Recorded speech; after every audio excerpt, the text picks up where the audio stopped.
Chapter 1949. What a powerful over-god! Fei He was secretly shocked. He found the strength Jianchen had displayed unbelievable. Not only did Jianchen not lose the upper hand against him in an open battle, but he had even injured him. Fei He's face sank as he stared at the blood on his hand. The injuries were nothing to him, but he would never be able to wash away the humiliation. This person must be someone who ranks in the top 3 on the Overgod's plaque. Only someone as great as him can possess such unbelievable battle prowess, Fei He thought. Fei He's mind spun rapidly, but his hand movements were not slow. As his hand seals changed, his long sword immediately floated in front of his chest and began to spin rapidly. Rings of extremely powerful spiraling sword chi were produced as the longsword spun, giving off powerful energy fluctuations. There was also the might of the heavens and earth mixed within. Against the attack of an overgod, Fei He, a mighty god king, actually used a battle skill at that moment. Heaven's splitter, mountain splitter. Fei He called out, and the rapidly spinning sword stabbed out with lightning speed with the extremely powerful Luo Xian sword chi. The strike was extremely powerful. As the sword tore through the air, the spiraling sword chi shook up the space there, causing it to pulse and tremble gently. In particular, the might of the world caused the people who had already retreated far away to retreat rapidly once again in shock. The Divine King's battle skill was so shockingly powerful that many people who had not even become overgods might not even see it once in several millennia. As a result, many of them naturally felt like the end of the world had arrived from the pressure. General Jin's face changed drastically as well. He stopped Fei He in a hurry. He knew about Jianchen's background. Once Jianchen was injured and ended up angering the terrifying primordial realm expert behind him, the consequences would be unthinkable. He had heard that in order to save Jianchen, the powerful primordial realm expert had gone as far as to use the disk of heavenly ways and a precious 3-colored divine crystal to travel to the distant southern region. He had even captured a commander of one of the 9 armies of the heavenly demon religion and humiliated her publicly. However, Fei He completely ignored it. He, the mighty divine king, had been injured by an overgod. If he did not make his opponent pay a price for this, he would not be able to calm down. "We're in trouble now," General Jin cursed inside. He was already unable to stop it in time. He had witnessed Jianchen's strength and understood that Jianchen possessed the battle prowess to contend against the Divine King in an open battle. However, the might contained in a casual attack from a Divine King powerhouse could not be mentioned in the same breath as executing a battle skill at all. Moreover, the grade of the battle skill was extraordinary. It was one of the most powerful battle skills available from the Qianyun Gateway. It was so powerful that even General Jin had to take it seriously. In the blink of an eye, Jianchen's Tai sword technique collided with Fei He's battle skill with a deafening boom.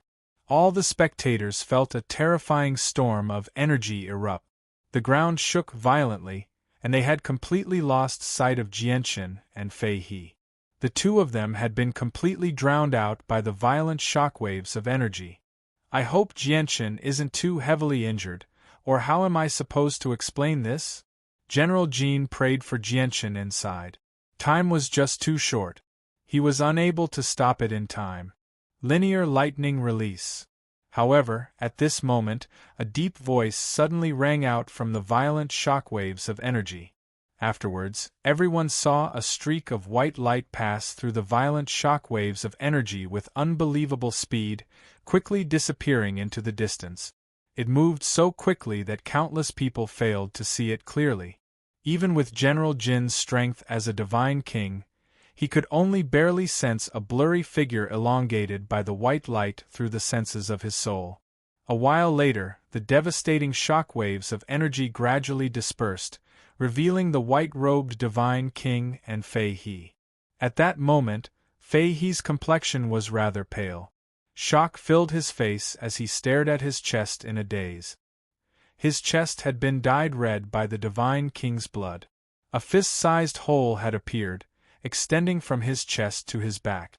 His organs had all shattered. Jianshan's figure had disappeared. He had already vanished from everyone's sight. General Jin stared at the hole in Fei He's chest in a daze. His face was also filled with shock as his heart churned. Afterwards, he immediately cast his gaze into the distance. In the direction where the white light had vanished, Jianshan stood on the startling rainbow sword. He seemed to have turned into a comet as he flew over with a long streak of light behind him. He moved extremely quickly. In just a few seconds, he had returned to the battlefield. What's going on? That young man, why did he suddenly run so far away? How did that young man leave? Among the countless onlookers, many people expressed their puzzlement. Heavens, Sister Lan, look! Senior Fei He of the Heavenly Cloud Mountain is injured. Xing who was also spectating nearby, stared at the wound on Fei He's chest in shock. She constantly shook Lan Er's arm. Princess Lan Er's eyes were filled with shock as well. She rubbed her eyes forcefully as her mouth hung agape. She was extremely shocked. Even if you're facing an overgod who's weaker than you, as the Divine King, you still need to be reasonable. Although overgods are much weaker than divine kings in terms of cultivation, they can't be bullied so easily. Jianshan hovered in the air as he stood on the startling rainbow sword. He stared at the Divine King emotionlessly. The Divine King suddenly raised his head. His gaze towards Jianshan was extremely sharp, and there was even heavy killing intent within it. He was a mighty god king, yet he had been injured so badly by an overgod. Coupled with the fact that Jianshan had said all that coldly, his sense of humiliation multiplied. Gradually, killing intent filled his heart. Jianshan's face did not change when he sensed the killing intent from the Divine King. He said coldly, "There's no need for you to feel humiliated because you're not the first Divine King to be injured by me. I've personally killed a Divine King before you, and I did it while I was injured." The Divine King's eyes immediately became filled with shock when he heard that. He stared at Jianshan in shock and was speechless for quite some time. Even General Jin was stunned by Jianshan's words. An overgod had actually killed a Divine King while he was injured. If news of this made it out, it would be enough to spread across the entire Saints world. This was because it was just too shocking. In the end, the Divine King glared at Jianshan hatefully. He snorted coldly and left with Zhou Chu, who had been reduced to a pile of mush. He was deeply shocked by the strength of the overgod before him. He knew that he probably would not be able to gain anything even if he remained. The matter at hand was to return to the sect as soon as possible and report this matter. Chapter 1950. After the Divine King Feihe left, General Jin arrived before Jianshan. He looked at Jianshan with some lingering fear. Even though he had witnessed what had happened before, he still struggled to accept the fact that an overgod could actually injure a Divine King. That scene seemed like a dream to General Jin. It was rather unreal. "Brother Jianshan, are you fine?" General Jin asked. His voice was filled with concern. Moreover, he had even changed the way he referred to Jianshan. At that moment, General Jin completely treated Jianshan as an opponent on the same level. He even showed some respect. As divine kings, they were supreme existences. Even in the Xiandao dynasty, divine kings possessed extremely great statuses. They were people of great authority, so they never needed to act like this before overgods. However, General Jin was forced to act so politely at this moment. Jianshan shook his head to express that he was fine. He did not recognize the armored divine king before him, so he directly left after exchanging some pleasantries. He returned to the imperial palace of the Xiandao dynasty. "Sister Lan, is that true? That pervert is clearly only an overgod. How did he defeat a divine king?" Xing asked as she held Lan Er's hand after Jianshan had left. Lan sucked in a deep breath and patted her chest gently. She slowly calmed herself down and said with certainty, "It's true.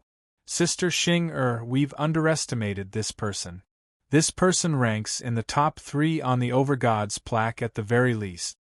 Top 3 on the Overgods plaque. Princess Xing immediately covered her mouth. At the same time, Tian Shuang stood in a garden in the forbidden grounds of the Xiandao dynasty's imperial palace. She looked in Jianqin's direction and sighed in amazement. "I never thought that Jianqin would actually be so powerful. He can defeat a divine king as an overgod and achieve victory even when the divine king has used a battle skill. Even though it's because the divine king has underestimated him, it's not easy for an overgod to injure a divine king. No wonder, sister, how you values this person so much. With the battle prowess he has displayed right now, his future accomplishments will definitely be limitless. I just wonder who's stronger between him and the supreme overgod who ranks first on the overgod's plaque." Jianqin did not care about the disturbance he had caused. He had already returned to his temporary residence in the imperial palace of the Xiandao dynasty. Jianqin sat before a table in the resplendent hall. A large number of bottles and jars were stacked neatly on the table. There are over 1,000 10,000-year god origin pills. Fantastic! With so many 10,000-year god origin pills and the 8 divine king level monster cores that Fairy Haoyue is currently refining, it looks like there's hope for me to break through to the 12th layer of the chaotic body. However, the 12th layer of the chaotic body corresponds to the cultivation of a divine king. My current comprehension is only at overgod, so I need to improve my chaotic body to the 12th layer. I still need to improve my laws of the sword, or I won't be able to break through, thought Jianqin. It's just that I need to improve my comprehension of the laws of the sword. Reaching the major achievement of sword spirit won't be easy. The pungent smell of blood permeated the air on the battlefield on the border of the divine kingdom of Pingtian. It did not disperse at all. Just a single breath was enough to make people feel nauseous. Corpses had already formed a thick carpet on the battlefield. Blood seemed to have turned into an ocean. The battle that had lasted for many days had created mountains of corpses and seas of blood. Countless people had died there. The two sides continued to engage in an intense battle. Several dozen divine king-level experts from both sides fought extraordinarily intensely in outer space. Even from the distant ground, the ripples of energy in outer space could be clearly sensed. Below the group of overgods, a group of overgods fought at an altitude of several tens of thousand meters. Their battle was also extremely intense. Many of them were covered in blood. They had fought for many days without resting. Countless armies gathered at the fortress below. They stood in formations to fend off the 10,000-man formations of the heavenly demon religion. On the other hand, the Empyrean demon cult's 10,000-man formations had been reduced from 30 to around a dozen. Both sides had suffered losses so far. Let alone overgods, even 2 or 3 experts on the same level as the divine king had died. A zither melody rang out in the surroundings. It spread out as visible sound waves, permeating the entire battlefield. The zither melody possessed an irresistible charm. When it rang out, all the people on the battlefield were affected to varying degrees. The armies of the divine kingdom of Pingtian were all brimming with fighting spirit under the zither melody. They were willing to sacrifice themselves as they charged at their enemies with extraordinary determination. Their battle prowess was extremely great. Many of the soldiers of the heavenly demon religion felt dizzy under the influence of the zither melody. They were only able to use 70 or 80% of their strength in the end. Originally, the armies of the divine kingdom of Pingtian were forced to retreat in defeat against the attacks of the heavenly demon religion, but after the zither melody appeared a few days ago, they were finally able to stand on equal ground against the armies of the heavenly demon religion. A beautiful woman in a violet dress sat on the walls of the fortress. She was so beautiful that she could even cause the downfall of kingdoms. Her beauty could only be seen in the heavens. It was rare to see such beauty in the human world. A guqin was placed horizontally on her legs. As her slender fingers plucked the strings of the guqin, she played a string of music that contained a strange magical power. Every note transformed into sound waves that could be seen with the naked eye. Every single note possessed the power of the laws of the world. The woman was Shangguan Mu. Now that the patriarch of the Tian Yuan clan, Jianchen, had been captured by the commander of the 7th Army of the Heavenly Demon Religion, Shangguan Mu naturally received the news as well. She no longer cared about Jianchen's orders for her to watch over the clan. She hurried to the front lines as soon as possible, and her arrival had the ability to turn the tide of the battle. Beside Shangguan Mu, Siyu, Houston, Ruijin, and so on all stood in the surroundings sternly.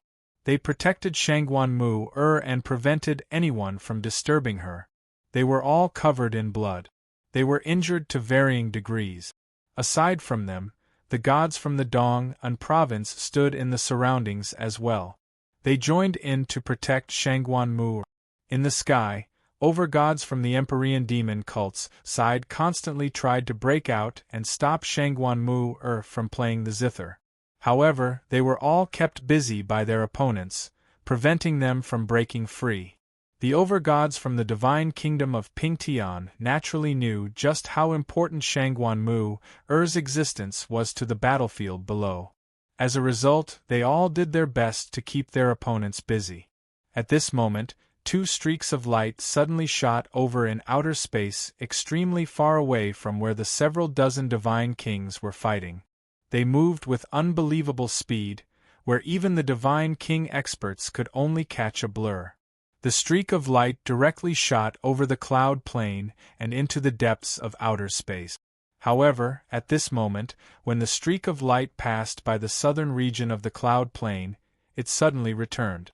In the end, it stopped in the sky above the southern region. This location was extremely distant from the cloud plane.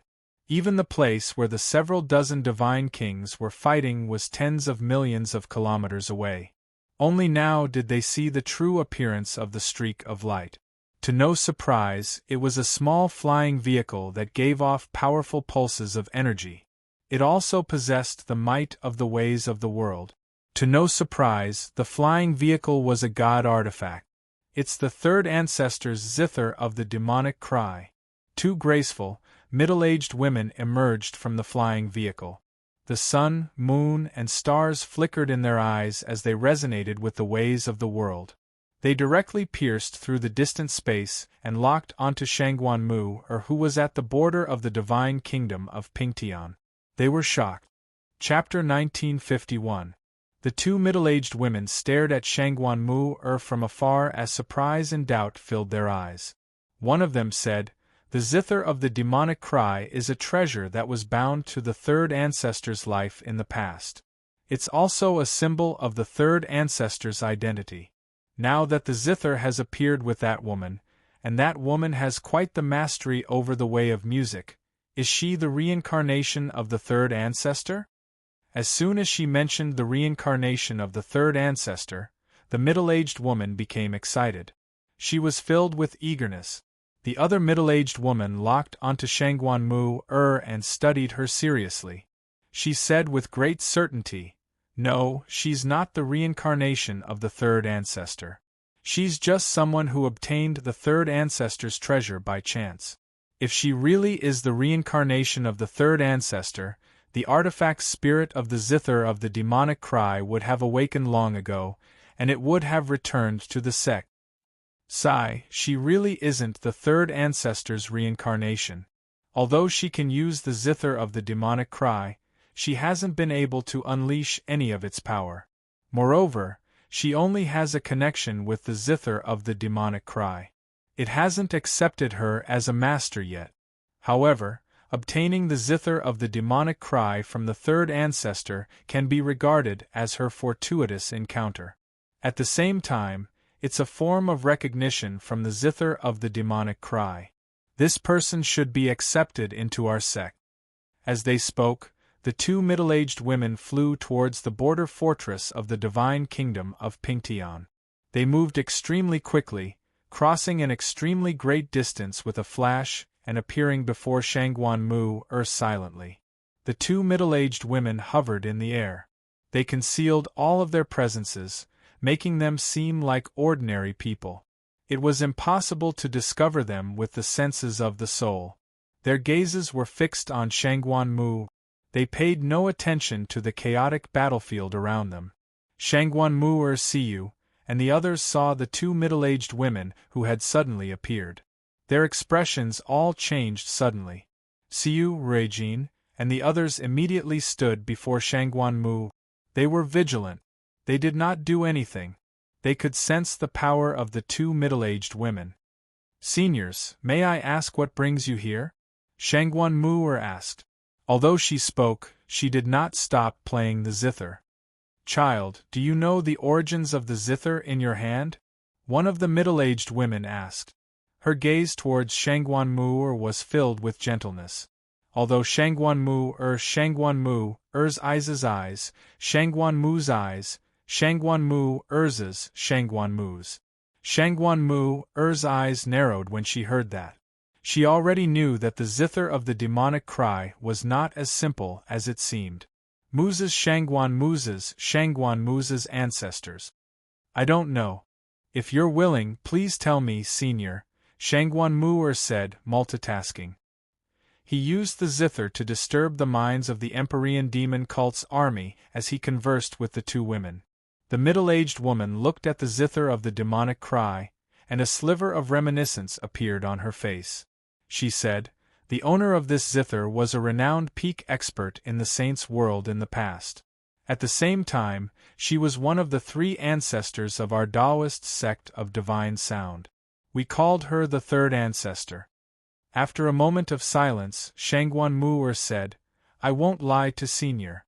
I obtained the zither of the demonic cry by chance in a lower world. Since it belongs to your esteemed third ancestor, I will return it to your esteemed sect once the battle is over." Shangguan Mu had no other choice when she said that. The strength of the two women before her was unfathomable. If they wanted to forcefully take the zither, she would not be able to keep it. The middle-aged woman shook her head with a smile. "We happened to pass by this plane and came across the third ancestor's life-bound treasure by chance. As a result, we've come to have a look. We don't want to take the zither of the demonic cry away. The zither of the demonic cry is rather special. It was nurtured by the third ancestor's life-bound flames for many years before slowly transforming from an ordinary object. It possesses a portion of the third ancestor's vital energies, which is why the zither of the demonic cry is like a saint artifact, yet not a saint artifact. It's like a god artifact, yet not a god artifact. It's just that with the third ancestor's death, the zither of the demonic cry vanished as well.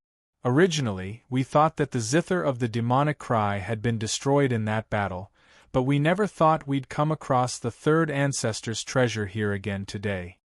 The woman paused when she reached there. She stared at Shangguan Mu with brimming interest and said, "Since you obtained the zither from a lower world, it means that you are fated with the zither, as well as our Taoist sect of divine sound. Even though our Taoist sect of divine sound is extremely strict when it comes to accepting disciples, and we have to go through a series of selections, you can directly join our Taoist sect of divine sound because you obtained the third ancestor's zither of the demonic cry." At this moment, the other middle-aged woman said, "Child, prepare yourself and come with us to the Taoist sect of divine sound. The Taoist sect of divine sound is located in the central region of the Skyfire Plain. It's extremely far from the Cloud Plain, so you won't be able to make it there by yourself. As a result, we can only take you with us." "No, you can't take Sister Mu with you," Siyu said firmly. "Seniors, I'm busy right now, so I can't go with you to the Taoist sect of divine sound. Moreover, I haven't agreed to join the Taoist sect of divine sound," said Shangguan Mu. The two middle-aged women ignored Siyu. They said to Shangguan Mu, "You've obtained the third ancestor's treasure, so you must join our Taoist sect of divine sound. Moreover, joining our Taoist sect of divine sound is a once-in-a-lifetime opportunity for you. As for what you're busy with, it must be the battlefield here. That's simple. With that, the middle-aged woman looked at the divine king and the vice-leader of the heavenly demon religion, Huayan. At this moment, Huayan and the divine king's battle had reached an extremely crucial moment. Although they had discovered the arrival of the two women, they could not afford to be distracted at all. The battle between them looked calm on the surface, but in reality, it was extremely dangerous.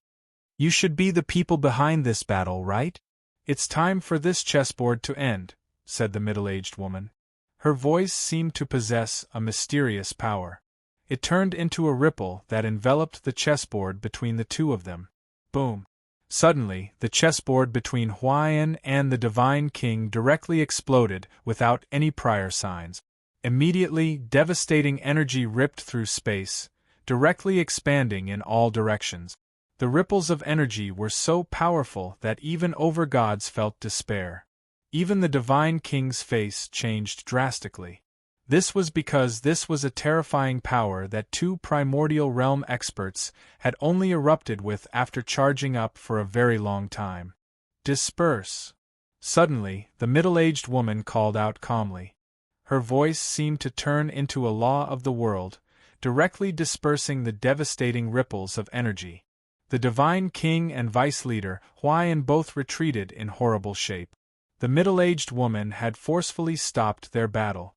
The divine king stood on the walls of the fortress as he stared at the two women sternly.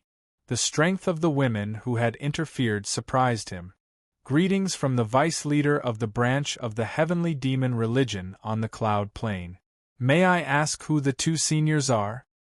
Huayan clasped his fist at the two middle-aged women and asked calmly. Chapter 1952. Child, you can't interfere with the battle of the heavenly demon religion. With your current strength, you won't be able to change the outcome even if you stay here.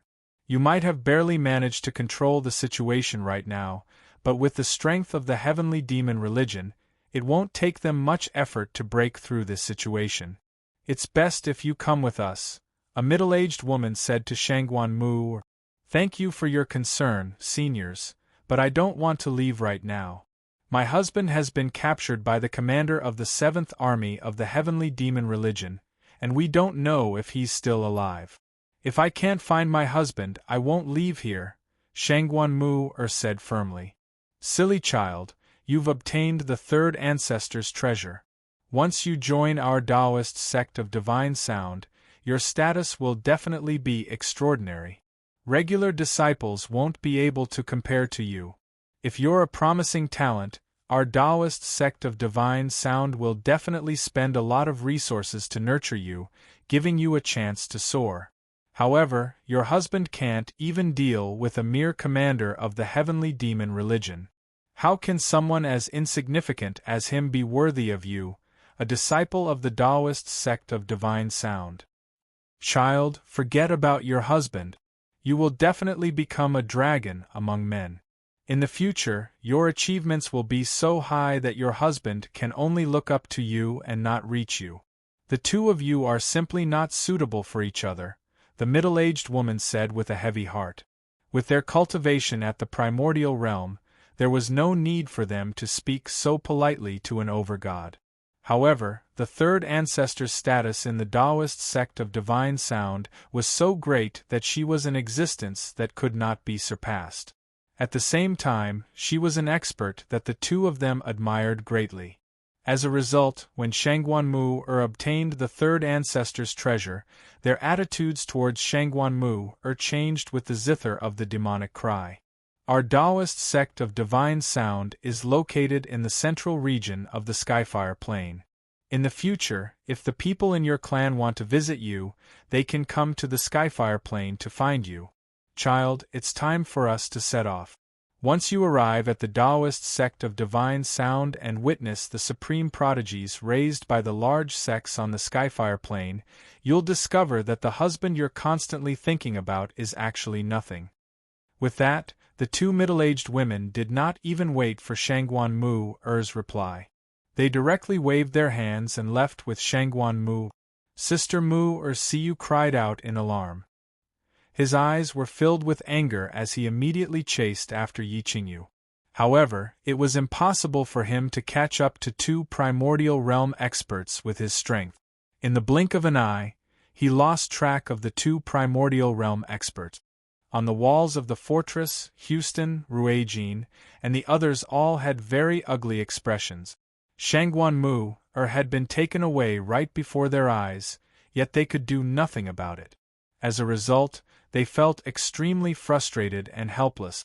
First, Jianshan had been taken away by the commander of the 7th Army, Yashi Lian, and his fate was unknown. Now, Shangguan Mu had been taken away as well. This caused the people of the Tianyuan family to feel slightly gloomy. Shangguan Mu's departure naturally had an extremely great impact on the battlefield. Without her zither music, the soldiers of the heavenly demon religion immediately fought with greater courage. They were able to unleash their full battle prowess. On the other hand, the allied army of the divine kingdom of Pingtian was no longer able to maintain their previous equilibrium against the ferocious army of the heavenly demon religion. They immediately lost the upper hand. Even though they possessed an absolute advantage in numbers, their strength was on a completely different level. Kill! Ruijin bellowed out as he charged into the battlefield with a heavy heart. Afterwards, Houston and the others silently charged towards the soldiers of the heavenly demon religion. The divine king stood on the walls of the fortress as he faced off against the vice leader of the heavenly demon religion, Huayan. Neither of them could take action. Once they did, it would directly lead to a battle between primordial realm experts. Jianshan had just sent off the princes of the other empires and the prodigies of the various sects and empires in the imperial palace of the Xiandao Empire on the northern region of the Cloud Plain. He returned to his temporary residence alone. A sliver of exhaustion appeared on his face. In the past few days, his battle against the Divine King of the Qianyun Gateway, where he defeated the Divine King as an overgod, had already spread across the northern region. It had attracted the attention of many large organizations in the northern region. As a result, people from various places constantly visited him. They were either the princes and young masters of empires or the disciples of various large sects and clans. With so many prodigies gathered together, there would naturally be battles. At the same time, they all doubted whether Jianshan was really as powerful as the rumors said. As a result, Jianshan faced the challenges of many prodigies in the past few days. In the beginning, he would turn them down, but the more he turned them down, the more they wanted to challenge him. In the end, there would only be more and more people who wanted to challenge him. In the end, Jianshan could only spar with these prodigies and display some of his strength.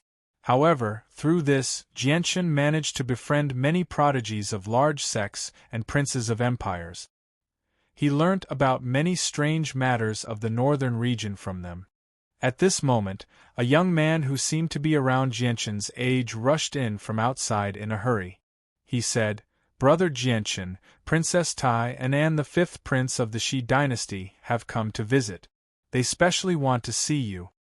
The young man directly arrived before Jianshan. He was both excited and emotional.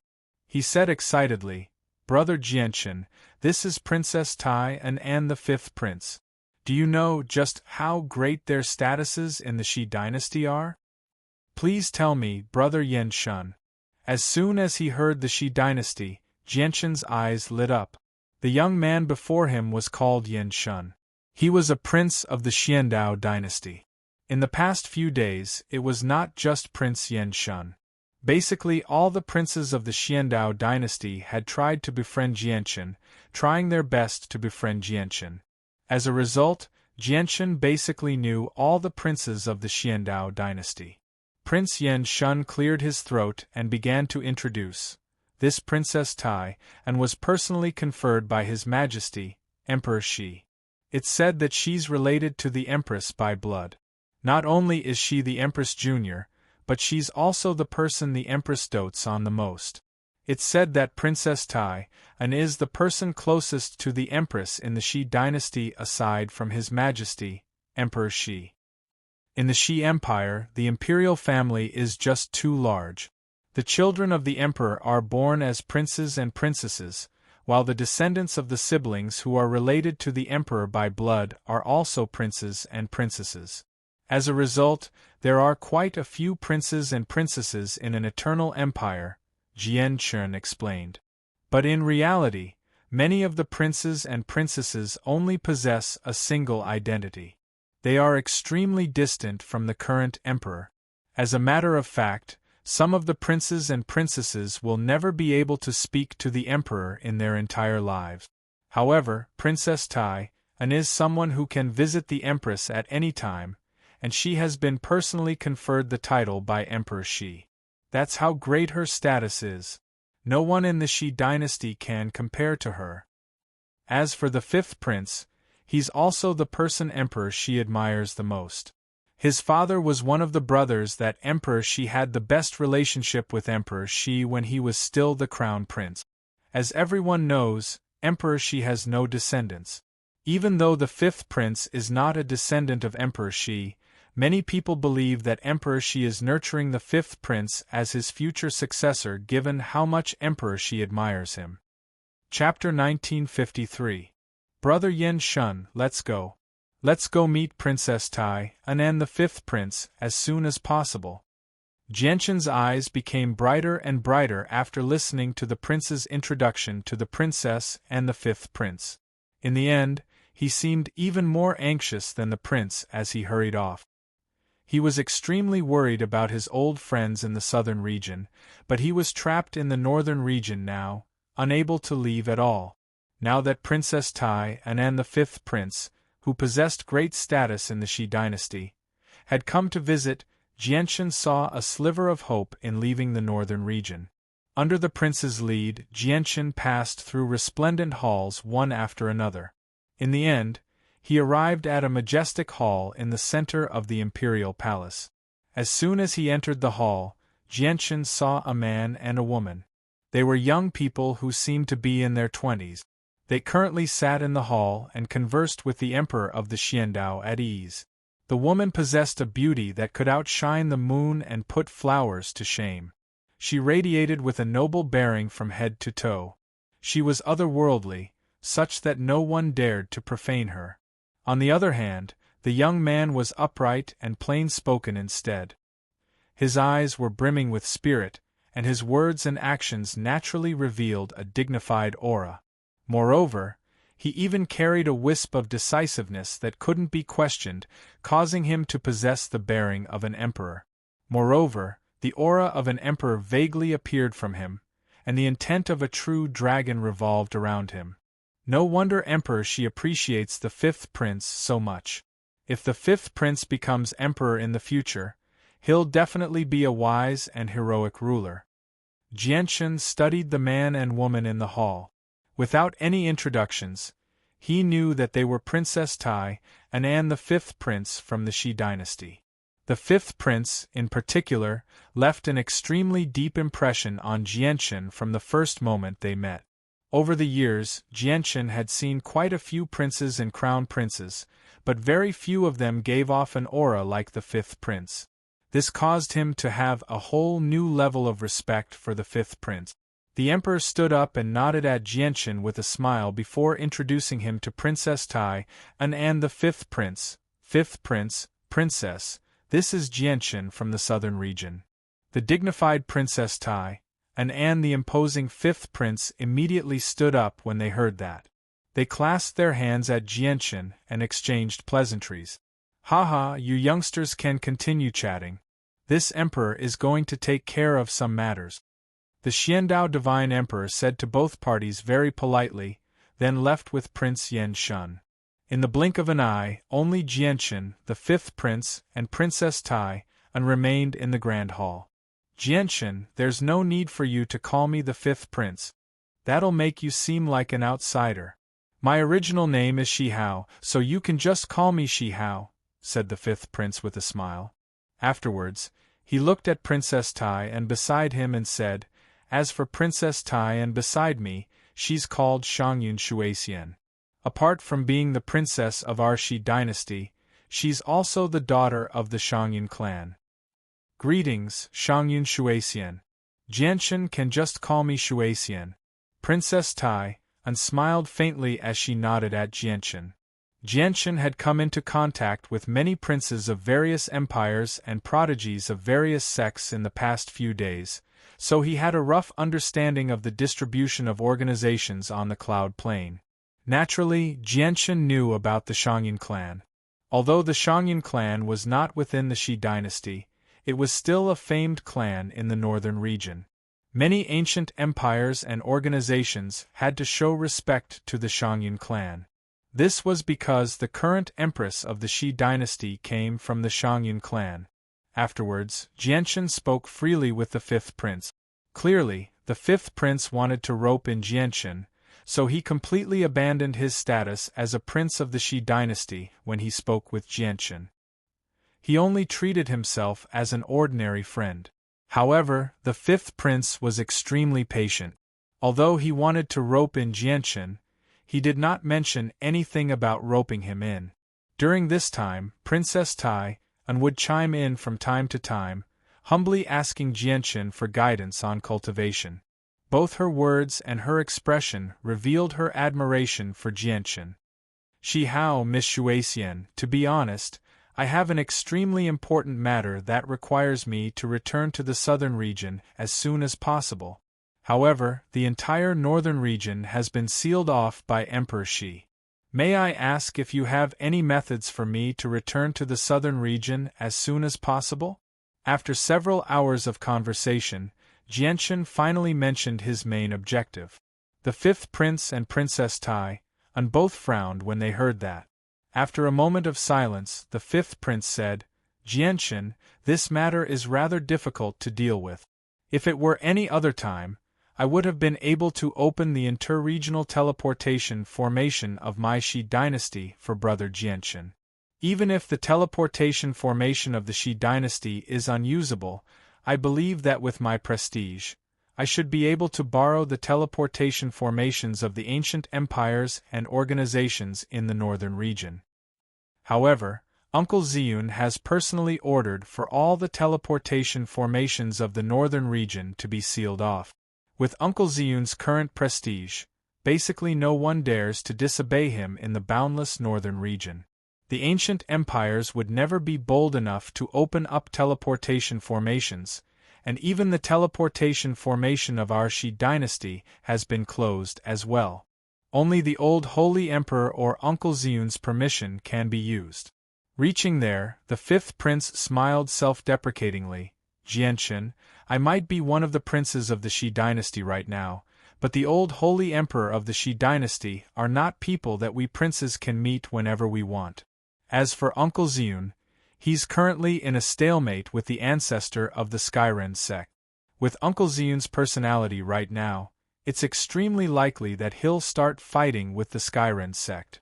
If you go and find him right now, you'll only make Uncle unhappy. Our Shangyun clan's teleportation formation has been closed as well. Jianshan, I'm afraid we won't be able to help you with this, said Princess Tai, and as well. Jianshan became disappointed when he heard that. He said, Emperor Shi is a little too vicious.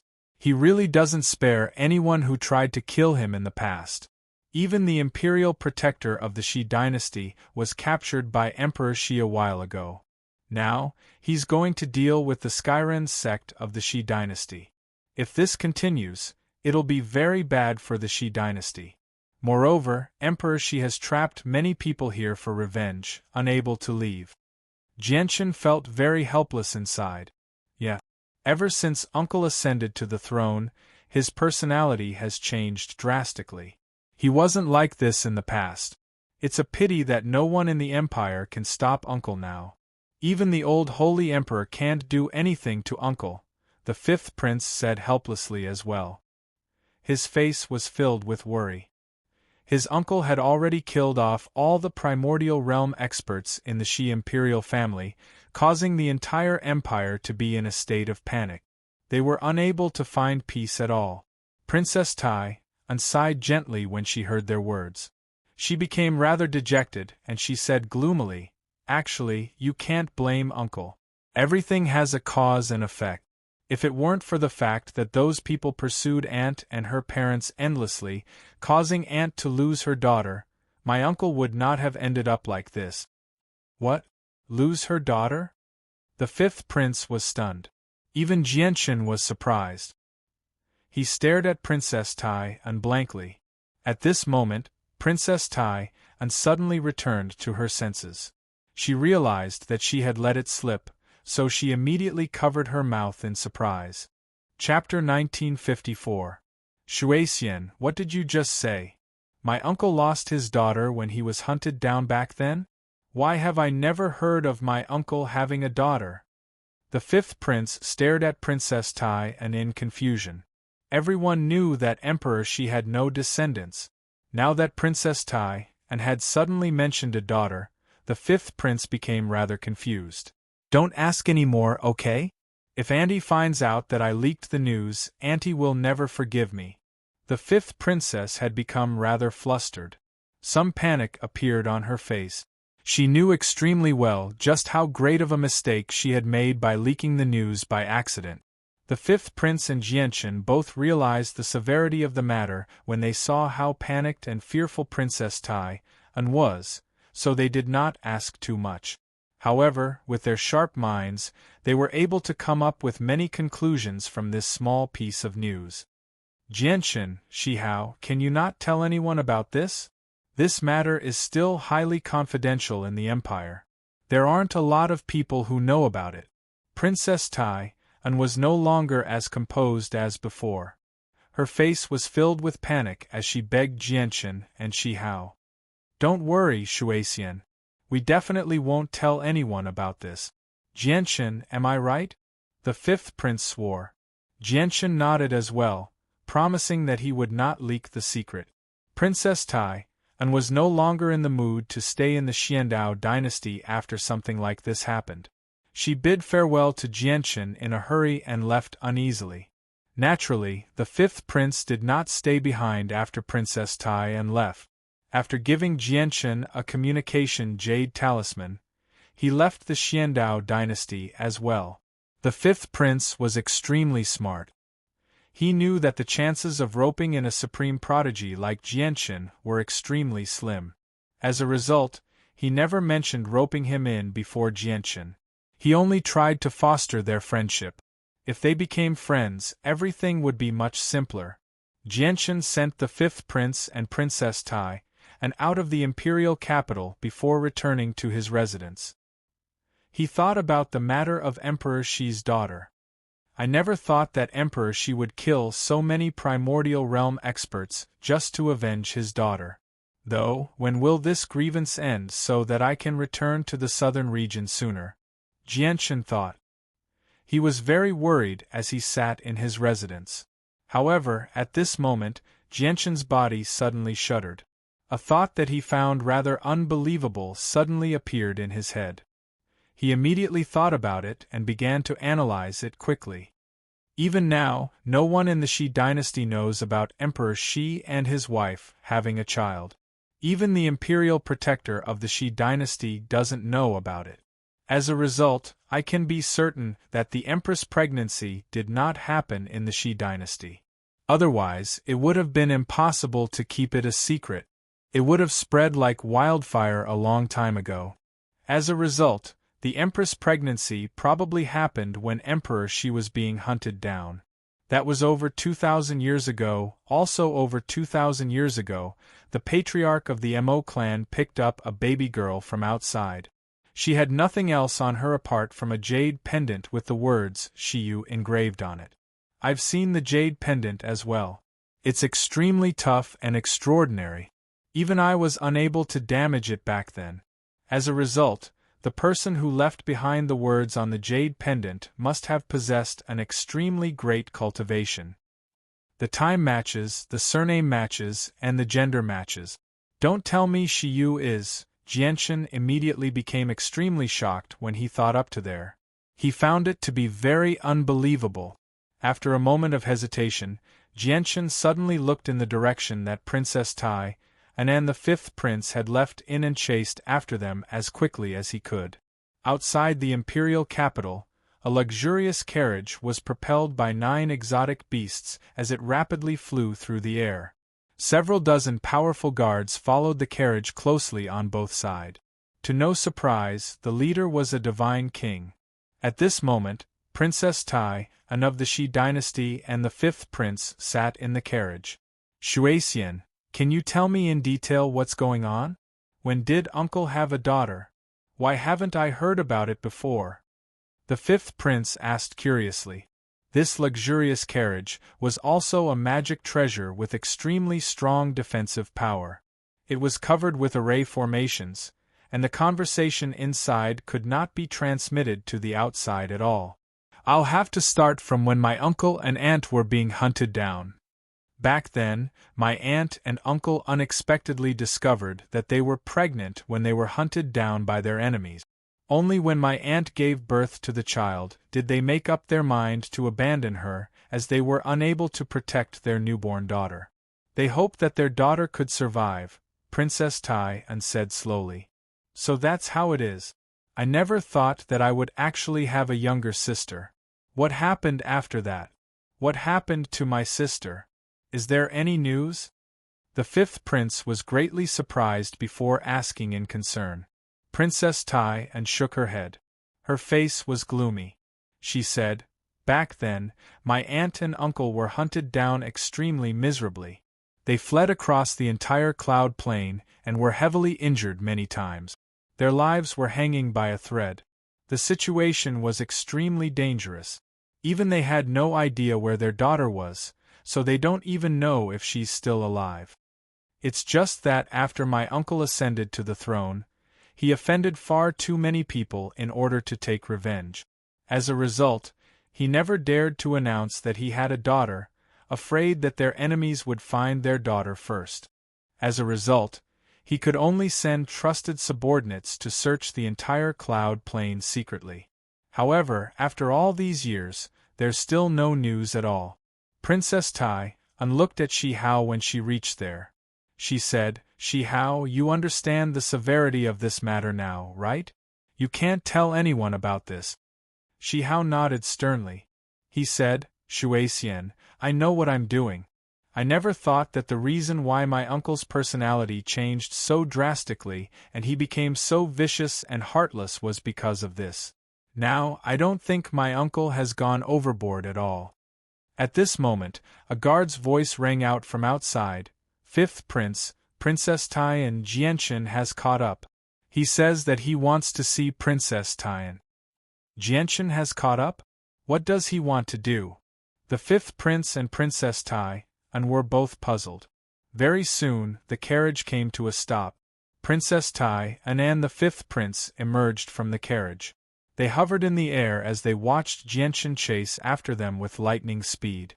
Jianchen clasped his fist at the fifth prince before saying to Princess Tai, "Princess Tai, may I have a word with you?" Princess Tai nodded and immediately flew into the distance with Jianchen. The fifth prince stood with his hands behind his back. He stood before the carriage and gazed at them in the distance.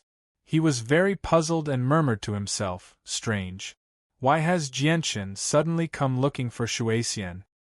In the distance, Jianchen cast down a soundproof barrier before taking out an embroidered box from his space ring. He said sternly, "Princess Tai, I have a request. Please personally hand this embroidered box to the Empress or Emperor Shi." Princess Tai accepted the embroidered box out of curiosity. She looked at it from left to right and asked in confusion, "Jianchen, what is this?" "Just treat it as a small gift to the Empress and Emperor Shi. Perhaps they'll like it. However, the Empress and the Shi Emperor must see what's inside with their own eyes." Jianchen was extremely stern, as if he was telling them something extremely important. "Yes, I will personally hand it to aunt and uncle," said Princess Tai, and before returning to the carriage and leaving with the fifth prince. Jianchen did not leave.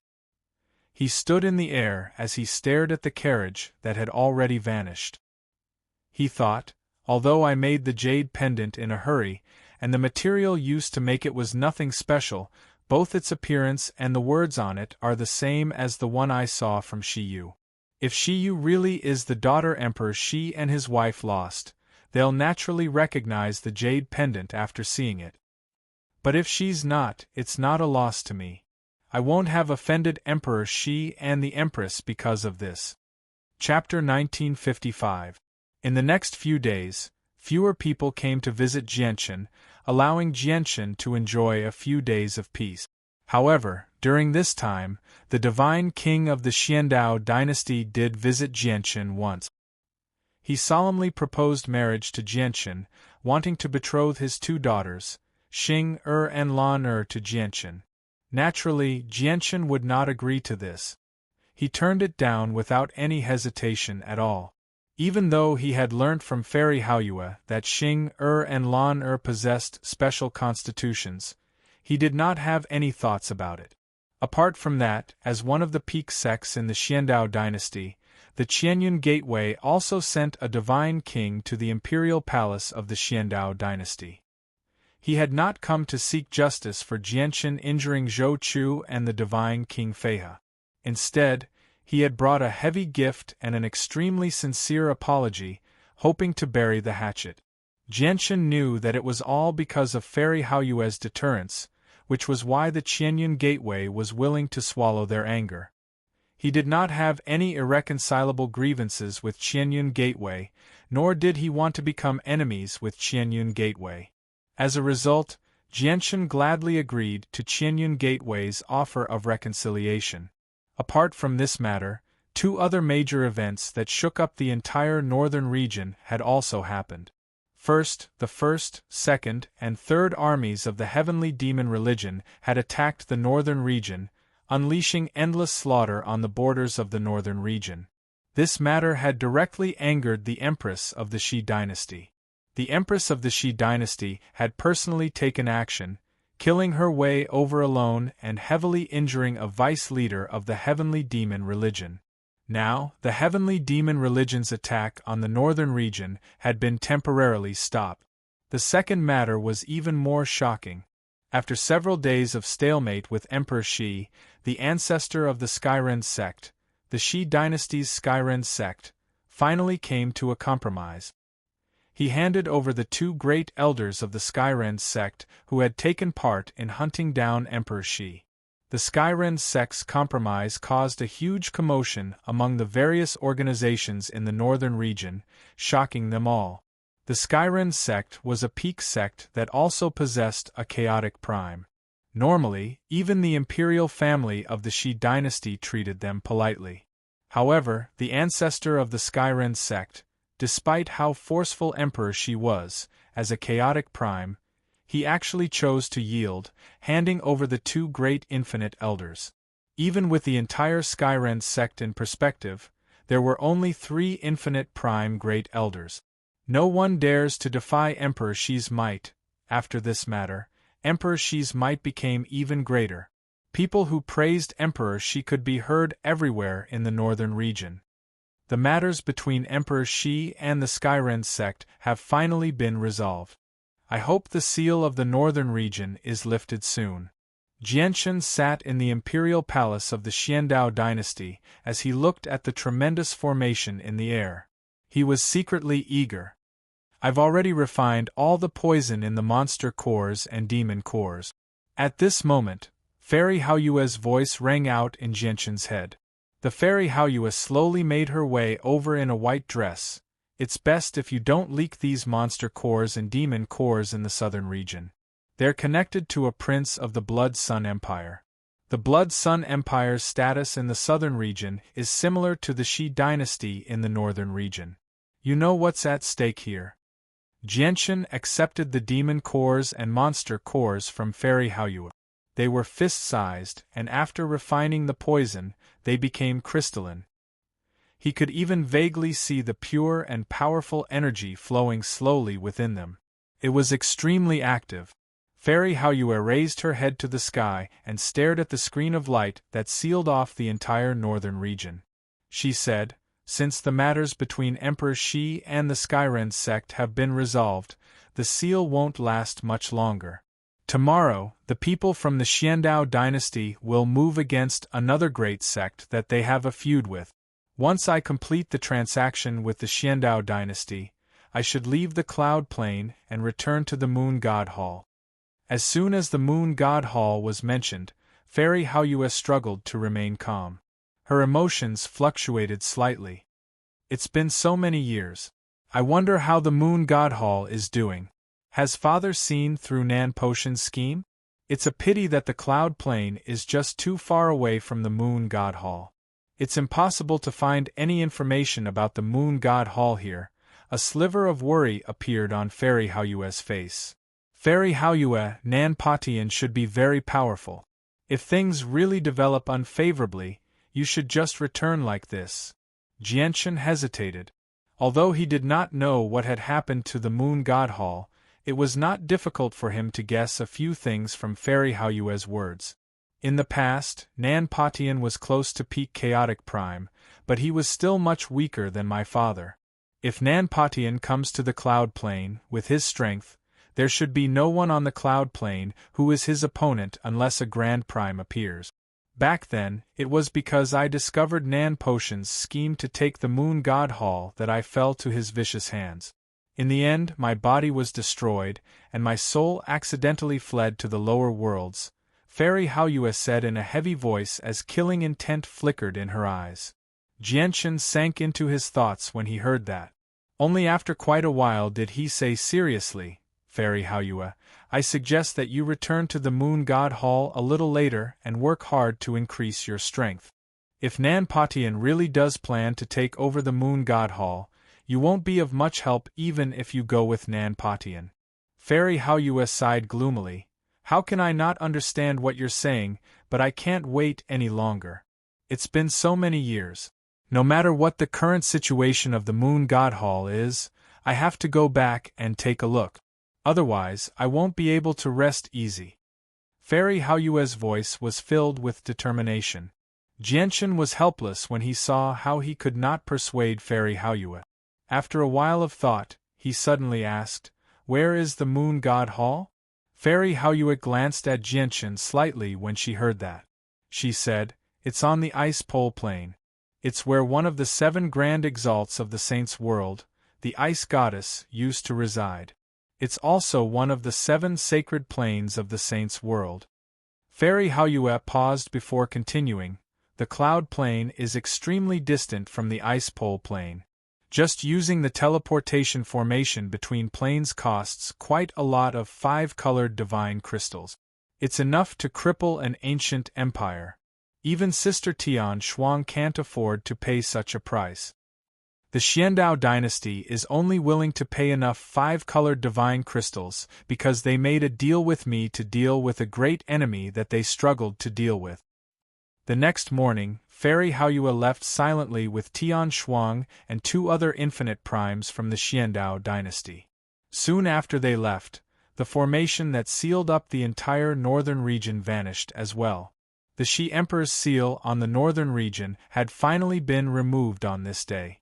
The moment the seal was removed, Jianchen suddenly stood up from a luxurious hall in the imperial palace. He arrived outside in a flash and looked at the sky. He had waited for this day for far too long. Fantastic! We can finally leave the northern region. Jianchen stared at the sky and cried out excitedly.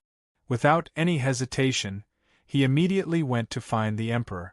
He wanted to leave through the Xiandao dynasty's teleportation formation.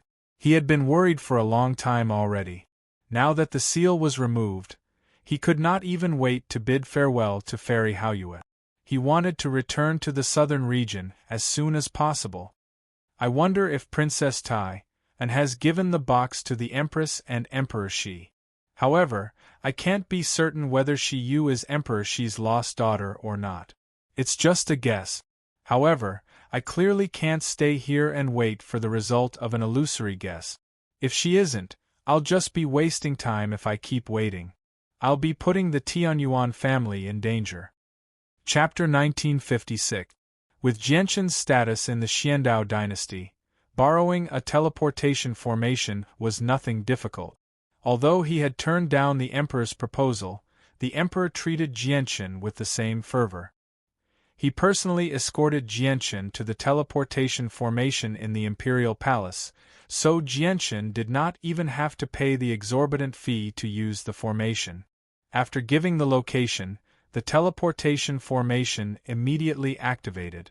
With a powerful force, Jianchen directly vanished from the formation. In the imperial capital of the Heavenly Moon Empire, Sun Moon City, in the southern region of the Cloud Plain, the bustling imperial capital was bustling with activity. Immaculately dressed officials and nobles or simply dressed cultivators moved through the bustling street.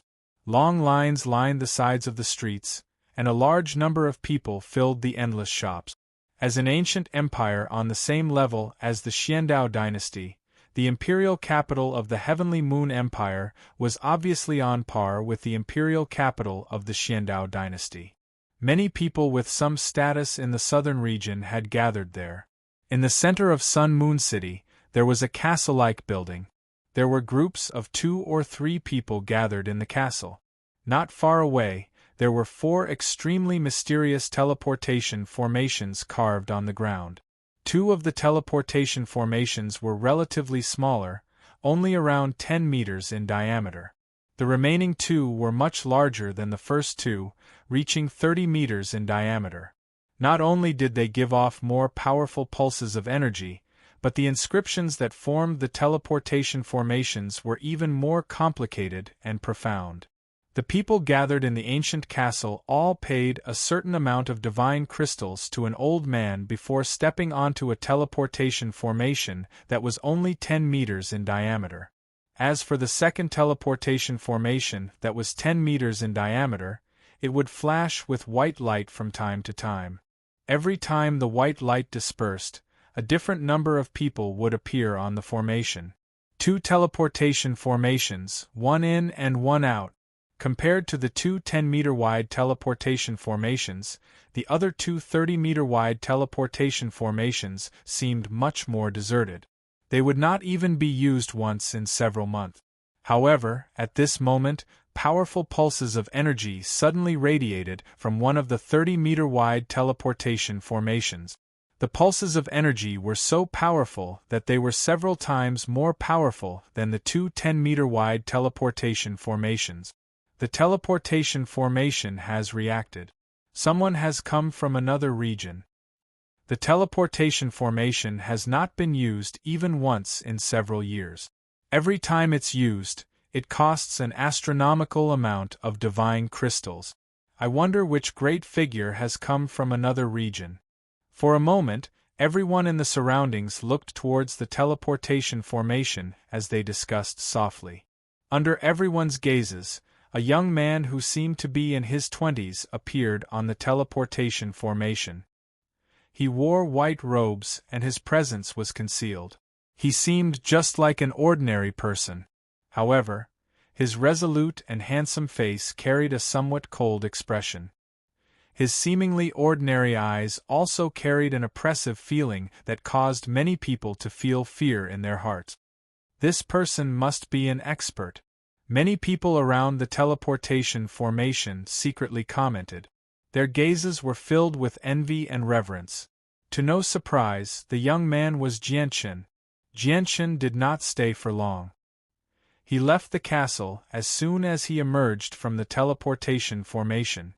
He bought a map from a store in the imperial capital and left in a hurry after confirming his location. He did not waste any time at all. In order to find a path of retreat for the Tianyuan family, he had cast down a teleportation formation in the Heavenly Moon Empire. However, the teleportation formation was located extremely far away from the imperial capital. As a result, he needed to hurry to where he had cast down the teleportation formation in the Heavenly Moon Empire. Only then could he return to the divine kingdom of Pingtian in the shortest amount of time possible. The Tianyuan family in the Dong, a province of the divine kingdom of Pingtian, seemed rather gloomy recently. The entire clan was filled with an oppressive atmosphere. This was because the patriarch of the Tianyuan family, Jianchen, had gone missing for many days. No one knew if he was still alive. Jianchen was the entire Tianyuan family. Even though the Tianyuan family had other overgods, they were nowhere near as important as Jianchen. As a result, Jianchen's disappearance affected the entire clan greatly. I hope the patriarch can return safely. The Tianyuan family cannot go without Jianchen. At this moment, Mo Ling, Ando Fu, and the former patriarch of the Mo clan, Mo Xingfeng, gathered together. All of them were worried. The former patriarch of the Mo clan, Mo Xingfeng, had become a god after receiving a large amount of cultivation resources from the Tianyuan family. He had become an elder of the Tianyuan family. Right at this moment, the expressions of the three of them simultaneously froze. Their eyes widened as they stared ahead in shock. The white-robed Jianchen slowly walked out of the forbidden grounds. Family? Family head? Mo Ling and the other two exclaimed in disbelief. At this moment, the three of them had become a blur. Everyone knew that the patriarch of the Tianyuan clan had been taken away by the commander of the 7th Army of the Heavenly Demon Religion, Yaxi Lian. There was no news of him at all, and no one knew if he was still alive. Yet now, the patriarch of the Tianyuan clan, who was rumored to have been taken away by Yaxi Lian, had actually walked out of the forbidden grounds perfectly fine. Mo Ling and the others were rather confused by this. What's the situation on the front lines? Are Siyu and the others fine? Jianchen asked rather nervously. He was afraid that something he did not wish to see had happened while he was gone. Elder Siyu and the others are fine. At the same time, Elder Siyu and Elder Houston have both become overgods, said Mo Ling. His face had become bright red from excessive excitement. Jianchen finally let out a sigh of relief. He could not help but smile before immediately making his way to the front lines of the Divine Kingdom of Pingtian. The battle continued on the frontier of the Divine Kingdom of Pingtian. The sturdy fortress had completely collapsed, forcing the Divine Kingdom of Pingtian to use a large number of soldiers to create lines of defense to stop the army of the Heavenly Demon Religion. The Divine Kingdom of Pingtian had done everything they could for this battle. Not only did they order all the clans in the Divine Kingdom to send more people, but they had even mobilized most of the guards in the royal capital and the Royal Divine Army. Aside from the Divine Kingdom of Pingtian, the other divine kingdoms in the surroundings had sent out a large number of troops as well. They used spatial treasures to transport the troops from various places.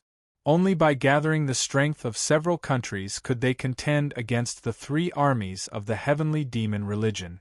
The Divine King hovered in the air as he observed the battle in the surroundings. He was not optimistic at all. His brows remained furrowed the entire time. Vice Leader Huaiyan stood with his hands behind his back before him. He hovered there leisurely as a faint smile appeared on his face. He seemed like victory was already in his grasp. He looked at the sky. With his unique cultivation method, he could clearly sense strands of invisible soul energy gathering in the sky. All of it was absorbed into the sea of blood in the headquarters of the Heavenly Demon Religion. I've already completed half of the Grand Elder's mission, thought Huaiyan. He also understood that the Heavenly Demon Religion's attack this time was not actually an invasion. Instead, it was an endless slaughter to gather soul energy. Suddenly, Huaiyan's eyes narrowed. He stared behind the Divine King. With his eyesight as a primordial realm expert, he could clearly see a figure hurrying over with lightning speed on a sword. It's Jianchen. Why isn't he dead yet? Huaiyan frowned. At the same time, the Divine King sensed Jianchen rushing over from behind. He was slightly surprised before he seemed to think of something, and he came to a realization. Jianchen greets your majesty. Jianchen arrived before the Divine King very soon and clasped his hands towards him. Good. Good. As long as you're fine. The Divine King nodded with a smile. Jianchen's return had dispersed some of his gloominess. Jianchen, where's the commander of the 7th Army, Yaxilian? Huaiyan asked sternly. Looking at the unscathed Jianchen, he suddenly felt an ill omen. Jianchen smiled mysteriously when he heard Yaxilian's name. He said, "Your Majesty, I just happened to have a small gift for you." With that, Jianchen immediately pulled out the commander of the 7th Army, Yaxilian, who was locked up in the Bright Moon Divine Hall. Yaxilian's cultivation was still sealed, so she was unable to unleash her great strength. She was held in Jianchen's hand like a chick. Yaxilian. Vice sect leader Huaiyan's expression changed greatly as he cried out in alarm. His face was still filled with deep disbelief. This was because the outcome was completely different from what he had imagined. It could be said that the outcome had been completely reversed. Afterwards, Huaiyan moved and shot towards Yaxilian as quickly as he could. He wanted to save Yaxilian from Jianchen. Primordial realm experts were so fast that Jianchen was unable to sense them at all.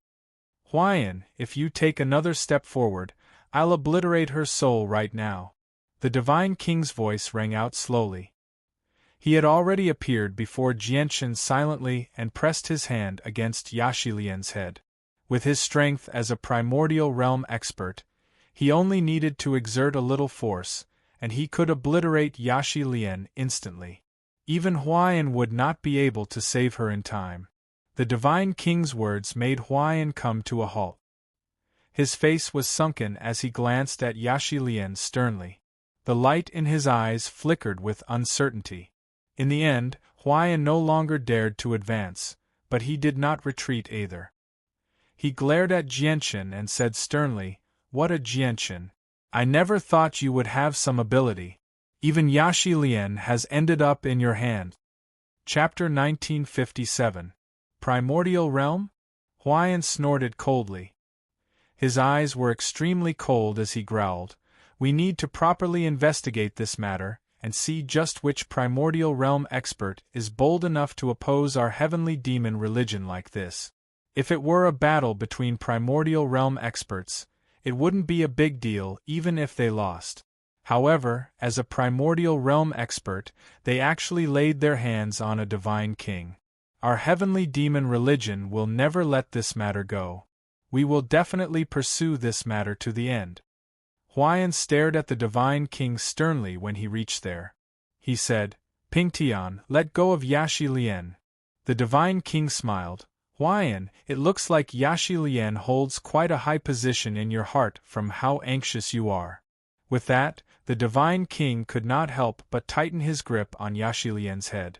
Primordial realm laws vaguely condensed as he threatened Huaiyan, "It's not impossible for me to let go of Yaxilian, but your heavenly demon religion has to withdraw immediately." "Withdraw? That's impossible," Huaiyan said coldly. His eyes were extremely cold. In particular, there was heavy killing intent when he looked at Jianchen. If it were not for the fact that the primordial realm expert behind Jianchen had captured Yaxilian today, Huaiyan would never have been forced into such a passive situation. All of this was caused by Jianchen. "I can't let go of Jianchen. Let's not even talk about how great of a problem he'll become once he matures. Just the matter of Yaxilian is unforgivable." Huaiyan was filled with killing intent.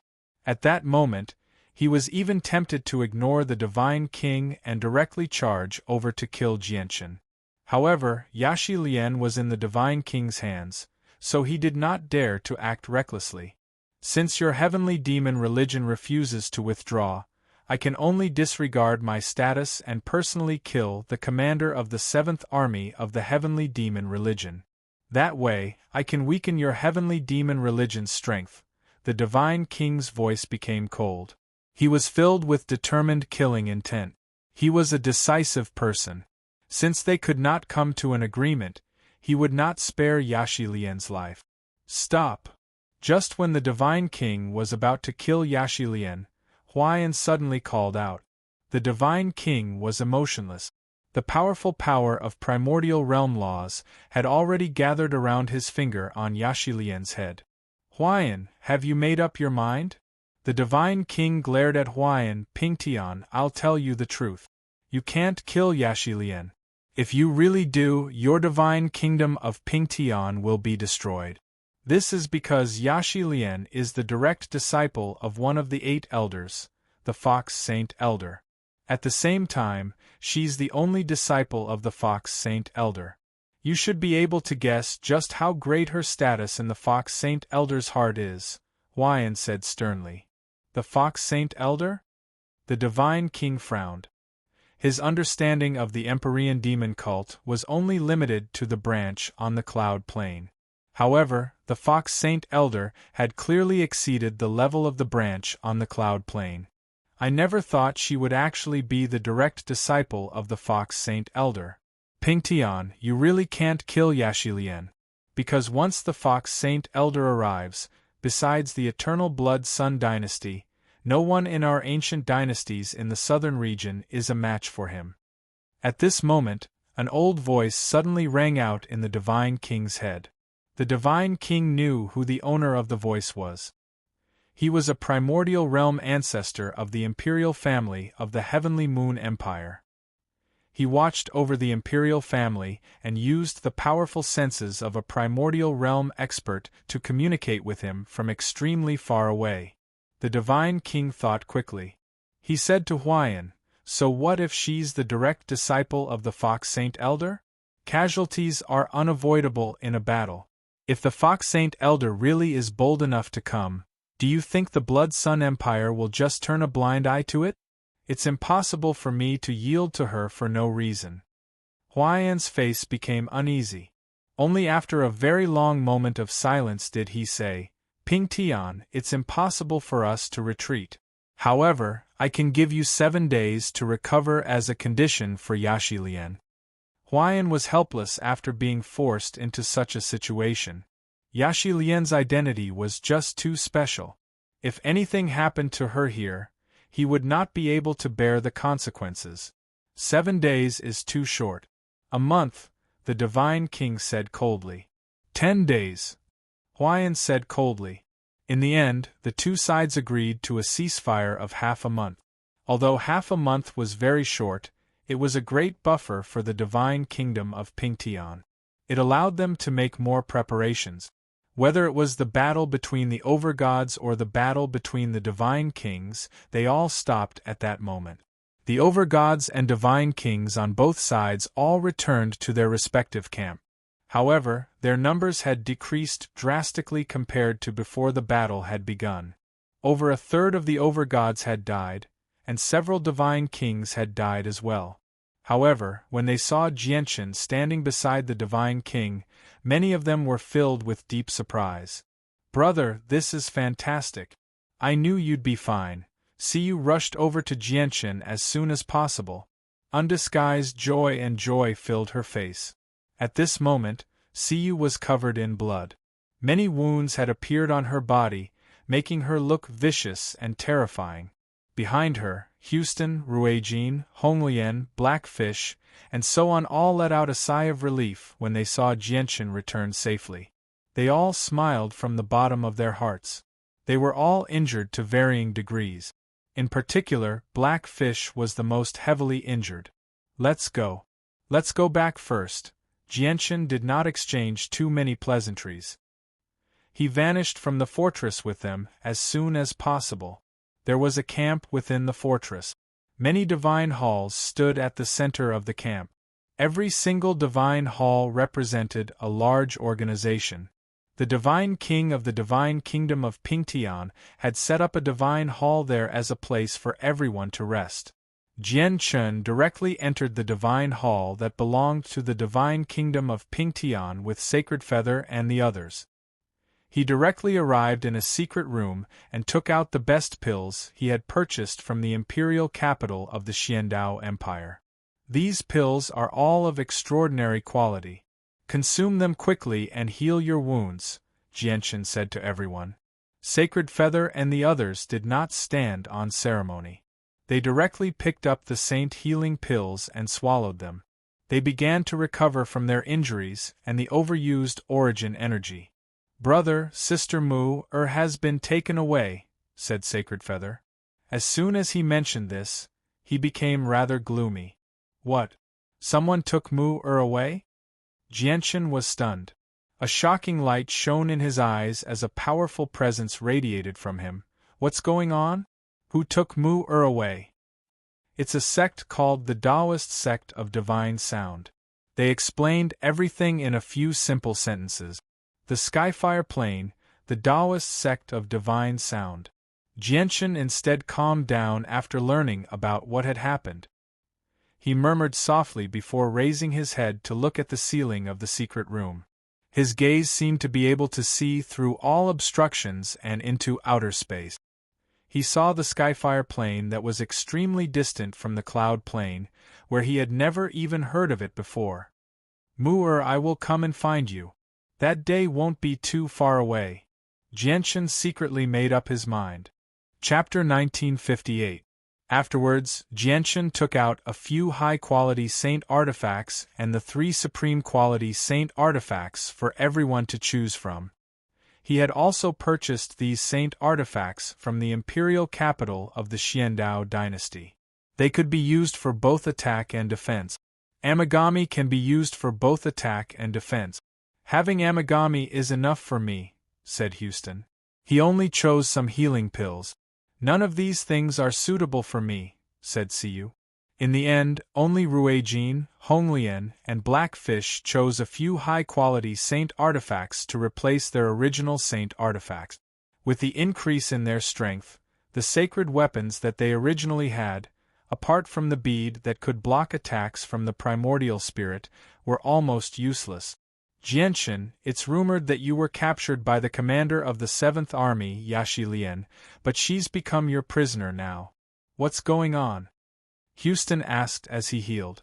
Fairy Haoyue saved me. Fairy Haoyue has already recovered to the primordial realm. Jianchen gave a simple explanation of what had happened. Everyone gathered there became stunned when they heard that Fairy Haoyue had already become a primordial realm expert. They found it rather hard to believe. Back on the Tianyuan continent, Fairy Haoyue was only left with a soul. She was so fragile in their eyes, yet now, she had become a primordial realm expert in such a short amount of time. All of them found this to be rather unrealistic. The primordial realm was a supreme realm of cultivation that they could only look up to. I've brought back quite a few things from my trip to the imperial capital of the Xiandao dynasty. These things are enough for our Tianyuan family's overall strength to rise to a whole new level. Once you've mostly recovered, come with me to the Tianyuan family. I want to use this half a month of ceasefire to reorganize the Tianyuan family so that we can fight on the front lines without any worries, Jianchen said. He thought about how an unknown group of people had attacked the Tianyuan family when they were collecting materials for teleportation formations. Before he found out who was behind this and completely eliminated this threat, the Tianyuan family would always be enveloped by an invisible sense of danger. As a result, Jianchen had always been very worried about the patriarch of the Tianyuan clan. He was afraid that something would happen to the clan while he was away. During this period of ceasefire, the divine kingdom of Pingtian was not peaceful. The divine king personally passed down a divine decree to deploy all the soldiers of the divine kingdom to the front lines. At the same time, he recruited a large number of soldiers in the divine kingdom. At the same time, the divine king communicated with the primordial realm experts of the heavenly moon empire through the senses of his soul in order to obtain even more reinforcements. This was because it was impossible for the divine kingdom of Pingtian to stop the armies of the heavenly demon religion with just their strength alone. At the same time, the divine kings of the surrounding divine kingdoms responded to the divine king's call. They mobilized even more soldiers and sent them to the divine kingdom of Pingtian. The fortress on the front lines was being rebuilt as well. Several divine kings worked personally, forging the long fortress until it was as tough as a defensive saint artifact. The Empyrean demon cult replenished their forces in an orderly manner as well. Although the 300,000 soldiers of the three armies had suffered casualties, the Empyrean demon cult definitely did not just consist of the 9 armies. Behind the 9 legions there was a reserve army. Once the soldiers of the 9 legions were injured, they would immediately be replaced by reinforcements from the reserve army. However, for some reason, the 9 armies of the heavenly demon religion remained at 100,000 people. They never exceeded this number. A few days later, Ruijin and the others had mostly recovered. Jianshan immediately took them back to the Dong'an province. When they set off, many of the ancestors of the powerful clans in the Dong'an province had come as well. They followed Jianshan to the fortress. However, apart from the people from the Tianyuan clan, there were only 2 ancestors from the powerful clans that had returned to the Dong'an province this time. Jianshan looked at the 2 remaining ancestors of the powerful clans from the Dong'an province and sighed inside. He silently controlled the flying vehicle to fly towards the Dong'an province. The news of the sudden return of the patriarch of the Tianyuan clan, who was rumored to have been captured by the commander of the 7th Army of the Heavenly Demon Religion, spread through the entire Dong'an province as soon as possible. When Jianshan and the others approached the Dong'an province on the flying vehicle, the city gates were already filled with people. Many people gathered there to welcome them warmly. The patriarch of the Tianyuan clan is a supreme overgod who has the right to be ranked on the overgod's plaque. Even with the entire saints' world in perspective, he's renowned among overgods. I never thought I'd be so close to a supreme overgod. He's a legendary figure. It's said that supreme overgods can kill divine king experts. The commander of the 7th Army sure is unlucky. She's actually offended a supreme overgod. Exactly. I heard that the commander of the 7th Army was captured alive by the patriarch of the Tianyuan clan. Even though the patriarch of the Tianyuan clan is still an overgod, capturing a divine king is already a piece of cake for him. Many people praise Jianshan amidst the warm cheers. Many people in the Dong'an province could not help but show deep pride when the patriarch of the Tianyuan clan was mentioned. The flying vehicle directly carried everyone into the Tianyuan family. The elders had all been waiting for quite some time already. When they saw Jianshan and the others return safely, they were unable to hide their excitement and joy. Jianshan leapt off the vehicle. Just when he wanted to say something, a gleam of light suddenly flashed through his eyes. He stared at the residence that belonged to him sharply. "There's someone inside." Jianshan shivered inside. His sharp senses allowed him to sense that something was moving in his room, but he was unable to sense anyone with the senses of his soul. This person's strength is far greater than mine. I can't sense anything with the senses of my soul at all. Jianshan's heart sank slightly. He directly made his way to his residence in some confusion. Cu, Houston, and the others all sensed Jianshan's change. They looked at one another before following behind Jianshan. Jianshan directly pushed open the door and entered. He knew that before an expert who could not even sense anything with the senses of his soul, his every action was probably within their grasp. No matter what he did, he would not be able to escape their senses. As a result, he did not take any defensive measures. He just walked in openly. I wonder which expert has suddenly come to visit my Tianyuan family, and from the reactions of Mo Ling, Ando Fu, and the others, they clearly don't know about this uninvited guest's arrival, Jianshan thought. He was extremely confused. However, when he entered the room and saw the woman in white sitting alone at the table and leisurely eating the spirit fruit on the table, he couldn't help but be startled. "Fairy Haoyue!" Jianshan subconsciously cried out. Surprise filled his face. Fairy Haoyue sat there openly and took a bite of the fruit that was originally meant for Jianshan.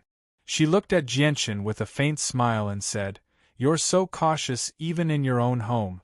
It looks like the renowned patriarch of the Tianyuan clan doesn't live a very carefree life." Jianshan let out a sigh of relief. He ignored Fairy Haoyue's teasing and said, "Fairy Haoyue, you've suddenly appeared in the southern region. It looks like the matters of the Xiandao dynasty have been perfectly resolved. Fairy Haoyue stood up. With a wave of her hand, the door immediately closed, blocking Siyu and the others behind Jianchen. She said indifferently, "The matter is a huge matter that will be difficult to resolve for the Xiandao dynasty, but it's nothing to me. I've come this time to take a look at your situation and to bid farewell to you." Fairy Haoyue paused before continuing, "Before I leave, you can tell me if there's anything you can't resolve. For example, the Earth Spirit Sect." Chapter 1959. Fairy Haoyue said seriously. The Earth Spirit Sect was on the same side as Jianchen, yet they had launched a sneak attack on Jianchen at a time like this without any regard for the bigger picture. Moreover, they had even mobilized a divine king, which made her feel extremely unhappy. She wanted to properly punish the Earth Spirit Sect. However, Jianchen shook his head and politely declined Fairy Haoyue's good intentions. He understood that if he let Fairy Haoyue take part, it would be much easier for him to get justice from the Earth Spirit Sect than the Divine King. However, he felt like he owed Fairy Haoyue enough. Although he had helped Fairy Haoyue quite a lot in the past, what Fairy Haoyue had done for him in the past few years was more than enough. Moreover, he did not want someone else to deal with problems for him whenever he encountered them. If this continued, he would probably end up relying on them. That would only be detrimental to him. "You stubborn, uncivilized blockhead. I've helped you out of goodwill, yet you've actually turned me down.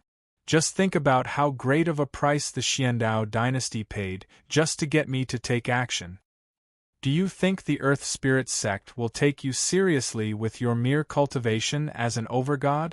If it were not for the fact that a primordial realm expert had appeared in your divine kingdom of Pingtian, making the Earth Spirit Sect hesitate, how much longer do you think you can live?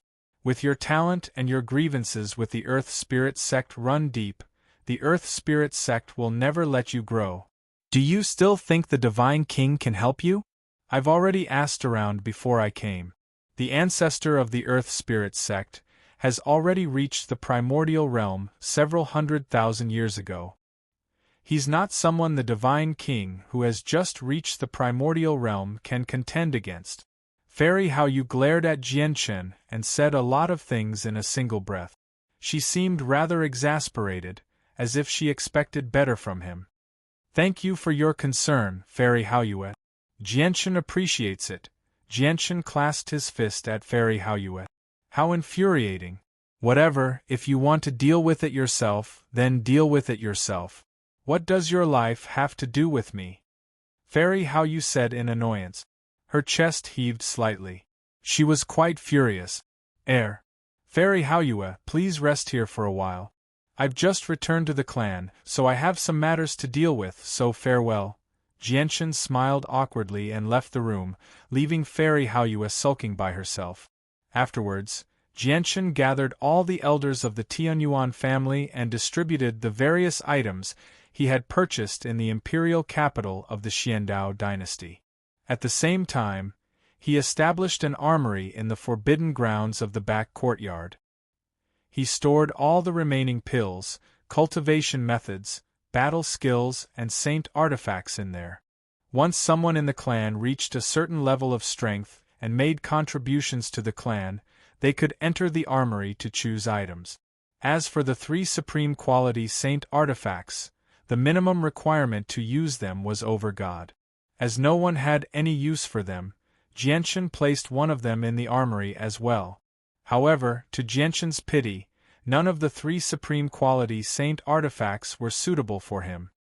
He had basically searched through all the shops in the imperial capital of the Xiandao dynasty, but he had failed to find a supreme quality saint artifact that satisfied him. As a result, he was still using the startling rainbow sword. After arranging everything, Jianchen took out 2 formation banners from his space ring in the end. He began to set them up around the Tianyuan family. The 2 formation banners were for attack and defense.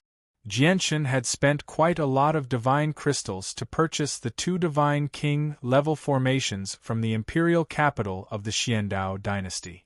With the protection of the two formations, the Tianyuan family was truly free of worries as long as the Divine King did not appear.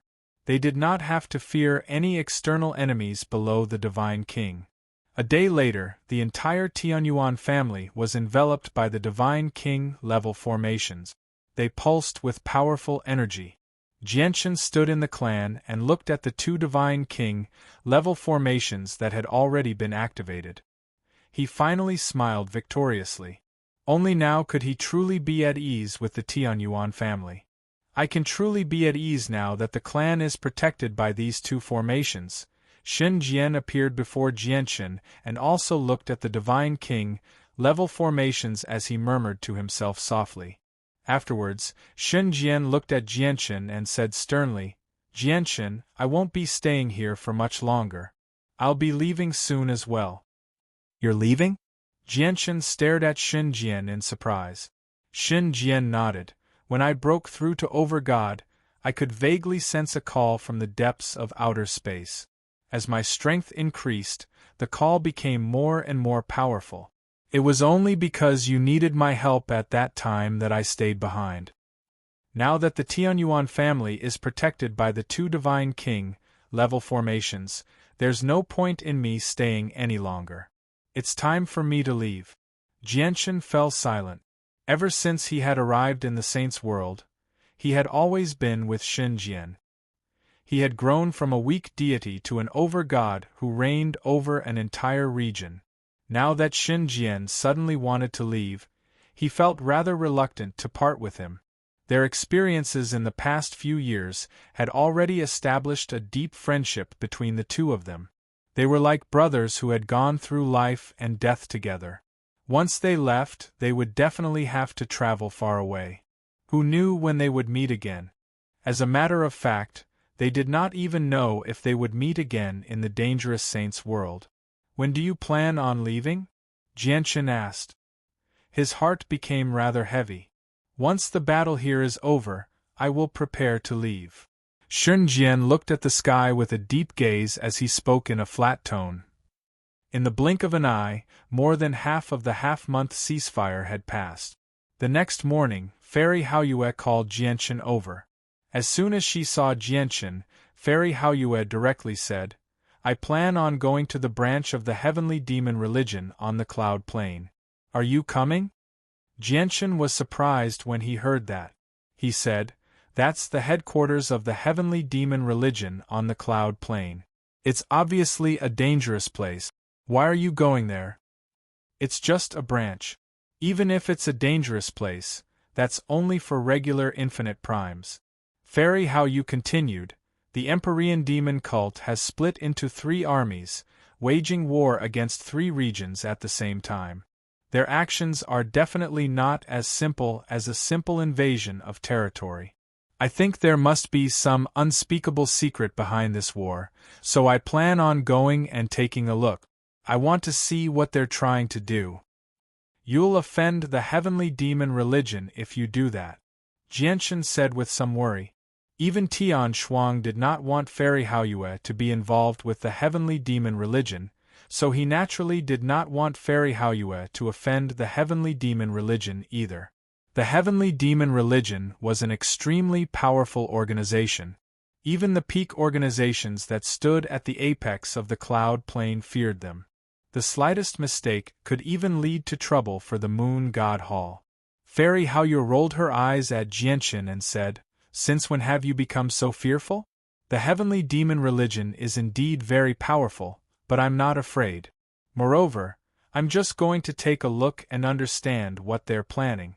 It's not like I'm going to destroy their entire branch. And it just so happens that the 3 vice leaders of the heavenly demon religion are away right now, so the headquarters is quite weak. It's the perfect time to infiltrate their headquarters." Jianchen hesitated for a while before making up his mind. "All right. I'll go with Fairy Haoyue to the heavenly demon religion's headquarters to take a look. I'll see what unspeakable motives they have for starting this war." Infiltrating the heavenly demon religion's headquarters on the cloud plane was definitely an extremely bold and risky move. This was because no one among the 6 ancient empires in the southern region of the Cloud Plain had the ability to do so. However, the Blood Sun Empire feared the heavenly demon religion. Even if they had supreme experts, they would not do something like that. Only Fairy Haoyue had the strength and courage to directly target the heavenly demon religion's headquarters. The heavenly demon religion's headquarters must be heavily protected by formations. I can break through the formations inside, but it'll be rather difficult for me to do it without causing any disturbances by myself. As a result, you need to find 3 other people apart from you. I'll give the 4 of you the Moonlight Illumination formation to assist me, Fairy Haoyue continued. Chapter 1960. However, what Fairy Haoyue said afterwards made Jianxin rather hesitant.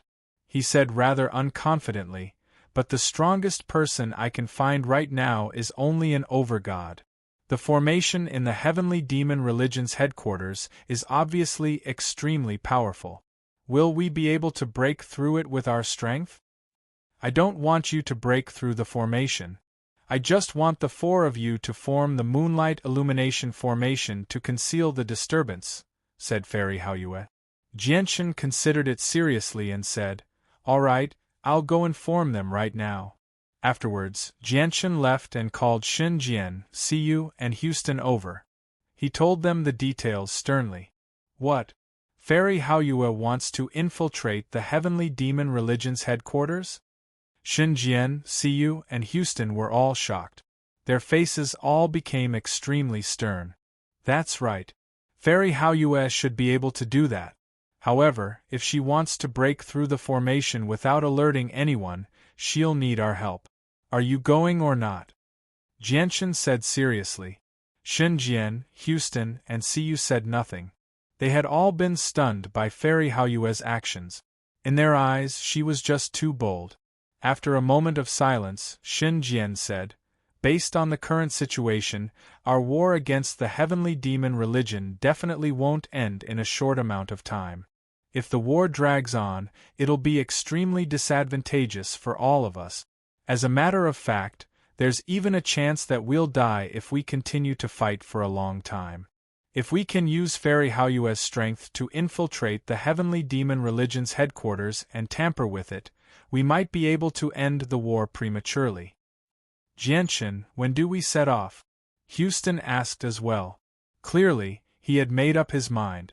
In the end, Siyu expressed his opinion as well. He had basically grown up with Jianxin, so he would go wherever Jianxin went. Even if he knew it was suicide, he would not hesitate at all. "Before we set off for the heavenly demon religion's headquarters, we need to grasp the Moonlight Illumination formation," said Jianxin. Afterwards, Jianxin, Siyu, and Houston announced that they would enter seclusion to heal and that no one was to disturb them. They activated the Divine King level protective formation, enveloped the entire clan before they left the provincial city silently with Fairy Haoyue. 3 days later, in an ancient mountain range far from the divine kingdom of Pingtian, there was an extremely well-hidden gorge. The entrance to the gorge was several thousand meters deep, and it was covered by a layer of lush vegetation and vines. It was very difficult to discover the existence of the gorge from the outside. This canyon was triangular in shape. It was narrow at the top and wide at the bottom. At the entrance to the ground, it was only a dozen meters in diameter. However, at the bottom of the canyon, it was an open space that was thousands of feet wide. At this moment, the bottom of the gorge that should have been extremely dark was illuminated by the gentle moonlight. Powerful pulses of energy permeated the surroundings, forming a tremendous pressure that crushed all the vegetation at the bottom of the gorge to pieces. Jianxin, Xin Jian, Houston, and Siyu stood in a special position, forming a formation. A white barrier completely condensed from moonlight force enveloped an area of several thousand meters with the 4 of them at the center. The 4 of them bathed in the gentle moonlight as well, making them shine brightly. However, at a closer glance, it was quite obvious that the moonlight force did not originate from the 4 of them. Instead, it originated from a crystal in their hands. The four of them were able to form this moonlight illuminating sky formation by controlling the moonlight energy contained within the crystals and cooperating with each other. Fairy Haoyue hovered in the air as she watched the four of them cast the formation nearby. She said, "There's basically no problems with the moonlight illumination formation anymore. The formation doesn't possess any offensive abilities, nor does it possess any defensive abilities. However, it can conceal any disturbances within the formation. As long as it doesn't exceed the limits of the formation, even the three vice leaders of the heavenly demon religion won't be able to sense what's happening within the formation. With the assistance of the moonlight illumination formation, I have complete confidence that we can infiltrate the headquarters of the heavenly demon religion without alerting anyone.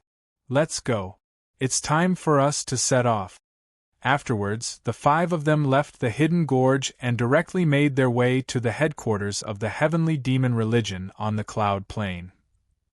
In an extremely remote and desolate plain in the southern region of the cloud plain, the sky was filled with endless darkness. There was no sunlight at all. The ground was covered in blood. It was dark red, as if it had been poured with blood. In the depths of this desolate and deathly still land that seemed to have fallen into eternal darkness, there was a majestic ancient castle that silently stood there. The ancient castle was extremely large. It was completely dark red, as if it had been dyed with endless blood. Before they even got close, they seemed to be able to smell the thick stench of blood.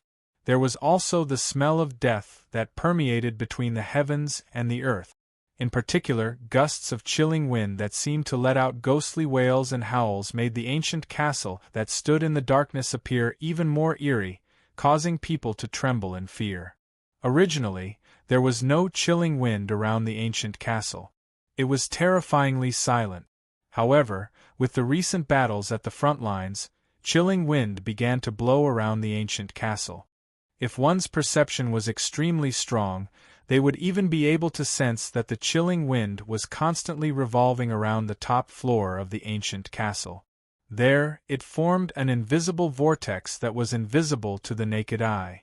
It was as if there was something there that was attracting the ghastly winds that were howling like ghosts. The ancient castle was the headquarters of the branch of the heavenly demon religion on the cloud plain. The headquarters of the heavenly demon religion was a forbidden place to the experts of the cloud plain. Let alone the divine king, even infinite primes would not approach this place so easily. However, at this moment, a faint figure appeared in the world that seemed to have fallen into eternal darkness. She seemed to have fused with the space there, such that even experts like the divine king were unable to discover her existence. With a flash, she had already approached the ancient castle silently. As the headquarters of the heavenly demon religion, the defenses of the ancient castle were naturally extremely tight. Layers of formations that concealed space enveloped the inside and outside of the castle. There were even formations at the level of primordial realm experts among them. However, these formations were like decorations before the figure that seemed to have fused with space. They were completely useless. In the end, the figure approached the ancient castle with ease. A large army of the heavenly demon religion gathered outside the castle under the lead of a divine king. At this time, the door of the dark red castle suddenly opened. A white-clothed man walked out with his hands behind his back. He was expressionless as he strode out. His pale face revealed a hint of femininity. He was as handsome as a woman. People couldn't help but take a few more glances at him. "Greetings, Protector Tsing." The divine king who stood at the front of the army immediately bowed when he saw the white-robed man. The white-robed man nodded emotionlessly and said coldly, "Vice Leader Huayan has orders for you to set off immediately. Remember, you have to complete the Vice Leader's mission cleanly. As for the God Kings, the protectors of our Hall of Protectors will deal with them." "Yes. Yes, sir." What Protector Tsing didn't notice was that when he opened the gate of the castle and walked out of it, a faint shadow flashed by and disappeared into the castle. It was only a few meters away from him. Inside the gloomy castle, in a very secluded place, the white-robed fairy Haoyue slowly emerged from the void. She stared ahead with her beautiful eyes and could not help but frown. She murmured in a low voice, "The formations in this castle are indeed much more powerful than the ones outside. They're not on the same level at all. This should be the place that the heavenly demon religion truly protects. The formations outside must have been casually set up by the vice leaders. If I want to pass through these formations without alerting anyone, I'll have to rely on Jianchen and the others to use the moonlight illumination formation." As she spoke, the bright moon divine hall, which had shrunk to the size of a palm, lay quietly in Fairy Haoyue's palm. With a thought, several streaks of white light shot out from the bright moon divine hall and turned into 4 figures. They were Jianchen, Xinjian, Houston, and Siyu. "We're already in the headquarters of the heavenly demon religion. Follow me closely and don't make any noise to avoid exposing ourselves," Fairy Haoyue warned the people behind her. Jianchen and the others all nodded solemnly. They all knew that they had truly entered a tiger's den, where danger lurked everywhere. Chapter 1961. Jianchen, Siyu, Houston, and Xinjian looked at one another and immediately got to work. The 4 of them had practiced the formation before, so they had already developed a tacit understanding with one another. Casting down the moonlight illumination formation was a piece of cake. They were extremely familiar with it. Very soon, the 4 of them cast down the moonlight illumination formation perfectly with their combined efforts. The 4 of them were enveloped by pure moonlight force, which shone brightly. With the 4 of them at the center, a barrier completely condensed from moonlight force appeared out of nowhere, enveloping an area of several hundred meters. Even though the formation had been completed, apart from the dazzling moonlight that was emitted from the formation itself, there was not a single trace of energy fluctuation being emitted. As a result, the moonlight illumination formation could only be seen with the naked eye. It was impossible to discover it with the senses of the soul. The moonlight illumination formation did not possess any offensive or defensive abilities. Its only use was to block out all disturbances within the formation. That was under the premise that they did not exceed the limits of the moonlight illumination formation. Fairy Haoyue did not hesitate when she saw that the moonlight illumination formation had been completed. She immediately began to get through the formation.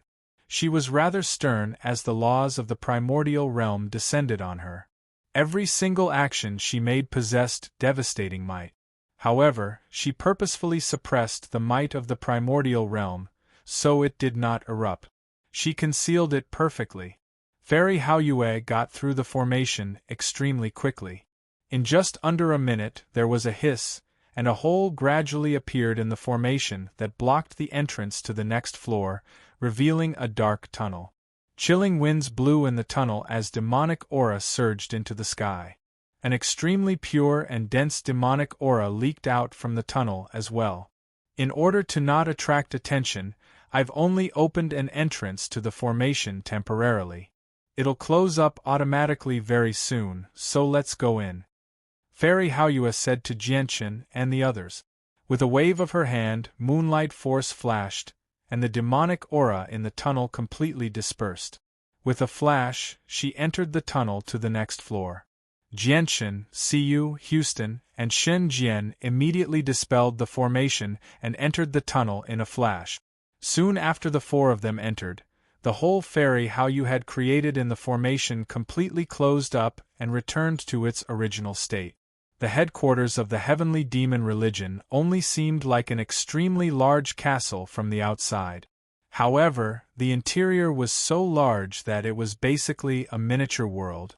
The space on each floor was far larger than the castle itself.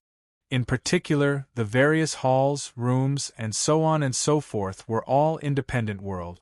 The castle was covered in formations. Every single formation was extremely powerful, either displayed openly or hidden in space. Just the invisible pulses they gave off were enough to make Jianchen and the others shiver in fear. As a matter of fact, The four of them did not even dare to expand the senses of their souls with their strength. They were afraid that a divine king would be hiding somewhere they could not detect, which would expose them. As a result, the four of them could only follow behind Fairy Haoyue. Along the way, Jianchen and the others avoided all the dangerous regions under Fairy Haoyue's lead. At the same time, they avoided all the probing of the Divine King. They advanced through the heavenly demon religions silently, without anyone noticing. It had to be mentioned that the security of the headquarters of the heavenly demon religion was extremely tight. If regular infinite primes ventured in, their lives would be in danger. However, Fairy Haoyue was no regular infinite prime. Under her lead, they encountered no danger at all. As the five of them rapidly advanced, they gradually approached the core region of the heavenly demon religion's headquarters. Fairy Haoyue's face gradually became stern. This should be the entrance to the upper floor, but there's an extremely powerful concealing formation there. Fairy Haoyue stopped at the end of a corridor. She stared ahead as a rare sliver of sternness appeared on her face. Trapping formations and killing formations exist together, as well as illusionary formations. These formations are so powerful that even 7th heavenly layer infinite primes will probably die if they enter. It looks like the upper floor should be the core region of the heavenly demon religion's headquarters. Perhaps the true objective of the heavenly demon religion's war lies here. Fairy Haoyue said sternly. After studying the formation for a while, she said confidently, "However, this formation still can't stop me. It's just that getting through this formation will cause such a great disturbance that the moonlight illumination formation probably won't be able to cover it up." Set up the formation. After a moment of thought, Fairy Haoyue made up her mind. "Fairy Haoyue, please wait." At this moment, Houston suddenly said. His face was uneasy. Fairy Haoyue looked at Houston. Jianchen, Shunjian, and Siyu also looked at Houston. "Uncle Xiao, what's wrong?" Jianchen asked in confusion. Uncle Xiao stared at the formation before him. After a moment of silence, he said, "Perhaps this isn't the right path." Jianchen, Shunjian, and Siyu immediately became surprised when they heard that. They all stared at Houston in doubt. Even Fairy Haoyue stared at Houston in surprise. She asked, "How are you so sure that this isn't the right path?" "Because of this." With a thought from Houston, a thumb-sized bead slowly floated out from between his eyebrows. The bead was blood-red, as if it was condensed from endless blood. It was enchanting, but also carried a bit of evil. This orb was the amigami that Jianchen had given to Houston. Fairy Haoyue stared at the amigami for a moment. She said, "This is a high-grade demonic artifact. You're able to use this artifact with your current strength. It seems that you've received the recognition of the artifact's artifact spirit." Houston nodded. He already knew about Amigami's artifact spirit. He said, "Just now, Amigami's artifact spirit told me to take another path." Fairy Haoyue was silent for a moment. She said, "Since that's the case, then lead the way." The five of them changed their path. Next, Houston led the way. They rushed towards the location that Amigami had told Uncle Xiao. Not long after, the five of them stopped. It wasn't that they didn't want to continue, but that they had reached the end. There was no path ahead. "There's no formation here. It's a dead end." Fairy Haoyue looked around and frowned. Chapter 1962. A gleam of light flashed through the eyes of Jianchen, Xinjian, and Siyu. Amigami's sudden actions had filled them with caution. Even Houston was slightly surprised because he was not the one who had acted like this. Instead, it was Amigami's own reaction. Everything that had unfolded before him had exceeded Houston's expectations. Only Fairy Haoyue remained calm, without any change in her expression. This was the confidence that came from her great strength. However, in the next moment, all of their eyes suddenly narrowed. Even Fairy Haoyue was no exception. Everyone stared ahead in shock. Enveloped by the red light from Amigami, the scene before them changed.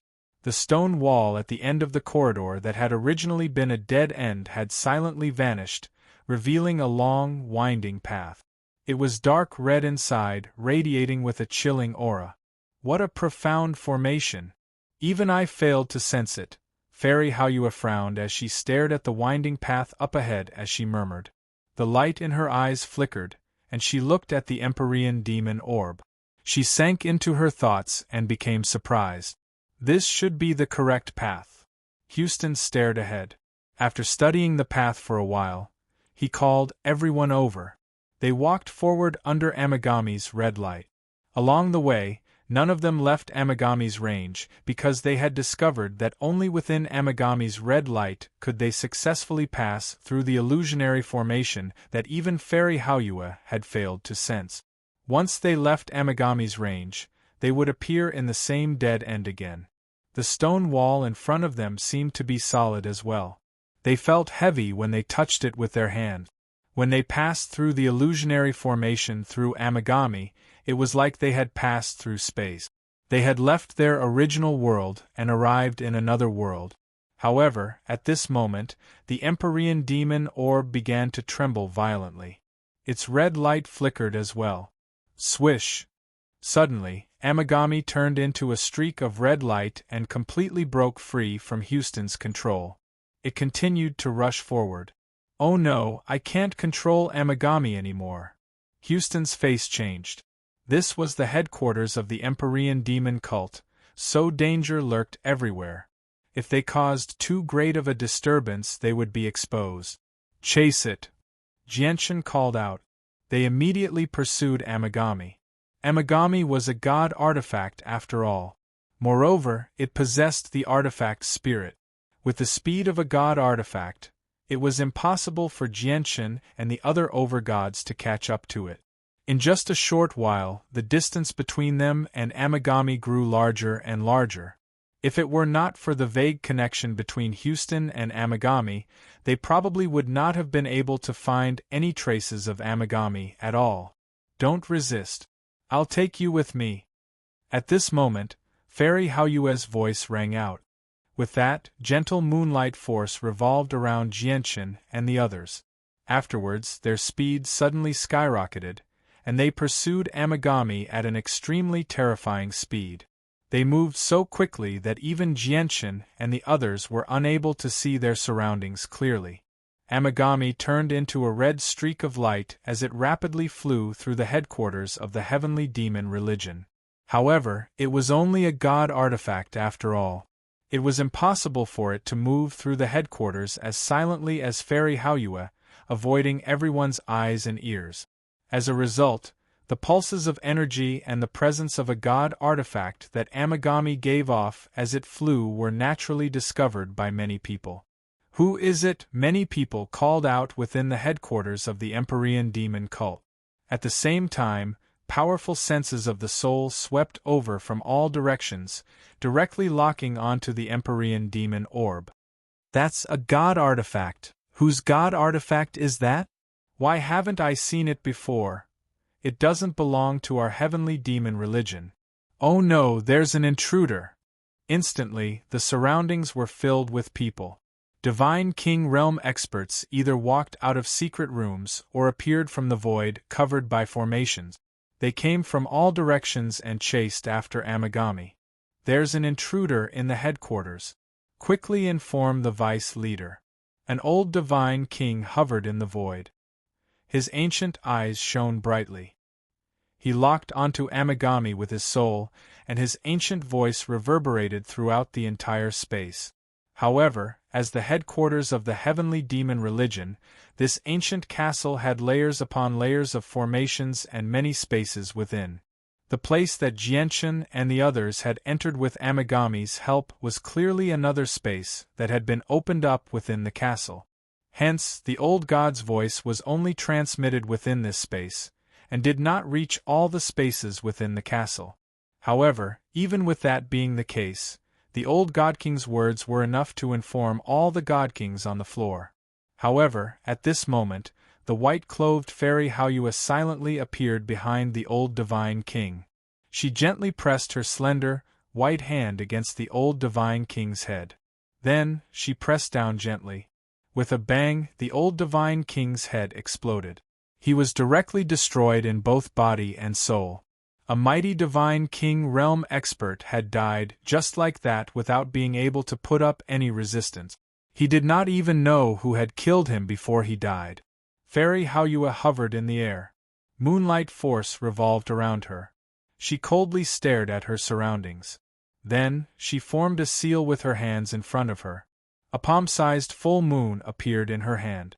The power contained within it was terrifying enough to destroy the world. Jianchen and the others paled in shock. In the next moment, the full moon suddenly shattered, turning into several dozen strands of moonlight force that were as thick as fingers. Like arrows, they shot into the surroundings with terrifying might. Spurt! Spurt! Spurt! Spurt! All the exposed divine kings on this floor were struck by the moonlight force without exception. They did not even have the time to cry out before their souls shattered and dispersed. At that moment, the entire floor fell silent. Jianchen, Siyu, Houston, and Shenjian stood behind Fairy Haoyue. They were all shocked when they personally witnessed how Fairy Haoyue had killed several divine kings effortlessly. Even though they knew the primordial realm was very powerful, they could not help but feel shocked when they personally witnessed the might of a primordial realm expert. None of the divine kings were weak. Any single one of them was not something the four of them could fend off. As a matter of fact, they could not even flee. However, they were so fragile before Fairy Haoyue. It was true that divine kings were like ants. Our whereabouts have been exposed. The three vice leaders should return very soon, Fairy Haoyue said gently. Originally, she was confident that she could infiltrate the headquarters of the heavenly demon religion silently without being discovered by anyone. However, her plan had been ruined by Amigami. However, Fairy Haoyue did not make a fuss about it. She directly chased after Amigami with Jianchen and the others. When Fairy Haoyue caught up to Amigami, Amigami was hovering beside an extremely huge pool of blood. The pool of blood was extremely huge, like a vast ocean. From afar, the sky and sea seemed to be connected, stretching as far as the eye could see. Huge waves surged within the sea of blood, kicking up waves of blood that were several hundred meters tall. When they struck the air, they produced great booms. Chilling winds blew in the air above the sea of blood, forming an extremely huge whirlpool that revolved. Vaguely, countless faces seemed to appear as they shrieked out. This seemed like a scene straight out of hell. It was chilling and terrifying. Jianchen, Shenjian, Houston, and Siyu stood beside the pool of blood as they stared at the boundless sea of blood. They were all very stern. This should be the greatest secret of the Empyrean demon cult. They started this war just to create this scene, said Jianchen. Fairy Haoyue stared at the churning sea of blood before her. Soon after, she stared at the whistling, chilling winds in the air. After a moment of silence, she muttered, gathering endless blood to form an ocean, then using a formation to absorb the essence of the blood, condensing it into 9 blood pearls. Gathering the soul force of endless souls into one, extracting their essence, and using a formation to refine it into 9 soul pearls. Just what is the heavenly demon religion trying to do? What soul pearls and blood pearls? Jianchen asked. He was also looking around, but he did not discover anything other than the sea of blood and the chilling winds. At the bottom of the sea of blood, there are 9 blood pearls that contain powerful energy. The chilling winds in the air are actually not wind, but the soul force absorbed by the formation. The soul force also nurtures 9 soul pearls. With your current strength, you can't see these things, Fairy Haoyue said. Jianchen said sternly, has the heavenly demon religion started this war to gather endless blood and condense them into blood pearls and tremendous soul force into soul pearls? Why would they do that? Fairy Haoyue shook her head. I don't understand that either. Even though the essence of the energy within the blood pearls can skyrocket a person's cultivation and the soul force within the soul pearls can strengthen a person's soul, These pearls and soul pearls are condensed from weaker cultivators in the end. Their effects are basically negligible to stronger experts. With the heavenly demon religion's current strength, there's no need for them to go through so much trouble to set up all of this. Fairy Haoyue looked at the surroundings of the pool of blood, and she became stern. She said sternly, "Moreover, the entire pool of blood is protected by an extremely powerful formation. The formation is so powerful that even I shiver in fear. Let alone infinite primes, even chaotic primes will probably die if they fall into the formation. From the strength of the formation, the pool of blood is far more important than everything in the heavenly demon religion's branch on the cloud plane. Apart from the rumored Great Elder, I really can't think of anyone else who can cast down such a terrifying killing formation in the heavenly demon religion." Jianxin's face changed slightly when he heard about the Great Elder of the heavenly demon religion. He stared at the pool of blood and said sternly, "Did the Great Elder of the heavenly demon religion personally set up this place?" The Great Elder of the heavenly demon religion was an existence that all the peak clans on the cloud plane feared. If it were not for the Great Elder of the heavenly demon religion, just the 3 vice leaders of the heavenly demon religion's branch on the cloud plane would not be able to cause much of a ruckus. As a result, Jianxin naturally struggled to remain calm when he heard that the Great Elder of the heavenly demon religion had personally set up this place. P.S. Please listen to Xiaoyao's public message. Once there are any changes to the update, Xiaoyao will inform you through the message. You can find me by searching Xingxingxiao 110. Chapter 1963. At this moment, the boundless sea of blood suddenly surged even more. Even the chilling winds formed from the tremendous amount of soul force in the surroundings became even more violent. Fairy Haoyue's eyes flickered with light as she stared at the sea of blood before her. She said, "The heavenly demon religion is wantonly slaughtering people outside. They've paid the price of countless lives to condense these 9 blood beads and soul beads. At the same time, the 9 blood beads and soul beads constantly absorb the purification from the sea of blood and soul force, allowing them to become even more powerful. If the blood beads and soul beads aren't removed, the heavenly demon religion's slaughter won't stop. They'll continue until they're satisfied with the 9 blood beads and soul beads. Fairy Haoyue, can you take away the 9 blood beads and soul beads? We can't let the heavenly demon religion continue like this," Jianxin asked. Fairy Haoyue shook her head powerlessly. She gently sighed. "The formation protecting this place is too powerful. I can't do anything about it." At this moment, Amigami suddenly arrived above Houston. A layer of blood-red light poured down from Amigami, enveloping Houston completely. A vague connection had already been established between Houston and Amigami's artifact spirit. When he was enveloped by the blood-red light, a thought from the artifact spirit was transmitted into Houston's head. Houston was stunned before becoming surprised. He raised his head and looked at the Amigami above him in some shock. After a moment of hesitation, he said to Jianxin and the others, "Amigami's artifact spirit has sent a message to me. I can bypass the obstructions of the formation and enter." Fairy Haoyue's eyes narrowed. She suddenly turned her head and stared at Houston. More accurately, she stared at the Amigami above Houston's head. After staring at it for a while, she said to Houston, "You need to understand that the formation is so powerful that even chaotic primes can die. If you really believe the artifact's spirit and enter the formation, even I won't be able to save you once you encounter danger." "Uncle Xiao, don't take the risk." Jianxin stopped him as well. He deeply understood just how terrifying the great elders of the heavenly demon religion were. He refused to believe that a single artifact spirit could bypass the formation cast down by such an expert. Unless Amigami had a great background, such as the Anata Tower, or some other heaven-defying god artifact. However, according to what he knew, Amigami was only the famed treasure of the greatest demon monarch of the demon's world, the celestial demon saint. Although it was a god artifact, it was still quite far away from the peak. Shen Jian and Siyu also stopped Houston. They did not want Houston to take the risk and leave his life in the hands of an artifact spirit that could easily go out of control. Suddenly, powerful pulses of energy appeared behind Jianshan and the others.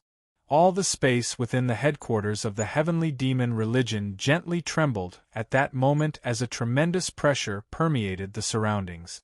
All the formations within the headquarters of the heavenly demon religion had been activated at that moment. Countless formations were linked together, forming an extraordinarily large killing formation in the end. It enveloped the entire castle. The 3 vice leaders of the heavenly demon religion have returned. They've activated all the formations, Fairy Haoyue stared behind her and said calmly. Jianshan, Siyu, Houston, and Xinjian were unable to remain as calm as Fairy Haoyue. Their hearts all sank as they became extremely stern. There's no time. Let me try and see if I can destroy the arrangements the heavenly demon religion has set up here, Houston said firmly. Ignoring everyone's persuasion, he charged into the formation with a resolute expression without hesitation. Apart from his desire to destroy the heavenly demon religion's plan to condense blood and soul beads, there was another important factor behind his actions, which was the artifact spirit. Through his communication with the artifact spirit, Houston understood that there was something extremely important to the artifact spirit here. At the same time, there was also a great opportunity that belonged to him. Amagami sat on top of Houston's head. At the same time, he circulated the heavenly demon arts he cultivated. Demonic chi revolved around his body as he entered the terrifying killing formation that protected the pool of blood.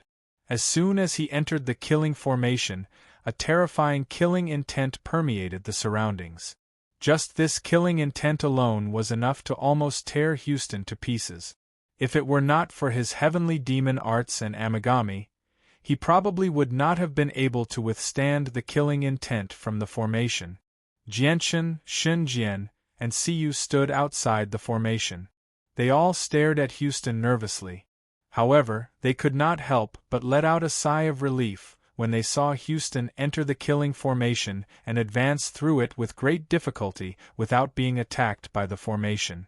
At the same time, the 3 of them were extremely puzzled.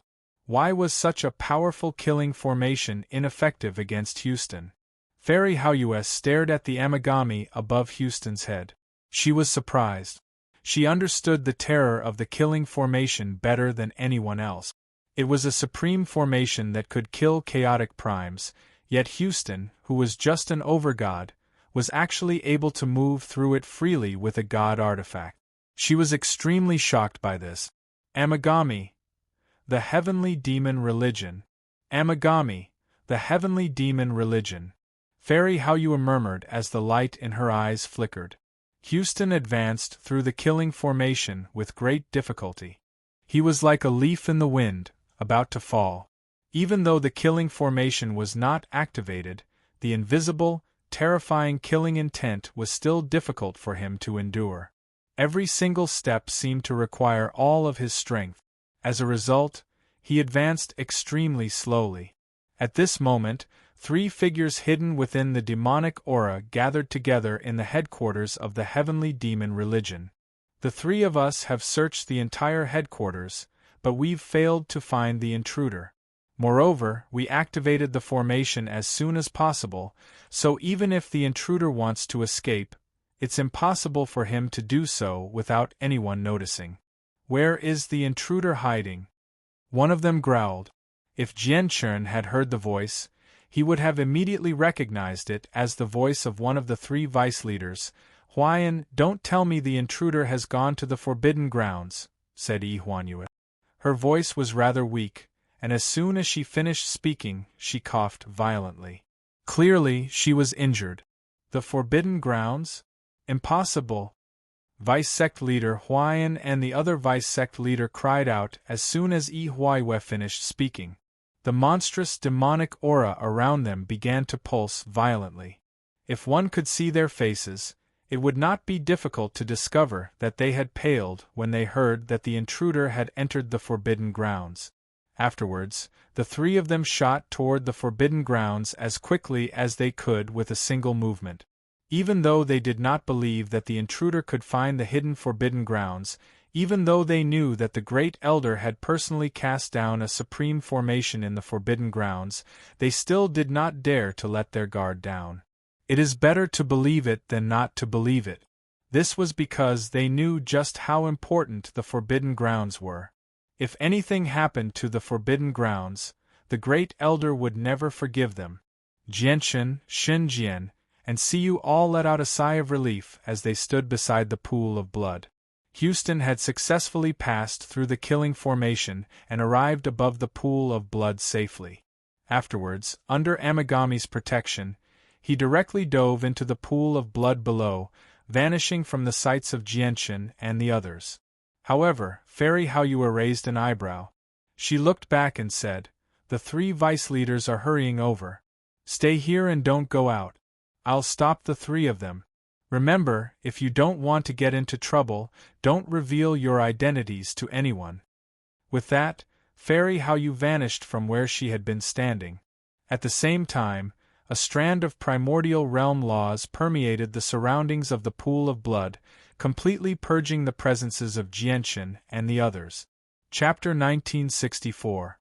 Around 5 minutes later, Houston, who had dived to the bottom of the sea of blood, finally resurfaced. His aged face carried an expression of unconcealable excitement and joy, and his eyes stared unblinkingly at his hands. To no surprise, he held 9 thumb-sized beads of blood in his hands. Every single bead was translucent and extremely bright. They shone with a dazzling red light just like red agate stones. However, every single one of the 9 beads pulsed with extremely great energy, enough to even surprise over-gods. Even the Divine King's face changed. The energy within the 9 beads was just too great. If they exploded in a single moment, they would be able to unleash devastating power that could easily kill over-gods. Jianchen, Xinjian, and Siyu noticed the 9 beads of blood in Houston's hands as well. They were all very stern. These 9 beads should be the beads condensed from the essence of endless blood that Fairy Haoyue mentioned. The heavenly demon religion has spent so much effort to condense these beads, yet Uncle Xiao has taken them all away. This matter will definitely cause a huge uproar in the heavenly demon religion. Jianchen was rather heavy-hearted. He could tell just how important this place was to the heavenly demon religion from the formations cast down here. Or in other words, just how important this place was to the Great Elder of the heavenly demon religion. If the Great Elder personally came to the Cloud Plain, the consequences would be unimaginable. Houston was about to leave after collecting the 9 beads of blood. However, his body stiffened slightly, and he raised his head to look at the sky.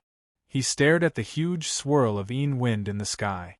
After a moment of hesitation, he began to fly into the sky under the protection of the blood-red light from the Empyrean demon orb. Very soon, he was swallowed by the huge swirl of chilling wind. When he reappeared, there were 9 thumb-sized beads in his hands apart from the 9 thumb-sized bead. They were all jet-black beads. This black pearl contained an extremely powerful and incomparably pure soul power. Now, the 9 beads of blood and soul had all ended up in Houston's hands. At this moment, there was a flash, and the white-clothed Fairy Haoyue had already returned to Jianchen and the others. When she saw the 9 beads of blood and soul in Houston's hands, her eyes narrowed as well. She said with a heavy voice, "The heavenly demon religion will definitely alarm the true upper echelon now that they have lost the beads of blood and soul. It might even alarm the Great Elder. We can't stay here for long. We need to leave as soon as possible. The heavenly demon religion will probably make a huge move soon." At the same time, Houston understood the severity of the matter. After collecting the 9 beads of blood and soul, he immediately flew out. Just like how he entered, he made it out of the formation safely. However, passing through the formation was an extremely difficult matter for Houston. When he walked out of the formation, the terrifying killing intent that permeated the formation almost made him collapse. His face was pale. Fairy Haoyue was stern. With a flip of her hand, the bright moon divine hall appeared. She said, "Enter the divine hall. We need to leave as soon as possible." Without any hesitation, Jianchen and the others immediately entered the bright moon divine hall. Fairy Haoyue stowed the divine hall away and used her primordial realm laws to erase the presences and traces left behind by Jianchen and the others. She vanished in a flash, making her way out of the castle with lightning speed. Now, all the formations in the castle had been activated.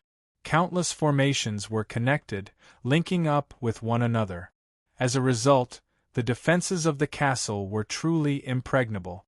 Fairy Haoyue was cold. Her eyes shone with a sharp light as she radiated with a terrifying presence.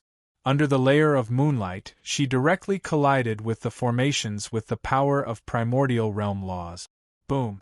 With her collision, the entire castle shook violently. Even though the killing formation before her had been fused with many other formations, it was still unable to endure Fairy Haoyue's powerful strike. With a crack, it directly collapsed. However, Fairy Haoyue did not slow down at all. She radiated with a surging presence as she rampaged through the various formations before her like a hot knife through butter. She quickly retreated from the castle. Even though the defenses of the castle were impregnable, there were no killing formations that could stop Fairy Haoyue apart from the formations that protected the pool of blood. Even though all the formations in the castle were linked together, making them much more powerful, they were still unable to stop Fairy Haoyue. At that moment, the headquarters of the heavenly demon religion that many infinite primes feared on the cloud plane, where they dared not approach at all, was like strolling through her own backyard in Fairy Haoyue's eyes. They were unable to do anything to her at all. Boom! At this moment, a heavy sound that basically rang through the entire castle suddenly rang out. Fairy Haoyue formed a seal and used an ability. She struck out with her full strength, piercing through the layers of formations and creating a hole in the castle. Afterwards, she flew out through the hole and vanished. At the same time, the three vice leaders of the branch of the heavenly demon religion on the cloud plane became bound by shackles condensed from moonlight force. They were unable to move at all. At this moment, the monstrous demonic aura around the three of them began to fluctuate intensely. Immediately, the three of them emitted a furious roar in unison. After using all of their strength, they finally shattered the restraints that were entangled around their bodies. Immediately, their bodies quietly disappeared from this place. When they appeared again, they had already arrived before the hole that Fairy Haoyue had created. The three of them stared at the hole with ugly expressions. Their faces were extremely sunken. This ancient castle is a divine artifact with extremely powerful defense. Only chaotic primes can pierce through a divine artifact. Once all the formations in our headquarters are activated, even ninth heavenly layer infinite primes won't be able to escape. However, these formations can't stop this person at all. Just who is this chaotic prime? Let's go to the Forbidden Grounds. The chaotic prime who broke into our headquarters has been in there for quite some time, said Jianchen. With that, the three of them vanished in a single instant. When they reappeared, they had arrived beside the pool of blood, standing outside the formation. Fortunately, the formation is fine. The Great Elder personally cast down the formation after all. Even if this person is a chaotic prime, they won't be able to get through it. The three of them all let out a sigh of relief when they saw that the formation was fine. They could ignore the fact that a chaotic prime had broken into their headquarters and killed many of their divine kings. They could even ignore the fact that the chaotic prime had pierced a hole in the castle. This was because they only needed to report this matter, and the higher-ups would naturally send people to deal with the chaotic prime. However, they could not allow anything to happen to the blood beads and soul beads in the Forbidden Grounds. However, when Huayan instinctively looked towards the bottom of the pool of blood, his face suddenly froze. His face instantly paled while intense disbelief filled his face. He cried out, "The blood droplets! Why are the blood droplets gone?" The other two vice leaders were shocked when they heard that.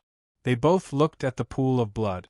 With a single glance, both of their faces instantly turned incomparably pale, and they were almost scared out of their wits.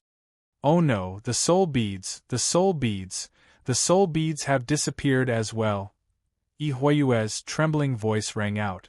At that moment, the three vice leaders of the heavenly demon religion tottered slightly.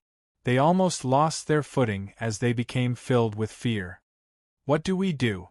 The blood beads and soul beads have disappeared. How do we explain this to the higher-ups?" Chapter 1965. In an unknown space extremely distant from the cloud plain, an extremely majestic divine hall stood there. It radiated with a terrifying pressure that could shake up the world. This divine temple seemed to be able to suppress a part of the sky. When it stood in this space, it seemed that even this independent unknown space had to submit, crawling at the feet of this divine temple. At this moment, two streaks of light suddenly appeared in a silent, dark room at the very top of the divine hall. They tore through the darkness like two bolts of lightning, illuminating the dark room with a sliver of light. "Amagami! It's Amagami's presence. Ning Shuang, have you come to the saint's world?" In the pitch-black secret room, a trembling and excited voice suddenly rang out. The voice was filled with endless longing. The two streaks of light that had suddenly appeared were actually a pair of eyes that shone brightly. It was a person's gaze. With the help of these two divine lights, one could vaguely see a figure sitting cross-legged in this secret chamber. The stalwart figure seemed to give off a terrifying presence that could crush the sky as he sat there. "How many years has it been? How many years has it been? I've finally waited for this day. I've already set up everything in the saint's world. Ning Shuang, we'll meet again very soon." The voice filled with longing rang out again. 1,000,000 years of preparation, 1,000,000 years of hard work, 1,000,000 years of bitter waiting and anticipation were finally about to come true.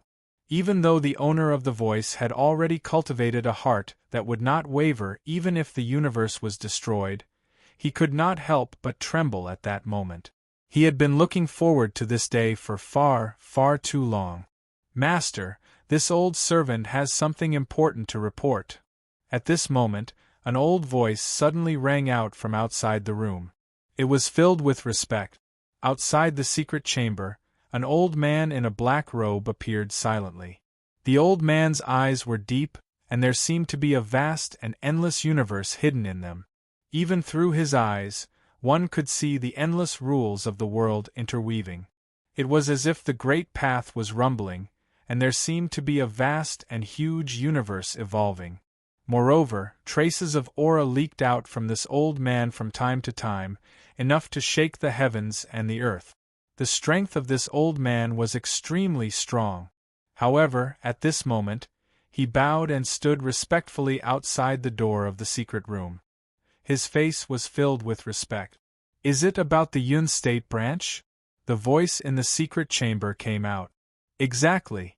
Master, I've just received news that the 9 blood beads and soul beads that the branch on the cloud plain spent countless years condensing have been taken away by an unknown chaotic prime," the old man said politely.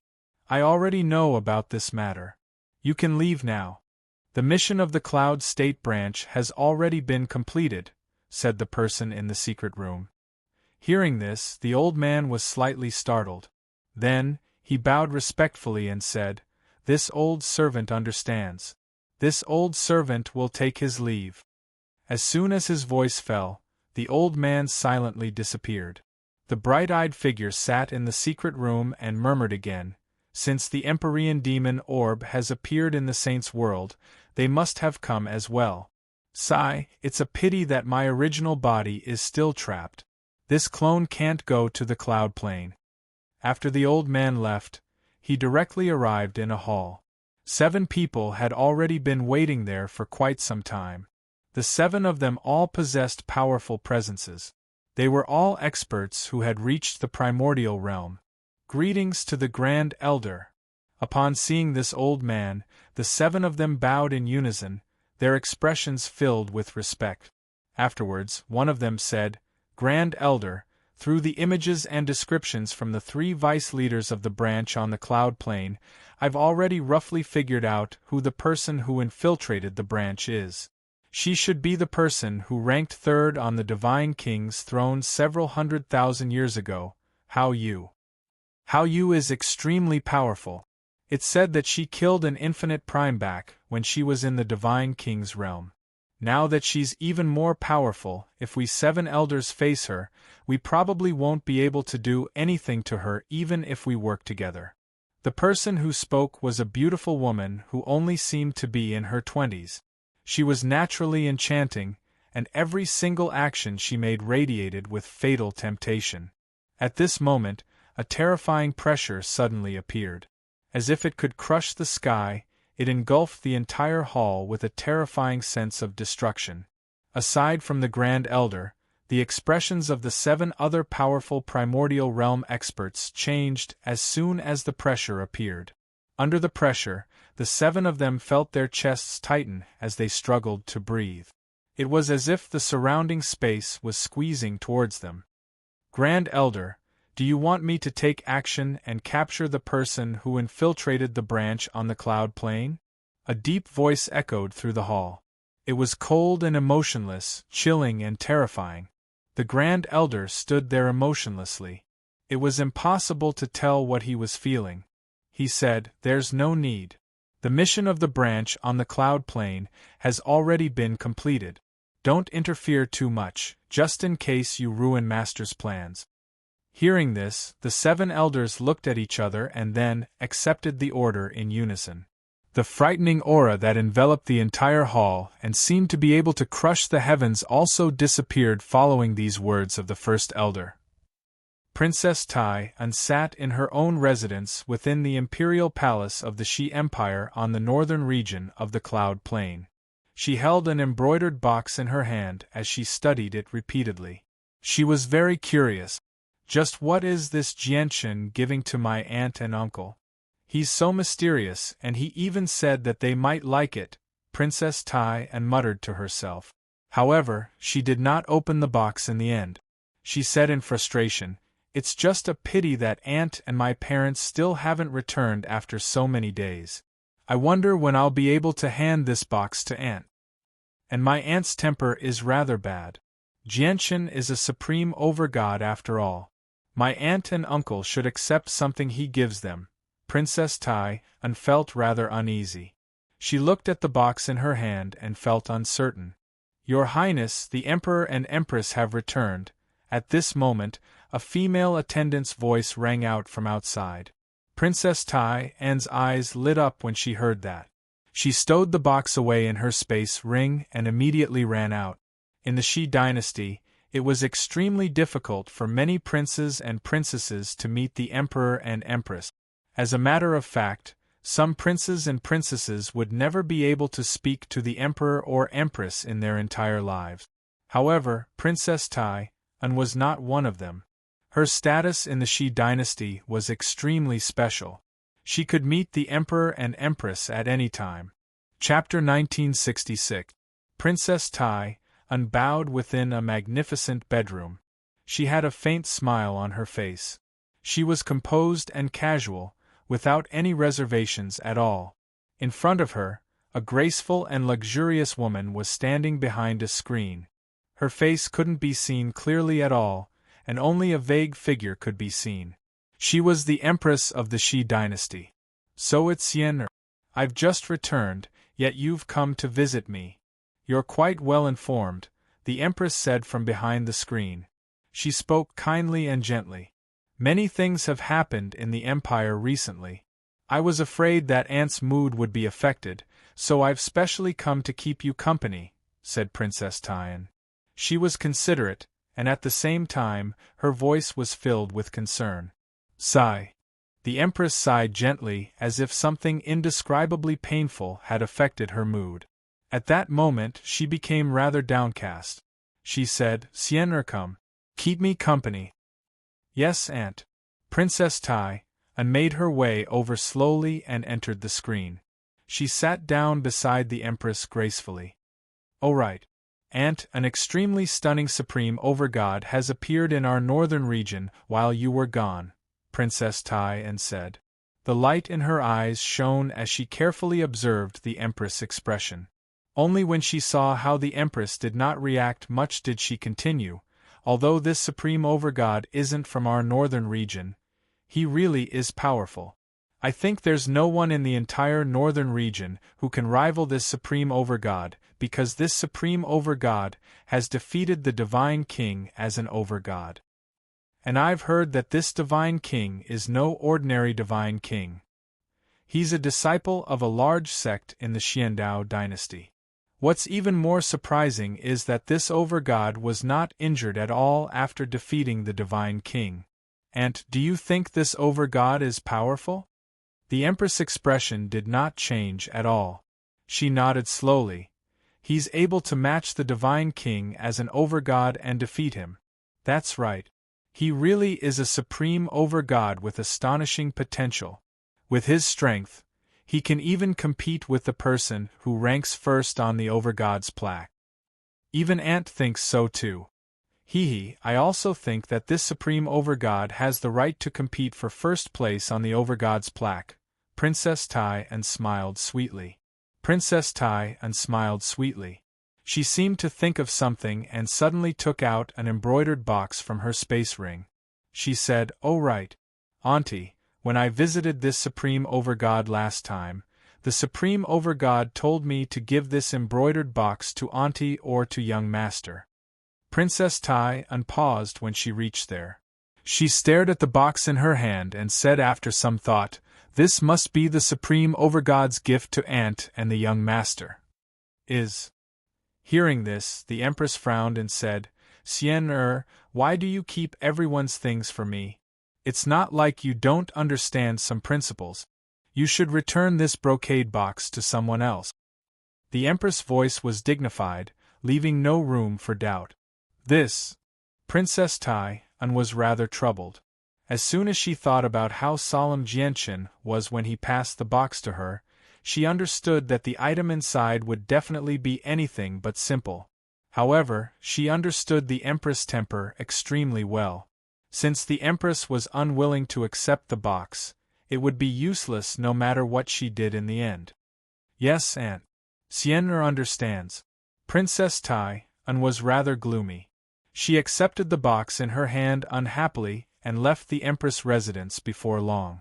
However, Princess Tai did not forget about Jianchen's orders.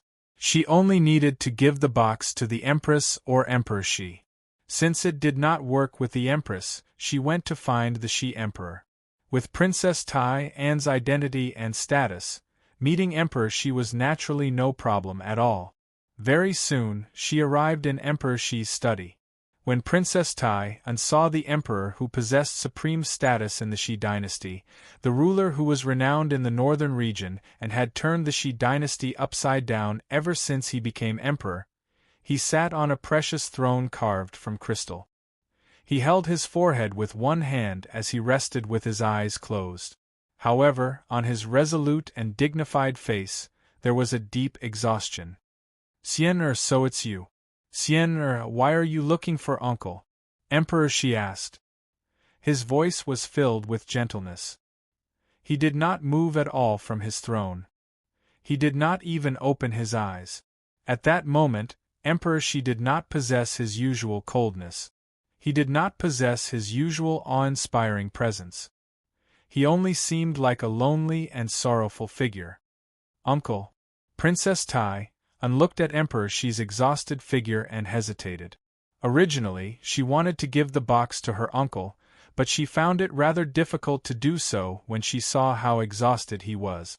Uncle has always been worried about his long-lost daughter. He's already exhausted. Now that he finally has a chance to rest, do I really have to disturb him like this? Princess Tai thought. In the end she sighed inside and did not choose to take out the box at a time like this. Within the Tianyuan family in the Dong, a province of the divine kingdom of Pingtian in the southern region of the Cloud Plain. Fairy Haoyue and Jianxin's group had all returned to the clan. When they left, they did not raise any suspicions, and when they returned, they did so silently as well. Without the 9 blood beads and soul beads, the heavenly demon religion will probably cause a great disturbance. You have to be careful. Don't let any traces leak out, or no one will be able to save you. Fairy Haoyue personally cast down a barrier in a secret room deep underground as she spoke extremely sternly. At this moment, Amigami suddenly floated out from Houston's sea of consciousness. She shone with dazzling red light, and in the next moment, 10 thumb-sized beads flew out from Amigami. The 10 beads were 5 soul beads and 5 blood beads. They floated before Jianxin, Houston, Shunjian, Siyu, and Fairy Haoyue. Amigami's artifact spirit has messaged me, saying that these blood beads and soul beads are a gift to everyone. Thank you for your assistance. Houston opened his mouth and conveyed the artifact spirit's message. Although these soul orbs and blood orbs are formed from the blood and soul energy of countless living beings, because the blood orbs and soul orbs have been refined by the Great Array for many years, they have long since transformed into the purest crystals. Therefore, absorbing the energy and soul energy inside will not leave behind any hidden dangers. Fairy Haoyue studied the blood beads and soul beads seriously. She nodded, that's right. The formation has refined the blood beads and soul beads for many years, so the malice and unstable factors within them have been purged long ago. As a result, the blood beads and soul beads have become great nourishment. They can increase your strength by quite a lot. As she said that, Fairy Haoyue glanced at Jianxin. With a wave of her hand, she sent the blood beads and soul beads to Jianxin. She said, "These blood beads and soul beads are useless to me now. Take them." Chapter 1967. Looking at the blood beads and soul beads, Shun Jian and Siyu were also hesitant. Like Jianxin, they didn't accept the blood beads and soul beads. After a while, Shun Jian said, "Although I'm not a righteous person, I'm also not part of the demonic path. The heavenly demon religion slaughters tens of thousands of lives and uses countless lives to condense these 9 blood beads and soul bead. Although these blood beads and soul beads can greatly increase one's cultivation, if I were to use them, then what difference would there be between me, Shun Jian, and the people of the demonic path?" As he spoke, Shun Jian handed the 2 blood beads and soul beads floating in front of him to Houston. With a solemn expression, he said, "Houston, these things aren't suitable for me to use. However, you practice the demonic path cultivation method, so there shouldn't be any taboos in this aspect. Thus, consider these blood beads and soul beads as a gift from me." Shun Jian's words were resolute and decisive. Although these blood beads and soul beads could greatly increase one's cultivation, they didn't seem to be tempting to Shun Jian at all. Shun Jian is right. These blood beads and soul beads are indeed not suitable for us. After all, we're not people of the demonic path. The cultivation method that we practice is also not a demonic path cultivation method. If we were to use these products condensed from the blood and soul beads of countless lives to cultivate, it would affect our state of mind. In serious cases, it could even create inner demons that would affect our future cultivation. Jianxin also handed the blood beads and soul beads to Houston. Although the blood beads and soul beads had been refined by the Great Array and all the evil qi and unstable impurities had been removed, their formation was truly too cruel. Jianxin had his own principles. If these blood beads and soul beads were taken from the bodies of demonic beasts or various ominous beasts, then he naturally wouldn't reject them. After all, his ideology had already been formed. However, these blood beads and soul beads weren't taken from the bodies of demonic beasts. Thus, he couldn't accept them in his heart. "I don't need them either, Uncle Xiao. You can take them for yourself," Siyu also said and returned the blood bead and soul bead to Houston. Houston looked at the 4 blood beads and soul beads floating in front of him. After a short hesitation, he said, Well, since you don't need them, I won't be unreasonable. I'll accept them on behalf of Amagami. They are very useful to Amagami. Why would a divine weapon need these things? Fairy Haoyue stared at Houston and said unhurriedly. Houston shook his head and said, Actually, I'm also very curious about this. During this trip to the heavenly demon religion, Amagami has given me too many surprises. Fairy Haoyue stared at Houston deeply and said, Your Amagami probably isn't as simple as she seems on the surface. I'd advise you to use less of this god artifact. If it's possible, it's best if you abandon it, just in case you end up doomed in the future. Houston immediately became stern. He knew that Fairy Haoyue was a terrifyingly powerful primordial realm expert, so she definitely would not say something like that for no reason. Afterwards, Fairy Haoyue looked at Jianchen and said, I'm going to leave. The upper echelon of the heavenly demon religion will definitely be alarmed by something like this. If I stay, I'll only cause trouble for you. Be careful. A sliver of hesitation appeared on Fairy Haoyue's face when she reached there. After a while, she said to Jianchen secretly, I suspect that Amagami is connected to the heavenly demon religion in some way. I don't know if it's a blessing or a curse. Jianchen nodded slightly to express that he understood. In reality, he had the same suspicions as well. After all, the formations that protected the blood and soul beads were so powerful that even chaotic primes would have a slim chance of survival if they entered them. Yet, the Empyrean demon orb was able to move about freely in such a terrifying formation. This did not make sense.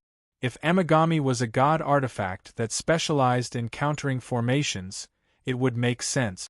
However, Jianchen had learnt from the sword spirits that Amagami was the famed treasure of the greatest demon monarch of the demon's world, the celestial demon saint. It possessed both offensive and defensive abilities, and there were no rumors that it could ignore formations. As a result, this could only mean that the formation in the headquarters of the heavenly demon religion had been specially set up to be ineffective against Amagami or a certain cultivation method.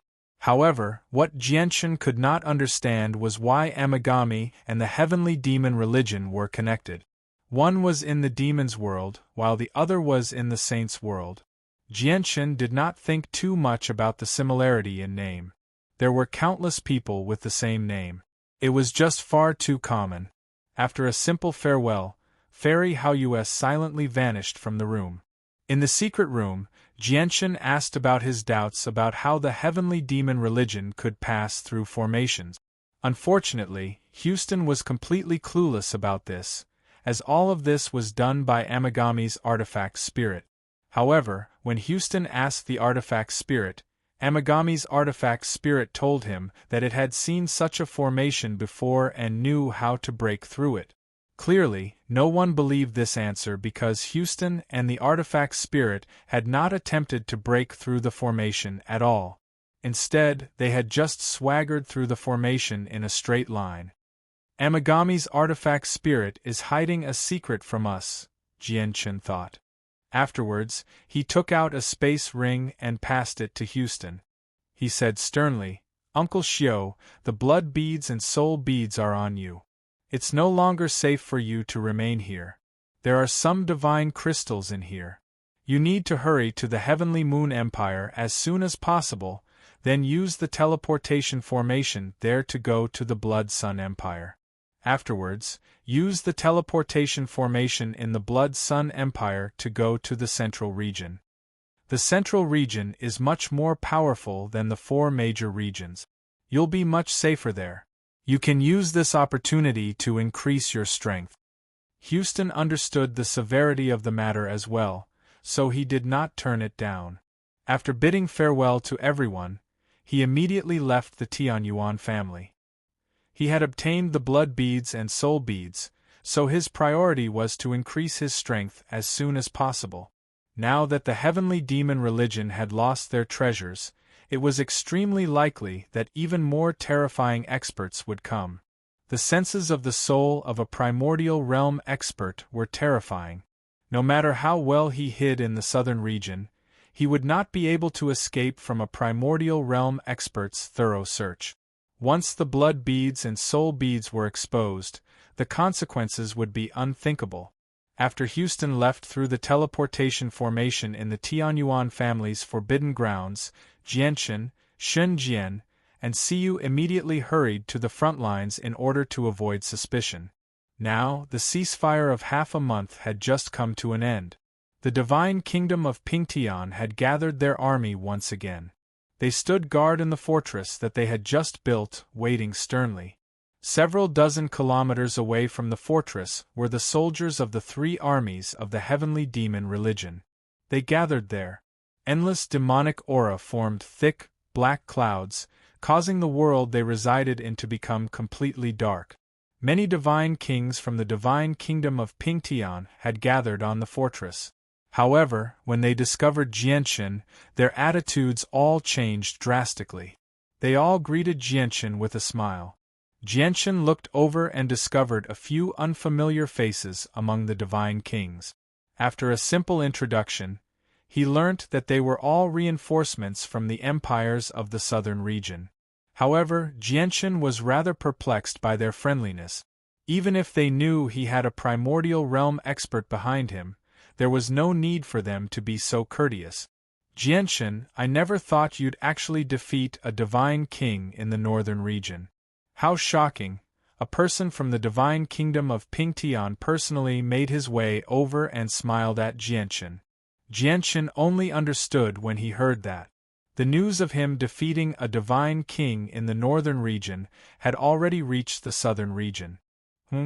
Look over there. The heavenly demon religion seems to have retreated. At this moment, a divine king on the fortress cried out in surprise. Everyone immediately shifted their attention away from Jianchen. They all stared ahead, towards the base of the three armies of the heavenly demon religion. With their eyesight, they were naturally able to clearly see everything that was happening dozens of miles away in this open space. Chapter 1968. The sudden retreat of the heavenly demon religion confused the divine king who stood on the walls of the fortress. After half a month of preparation, they had already prepared themselves for a long battle against the heavenly demon religion. However, just when the ceasefire between the divine kingdom of Pingtian and vice-leader Huayan had ended and the battle was about to erupt again, the heavenly demon religion that had gained the upper hand suddenly retreated. This unexpected action left the divine king on the walls rather confused. They had no idea what was going on. Even the divine king stared at the army of the heavenly demon religion that had already retreated into the distance. He was filled with doubt and confusion. They've retreated? The heavenly demon religion has retreated just like that? Don't tell me they're plotting something? A divine king on the walls said. He found this rather hard to believe. The old man understood the heavenly demon religion's way of doing things extremely well. The heavenly demon religion is tyrannical on the cloud plane just because they have the support of a great elder. They can destroy anyone they want. However, due to the great elder behind the heavenly demon religion, none of the peak organizations on the cloud plane dared to lay their hands on the heavenly demon religion.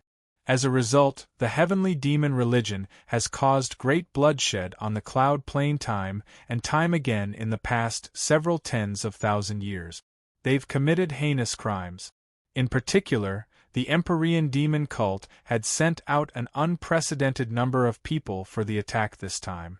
Not only had they mobilized all 9 armies to attack the 3 regions, but even their vice leaders had been mobilized as well. This was an extremely rare sight. They have adopted this attitude of not giving up until they achieve their goal.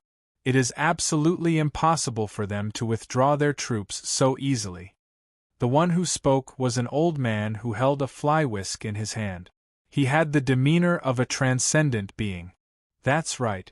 The heavenly demon religion's withdrawal is definitely not as simple as it seems on the surface. We can't let our guard down, another divine king said. The divine king on the fortress expressed his own opinions and guesses, but without exception, no one believed that the heavenly demon religion had really retreated. Even the Divine King was no exception. This was because the heavenly demon religion was used to being domineering. Adding on the fact that they had brought such a large force this time, according to their style of doing things, it was absolutely impossible for them to give up on their own accord unless they set off a monstrous massacre that could shake the entire cloud region. Among these people, only Jianchen, Shunjian, and Siyu knew that the heavenly demon religion's withdrawal wasn't because they had other motives or were plotting something. They were truly withdrawing. However, Jianchen had no idea how long the 9 armies would last.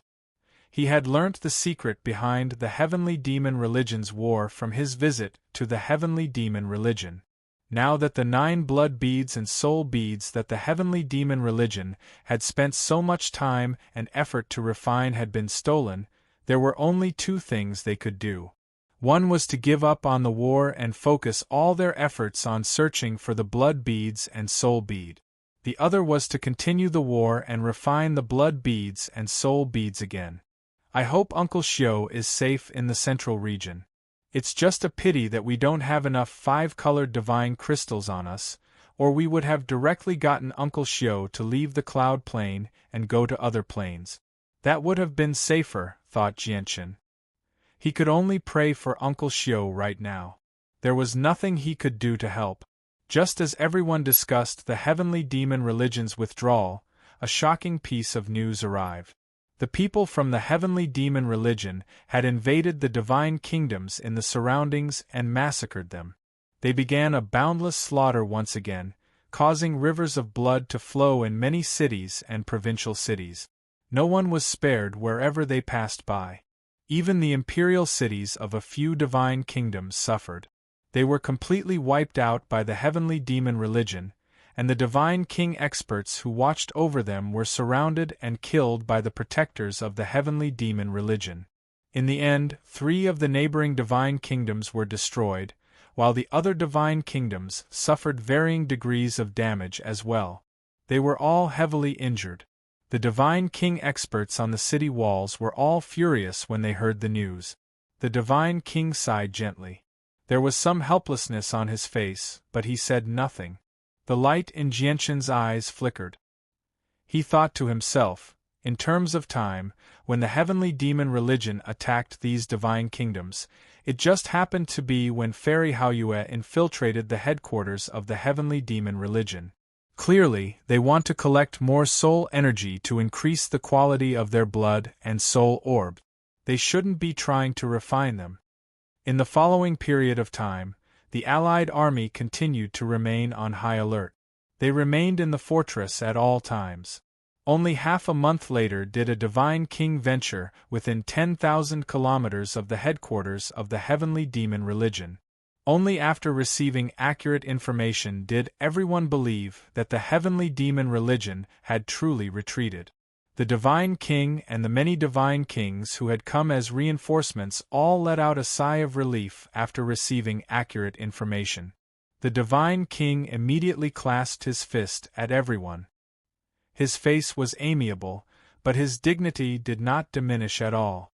He said, "Everyone, it looks like the war this time has truly come to an end. I would like to thank everyone for your assistance. Your Majesty is far too polite. The heavenly demon religion is vicious. We should all work together against such a vicious demonic cult." An old man clasped his fist at the divine king. An old man clasped his fist at the divine king. He spoke extremely politely. He was an elder of the Earth Spirit sect.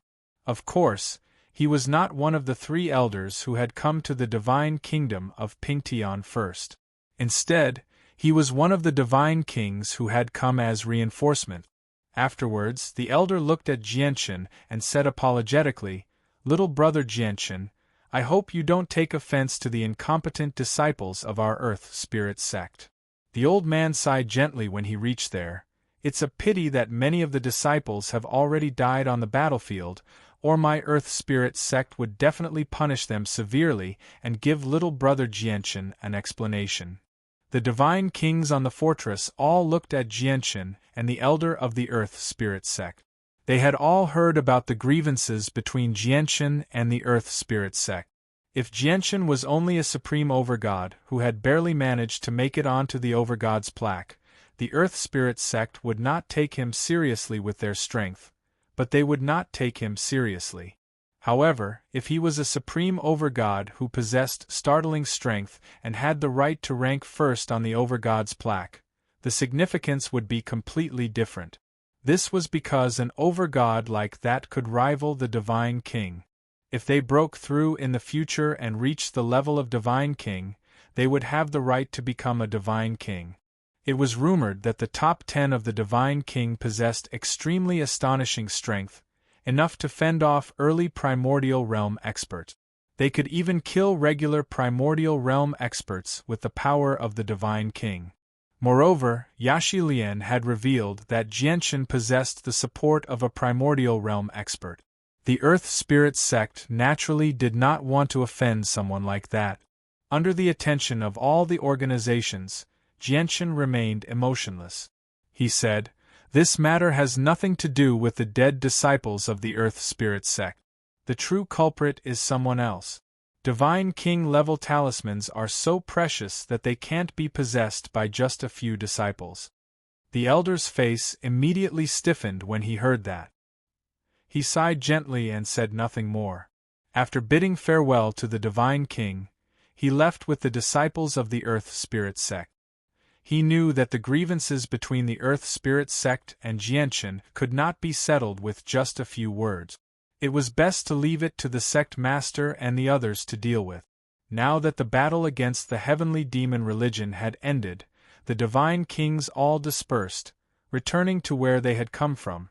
The Divine King arrived before Jianshan and said, "Jianshan, I'll deal with the matters of the battle first.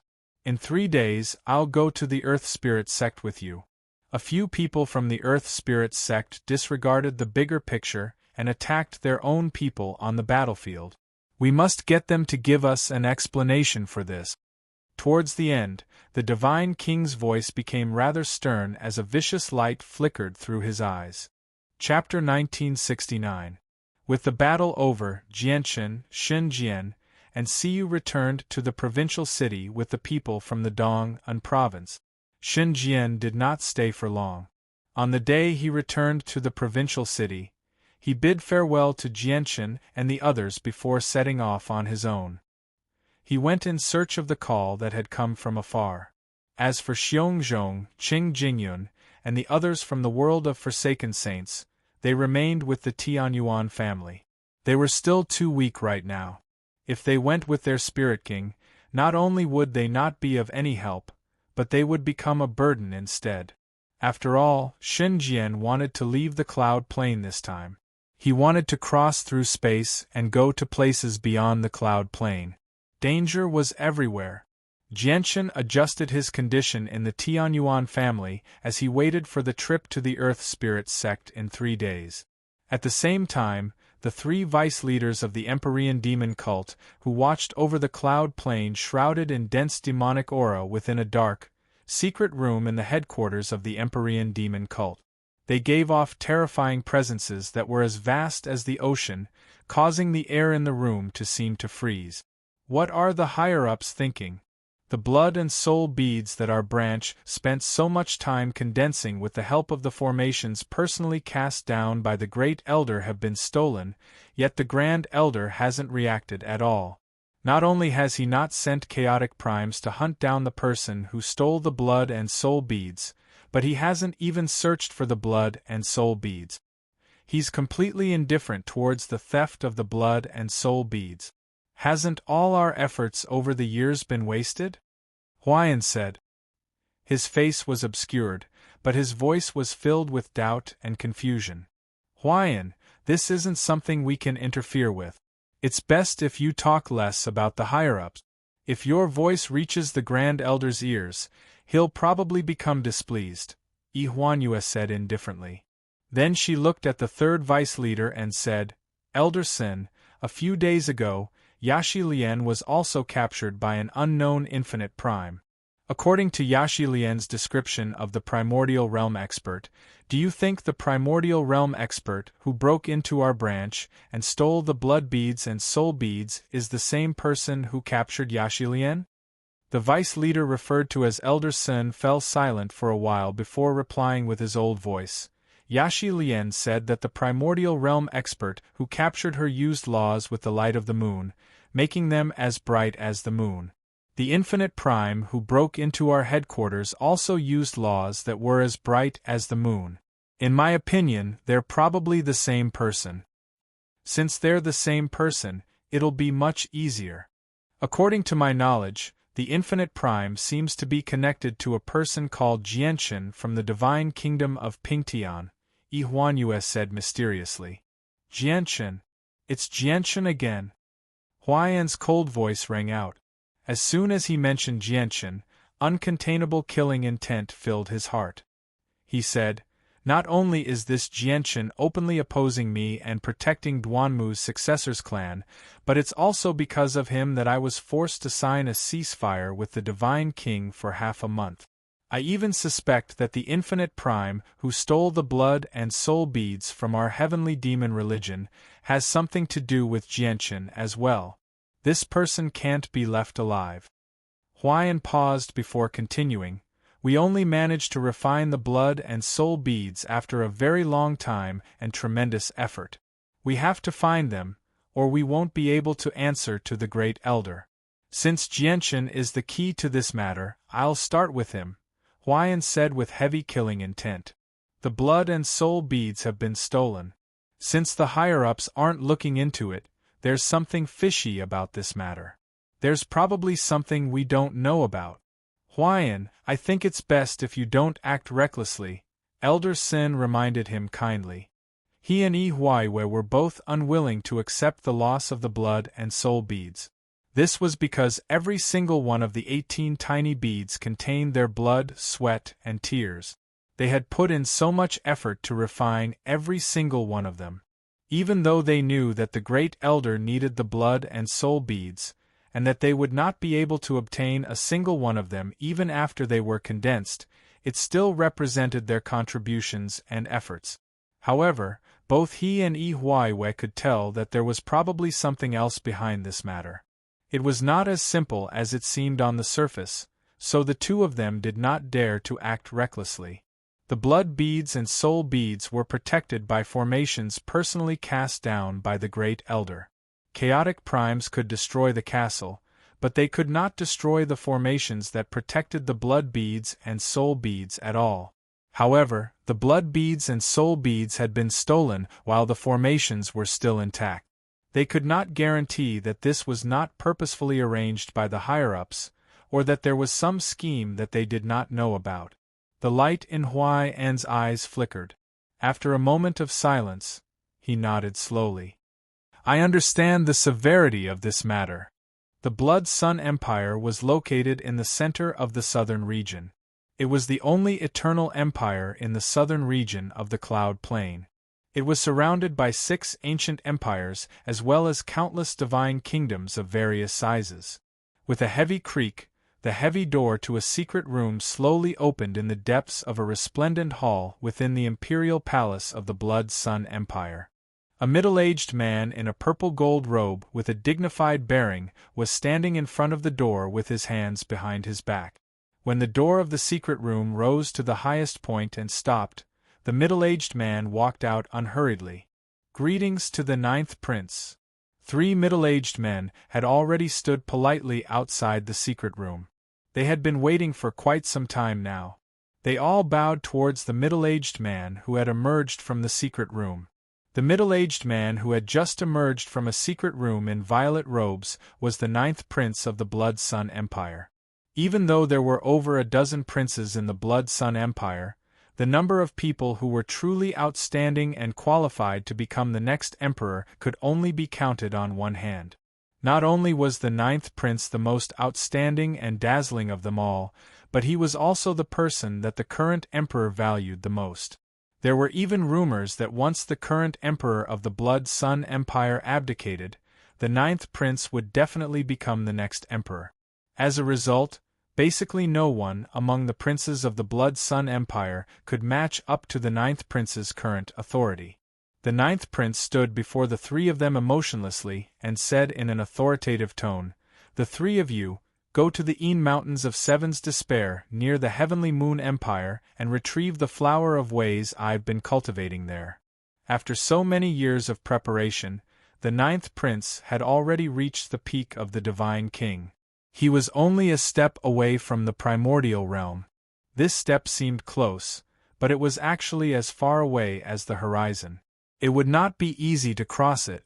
No matter how astonishing the ninth prince's talent was, it would take him a very long time to break through the Divine King and reach the primordial realm through his own abilities. The Flower of Ways was the only heavenly resource that could allow him to break through his current bottleneck and reach the primordial realm in the shortest amount of time possible. As soon as the Flower of Ways was mentioned, the expressions of the three Divine King changed. They looked at one another, and their faces were filled with bitterness. The ninth prince frowned and said sternly, "Has something happened to the Flower of Ways?" The three middle-aged men who were also Divine King hesitated slightly before one of them finally mustered up the courage to say, "Ninth Prince, a primordial realm expert has taken the Flower of Ways." The ninth prince's eyes immediately shone with a shocking light when he heard that. A tremendous presence radiated from him like a flash flood. It was extremely terrifying. They were all Divine King experts, but the three middle-aged men retreated time and time again before the ninth prince's presence. They felt like mountains were crushing down on them. "Let's go to the Mountains of Seven's Despair," the ninth prince said emotionlessly. The Earth Spirit sect was one of the two peak sects in the Heavenly Moon Empire. It possessed an extremely great status within the Heavenly Moon Empire. Even the imperial family of the Heavenly Moon Empire treated the Earth Spirit sect with respect. The Earth Spirit sect occupied the 3,000 spiritual mountains with the densest origin energy in the Heavenly Moon Empire. They used the 3,000 spiritual mountains as the core of the formation and cast down a tremendous protective formation. The formation was so powerful that even regular primordial realm experts would struggle to shake it. Today just happened to be the Earth Spirit sect's once-a-century disciple recruitment ceremony. The small path leading to the Earth Spirit sect was already filled with people. Many young people lined up in an orderly manner, undergoing the various tests set up by the Earth Spirit sect in an orderly fashion. They wanted to join the Earth Spirit sect and become a disciple so that they could bring honor to their ancestors. There was no lack of people from large clans that possessed some status in the Heavenly Moon Empire. They either rode tamed flying beasts that were not weak or sat in luxurious carriages. As a result, there were all sorts of luxurious carriages parked outside the entrance of the Earth Spirit sect, as well as numerous colossal beasts that gave off powerful presences. However, without any exception, no one dared to fly within 1,000 kilometers of the Earth Spirit sect. They all traveled close to the ground. At this moment, a golden streak of light suddenly appeared. It directly flew through the air, directly heading towards the Earth Spirit sect. In the previous moment it was still far away, but in the next moment it crossed the huge distance and appeared outside the Earth Spirit sect. It did not land on the ground. Instead, it just hovered in the air, standing at the same height as the tallest mountain in the Earth Spirit sect. At a closer look, this was a golden carriage. It was powered by 9 strange beasts, and every single one of them was extremely powerful. They all possessed the cultivation of overgods. Who's the person in the carriage? He's actually so impressive. He's actually bold enough to hover in the air before the Earth Spirit sect. That's the same height as the tallest mountain in the Earth Spirit sect. How bold of him! Does he know that his actions are a form of provocation to the Earth Spirit sect? People who are bold enough to do this either know the rules of the Earth Spirit sect or are extremely impressive experts. However, even the emperors of the Heavenly Moon Empire and the elders of the Taoist sect of Calm Clouds wouldn't dare to fly so high. That's the height of the mountain where the ancestor of the Earth Spirit sect sit. For a moment, everyone outside the Earth Spirit sect looked at the golden carriage in the air as they discussed among themselves. However, when the Earth Spirit sect elder in charge of the recruitment ceremony saw the carriage in the sky, not only did he not go up to stop it, but his eyes narrowed instead as his face instantly became stern. He had already recognized the origins of the carriage. As the owner of the carriage, he did indeed possess the right to do something like this. At this moment, the protective formation of the Earth Spirit sect shook, and the entrance to the Earth Spirit sect was completely opened. Only when the Earth Spirit sect was welcoming a person of great status would they do something like this. So it's the Divine King of the Pantheon. Your arrival really brings light to my Earth Spirit sect. Please come in, Divine King. With a clear laugh, the current sect master of the Earth Spirit sect flew out with over a dozen elders. Every single one of them was filled with enthusiasm. In the past, the Earth Spirit sect would never have welcomed the Divine King with such a great array before he had broken through to the primordial realm. Chapter 1970. What? The person in the carriage is actually the Divine King. It's said that the Divine King has already broken through to the primordial realm, becoming an infinite prime. He's on the same level as the ancestor of the Earth Spirit sect. So it's the Divine King. I knew it. Who would be bold enough to not only enter the territory of the Earth Spirit sect, but they're even flying in the sky. Moreover, they're flying at the same height as the tallest mountain in the Earth Spirit sect. Heavens, is there really a primordial realm expert in the golden carriage in the sky? That's a legendary figure. Many people won't even be able to see one in their entire lives. As the sect master's voice boomed through the surroundings, the countless young people who had come to join the Earth Spirit sect and the seniors who had escorted them heard it clearly. Immediately, a great discussion broke out among the crowd. At that moment, the eyes of countless people lit up when they looked at the golden carriage. They were filled with excitement, envy, reverence, and admiration. The primordial realm was a legendary figure to many of them. With their statuses, they did not even have the right to see an expert like that. The Divine King's carriage was received warmly by the elders personally led by the sect master. It drove through the entrance of the Earth Spirit sect, disappearing before everyone's eyes. At the very center of the 3,000 spiritual mountains of the Earth Spirit sect, there was a huge mountain peak that had been forcefully cut in half. The Divine King's golden carriage slowly came to a stop. As the door opened, the white-robed Jianshan and the Divine King in his dragon robes emerged. The sect master of the Earth Spirit sect was a scholarly, middle-aged man. Right now, he was smiling from ear to ear. Just when he was about to speak, the light in the surroundings suddenly became extraordinarily bright. It was as if a huge sun hung in the Earth Spirit sect, causing the light there to be 2 or 3 times brighter than outside. Jianshan seemed to sense something. He looked over and saw a ruddy old man in the distance. He shone with dazzling light as if there was a sun around him. He flew over from afar, and the light he gave off was so powerful that it completely outshone the sun in the sky, causing the surroundings to dim. Jianshan's eyes suddenly narrowed the moment he saw the old man. Even though the old man only shone with dazzling light, he did not give off any presence at all. As a result, he seemed like an ordinary person. However, Jianshan could tell with a single glance that the old man's strength had surpassed the Divine King. He had reached the primordial realm. When the sect master and the elders sensed the old man's arrival, they immediately became respectful.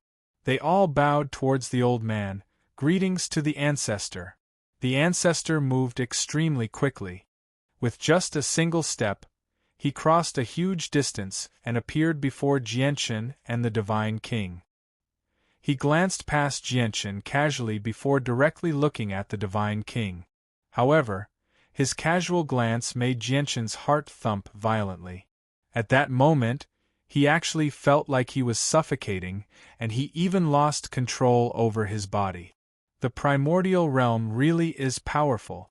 Before an expert like that, I really am an ant, thought Jianchen.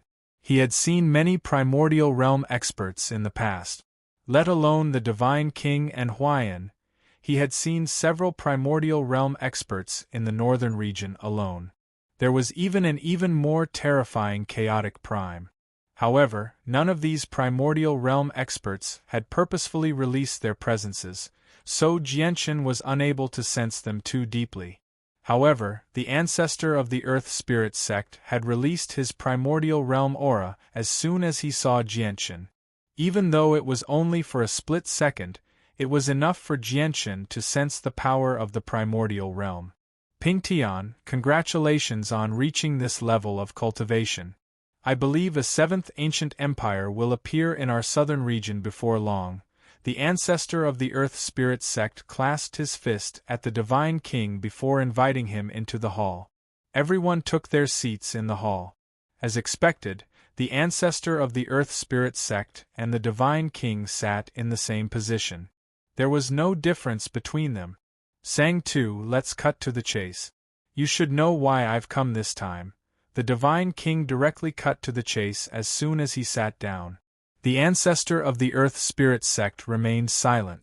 He said nothing. Your Majesty, what happened on the battlefield was indeed the fault of the disciples of our Earth Spirit sect. Our Earth Spirit sect is willing to make up for the injuries Brother Jianchen suffered. Moreover, even the protector who used the Divine King-level talisman to launch a sneak attack on Brother Jianchen has been expelled from our sect. From today onwards, she is no longer a disciple of our Earth Spirit sect. May I ask if Brother Jianchen and Your Majesty are satisfied with this? Said the ancestor. The Divine King looked at Jianchen. Clearly, he was asking for Jianchen's opinion. Jianchen sneered. How precious is a Divine King-level talisman? How can it end up in the hands of an overgod so easily?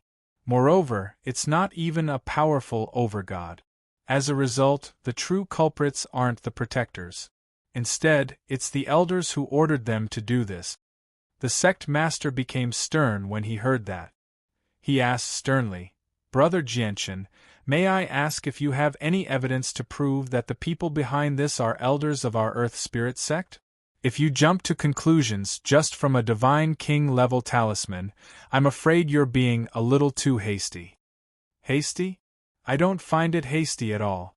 Instead, I find Jianchen's words reasonable, the Divine King said firmly. The sect master's expression changed again and again. Once the matter was related to an elder's mission, it would become rather troublesome to deal with. If there were some protectors who were overgods, their Earth Spirit sect could give up on a few of them. However, the Divine King-level experts were the pillars of the Earth Spirit sect. Losing even one of them would affect the sect's strength. The elders of the Earth Spirit sect who sat in the hall all became stern. Bring me Mu Ku. At this moment, the ancestor of the Earth Spirit sect suddenly said. He remained indifferent. Mu Ku was one of the elders of the Earth Spirit sect, as well as the master of the 7 protectors who had caused trouble in the Dong'an province. The sect master's face immediately changed. After hesitating slightly, he sent someone to invite Elder Mu over in the end. Very soon, Elder Mu entered the hall. After bowing towards the ancestor of the Earth Spirit sect, he stood there with a sunken face. Jianchen, the culprits you speak of, the master of the protectors, is here. Do you plan on doing it yourself, or do you plan on getting Pingtian to do it for you? The ancestor said indifferently. Ancestor, we still haven't investigated this matter. The sect master said with a sliver of urgency. This was an elder of the Divine King. He could not hand him over so easily. Chapter 1971. If that's the case, I'll be taking this person back, said the Divine King. He was decisive, immediately taking action to capture Mu Ku. However, just when the Divine King was about to take action, the ancestor of the Earth Spirit sect suddenly said, Pingtian, don't you think it's beneath you to take action against a Divine King as a primordial realm expert? The Divine King frowned when he heard that. He said emotionlessly, Sang 2, what do you mean by that? Do you want Jianchen to take on a divine king as an overgod? It's rumored that although Jianchen hasn't attempted the overgod's plaque, he's so powerful that he can take on the supreme overgods who rank first on the overgod's plaque. Moreover, not long ago, he had even defeated a god king in the northern region. As a result, it'll be rather fair if Jianchen fights Mu Ku, the ancestor of the Earth Spirit sect said calmly. Then he looked at the divine king and continued, although Mu Ku is a divine king, he's only an early divine king, and he's not a divine king. As a result, if you take action, it'll be beneath you. Mu Ku, the ancestor of the Earth Spirit sect, looked at Mu Ku. He gave off an unquestionable sense of dignity. Ancestor. Elder Mu Ku bowed politely. Mu Ku, in the battle between the divine kingdom of Pingtian and the heavenly demon religion, your disciples disregarded the bigger picture and attacked people from their alliance regardless of the situation. As their master, you don't restrain your disciples properly, allowing them to commit such a great mistake. You can't just resign. You need to give Jianchen an explanation for this, said the ancestor. Yes, ancestor. Mu Ku replied politely. He dared not disobey at all. Jianchen, the explanation I'll give you is for you to fight Mu Ku to the death. What do you think? The ancestor said to Jianchen. Jianchen stood up and stared at the ancestor of the Earth Spirit sect with shining eyes. Not only was there no fear on his face, but there was even some sharpness instead. He said coldly, since that's the case, let me see just how powerful your Earth Spirit sect's divine king is. Jianchen glared fiercely at Elder Mu Ku. A powerful sword intent radiated from his body as he coldly said, Mu Ku, come out and fight. Sharpness filled Elder Mu's eyes as well. He said, Old man would also like to see the supreme prodigy who is rumored to be ranked first on the overgod's plaque. I want to see if he's really as powerful as the rumors say, where he can defeat the divine king as an overgod. As soon as he finished speaking, Elder Mu Ku walked out of the hall. Mu Ku, you can only lose this battle. You can't win. However, at this moment, the ancestor's voice rang out in Mu Ku's head secretly. The voice came from an infinite prime who had reached the divine king many years ago. Even the divine king was unable to hear what it said, let alone the other divine king elders. Therefore, Mu Ku was the only one who could clearly hear the voice transmission. Elder Mu Ku's body immediately stiffened. His expression rapidly changed a few times before it returned to normal. He felt a wave of sadness in his heart. There were many rings of various sizes in the Earth Spirit sect. They were specially for the disciples to spar with. At this moment, Jianchen and Elder Mu Ku faced one another on the largest ring. The entire ring was enveloped by a barrier personally cast down by the ancestor of the Earth Spirit sect. The barrier was so powerful that it was difficult for the divine king to get through. It could easily endure the shockwaves from the battle inside.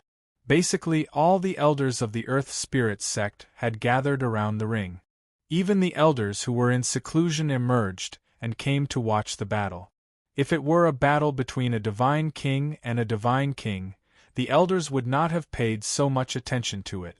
However, a battle between a supreme overgod who could contend for first place on the overgod's plaque and a divine king was enough to attract the attention of many divine kings. As a matter of fact, even primordial realm experts would pay some attention. Mu Ku's face was extremely sunken as he stood on the stage. The message from the ancestor of the Earth Spirit sect still echoed in his head. A single sentence from the ancestor had directly ended his life, filling him with despair. I really never would have thought that not only did I fail to kill Jianchen when I ordered my disciples to attack Jianchen back then, but I ended up doomed instead.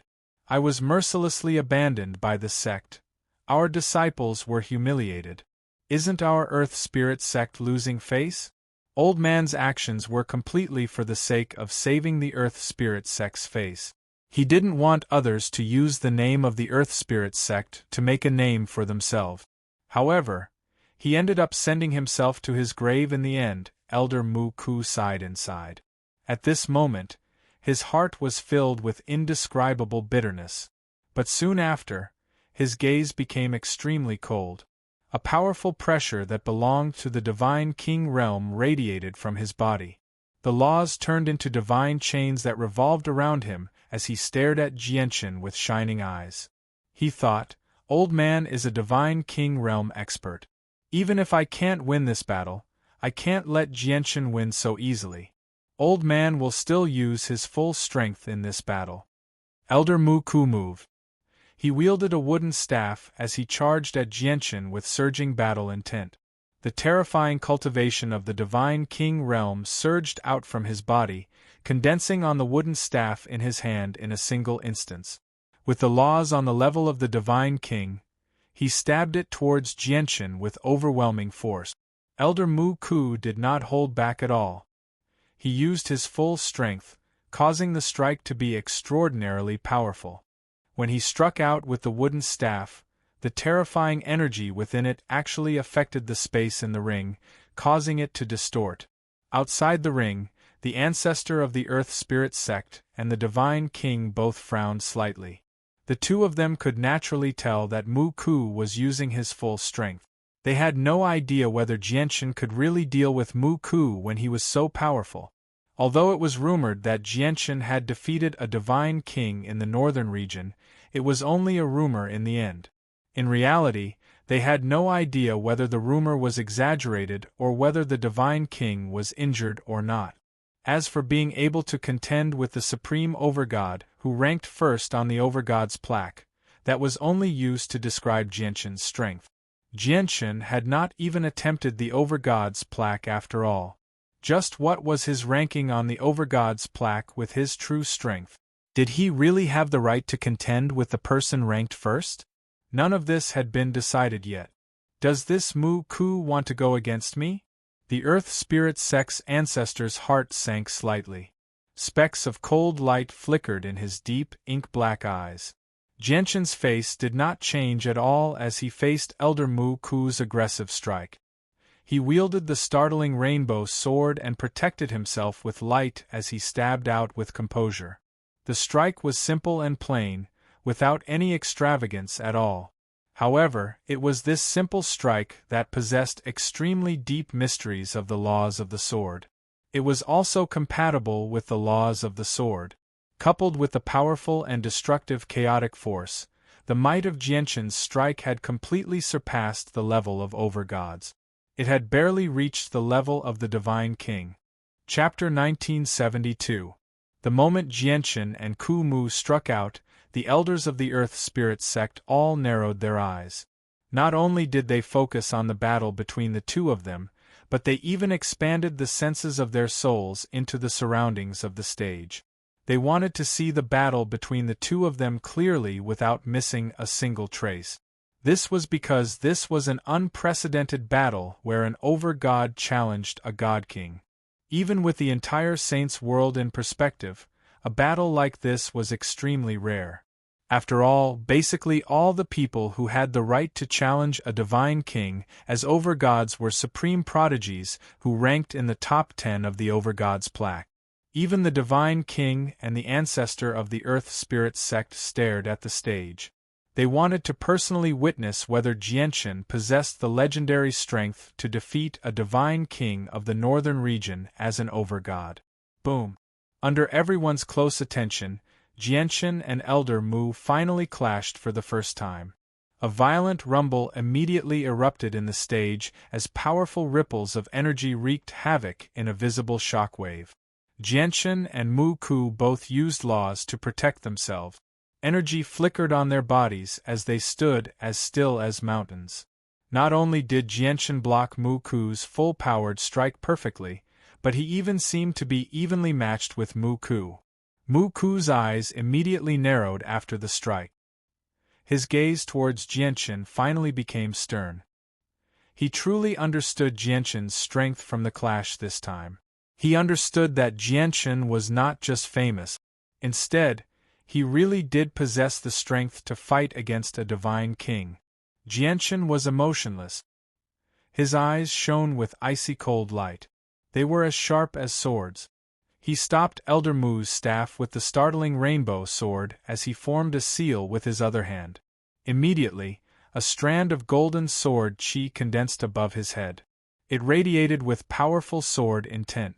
The sword intent was so powerful that even Elder Mu's expression changed slightly as a divine king. He could clearly sense that the golden sword chi above Jianchen's head was so powerful that it could threaten him. Elder Mu reacted extremely quickly. As soon as Jianchen condensed the Daluo sword, he bellowed out and suddenly retreated. At the same time, he swung his staff. Strands of the power of laws wove together, rapidly condensing into a huge piece of wood. When the wood appeared, the might of the world immediately accompanied it. The power within it was so great that it was enough to make any early divine king of the Earth Spirit sect change their expression. Jianchen's Daluo sword had directly forced Mu Ku to use a battle skill as well. Mu Ku has actually used a battle skill. It looks like Jianchen really does have some ability. He's actually forced a divine king to use a battle skill as an overgod. He really is someone who can contend for first place on the overgod's plaque after all. He really is very powerful. Jianchen really does live up to his name. So what if he doesn't live up to his name? Although the prodigies who rank towards the top of the overgod's plaque possess the right to kill a divine king, that's only an ordinary divine king. Mu Ku is not an ordinary divine king. He has comprehended the various cultivation methods and battle skills of our Earth Spirit sect. Although he's not one of the most powerful early divine king, he's no ordinary person either. That's right. If Mu Ku didn't use a battle skill, Jianchen would indeed be able to match Mu Ku. However, since Mu Ku has used a battle skill, Jianchen is definitely going to lose. Many of the divine king elders of the Earth Spirit sect sighed in amazement. This was the first time they had seen such a powerful overgod fight a divine king as an overgod and force a divine king to use a battle skill. After all, they had only heard rumors about battles between overgods and divine kings in the past. Moreover, many of the rumors were exaggerated. However, when the ancestor of the Earth Spirit sect saw how Mu Ku not only did not follow his orders, but he also became more and more valiant as he fought, as if he would not give up until he defeated Jianchen, his eyes could not help but become rather sunken. Go! At this moment, Mu Ku called out from the ring. As he extended a finger, the huge piece of wood immediately shone with green light. It turned into a streak of light and shot towards Jianchen with unbelievable speed. Boom! The huge piece of wood collided with the Daluo sword, erupting with a deafening sound. The entire ring shook violently from their attacks, and web-like cracks appeared on the ground. However, Jianchen's attacks were as violent as a storm. Before the first wave had even subsided, another wave rose up. As soon as the Daluo sword collided with the huge piece of wood, a streak of light enveloped Jianchen's body. Afterwards, he turned into a bolt of lightning and shot off with unbelievable speed. How is Jianchen so powerful? He's even blocked Old Man's battle skill. He's only an overgod. Mu Ku sighed in amazement at Jianchen's strength. He knew that with the ancestors' orders, he could only lose this battle. However, he did not want to lose too miserably. Originally, he wanted to use his cultivation as a divine king to heavily injure Jianchen before giving up on resisting before everyone, losing to Jianchen like that. He wanted to tell everyone just how helpless and powerless he was about to lose. It was not because he was not Jianchen's opponent. However, he had never thought that Jianchen's strength would completely exceed his expectations. He had already used his full strength and even used his battle skill, but he was still able to match Jianchen. He did not gain any advantage at all. However, just as Mu Ku sighed in amazement, his eyes suddenly narrowed. A streak of light suddenly shot over with unbelievable speed from up ahead. It pierced through Elder Mu Ku's body in a single instance. It was fast. It was just far too fast. The streak of light was so fast that even with Mu Ku's cultivation as a divine king, he was unable to catch it with his naked eye. Although he could sense it with the senses of his soul, he did not have any time to react at such a short distance. Mu Ku's body stiffened. He lowered his head as he stared at the bowl-sized hole in his chest in shock. He struggled to accept this outcome. How did this happen? What secret technique did Jianshin use earlier? It's actually so fast. Outside the ring, all the elders of the Earth Spirit sect were shocked as well. Such an outcome had completely exceeded their expectations as well. Mu Ku has lost this battle. The ancestor of the Earth Spirit sect stood up and announced the outcome of the battle. At the same time, he finally let out a sigh of relief inside. Jianshin, according to the rules from before, Mu Ku's life is now up to you to decide, the ancestor said to Jianshin. At the same time, he removed the barrier around the stage. Jianshin, are you fine? The Divine King appeared before Jianshin silently and asked in concern. Thank you for your concern, Your Majesty.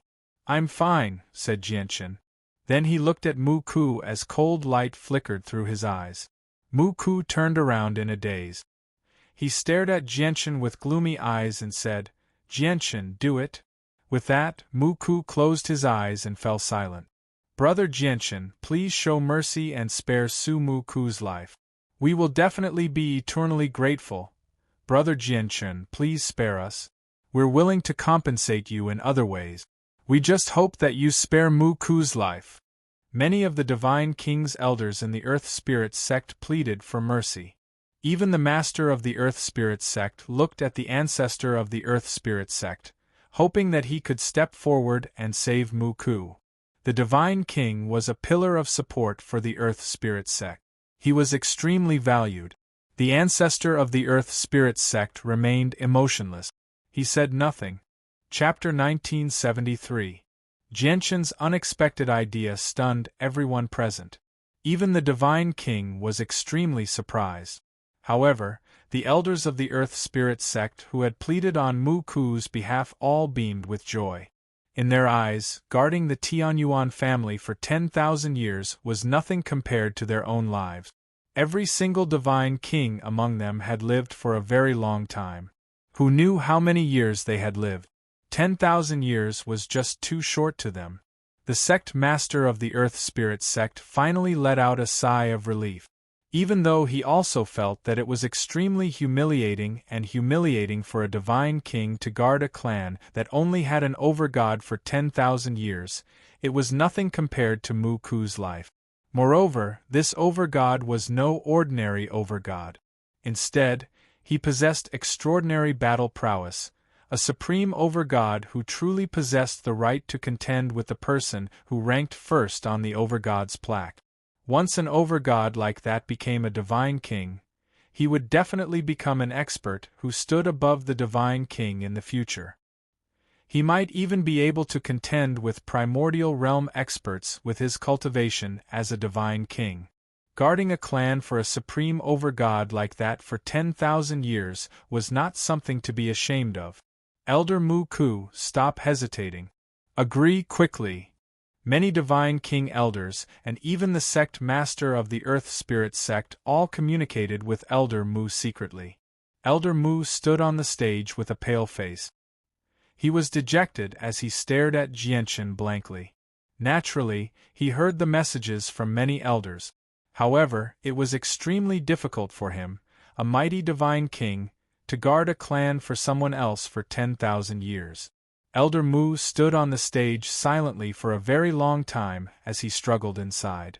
In the end, he slowly turned his head and looked at the ancestor of the Earth Spirit sect. The ancestor of the Earth Spirit sect stood in the distance calmly. He did not show any emotions at all. In the end, Elder Mu looked at Jianshin. He stared at this rising star who was only an overgod but possessed battle prowess so great that even he was not his opponent. He sighed helplessly inside and said with some sorrow, I will guard your Tianyuan family for 10,000 years. It took Mu Ku a lot of effort to say this short sentence. After saying these words, his entire person became dispirited, as if he had lost his soul, and he was listless. Since the grievances have been resolved, it's time for us to leave. Sang 2, let's catch up another day, the Divine King said to the ancestor of the Earth Spirit sect.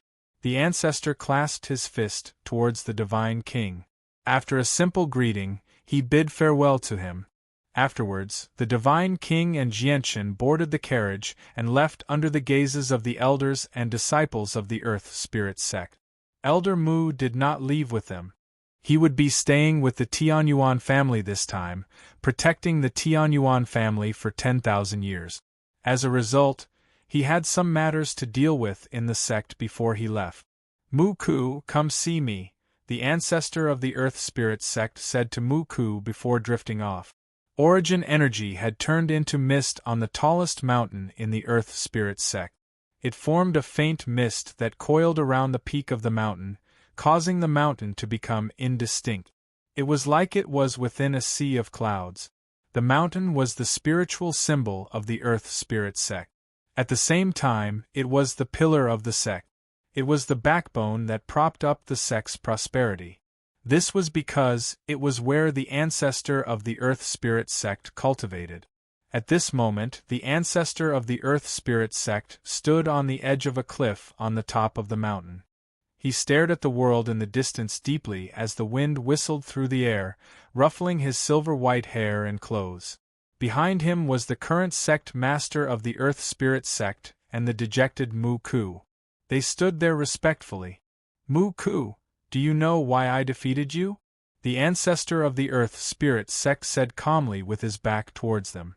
However, there was a hint of helplessness in his calm voice.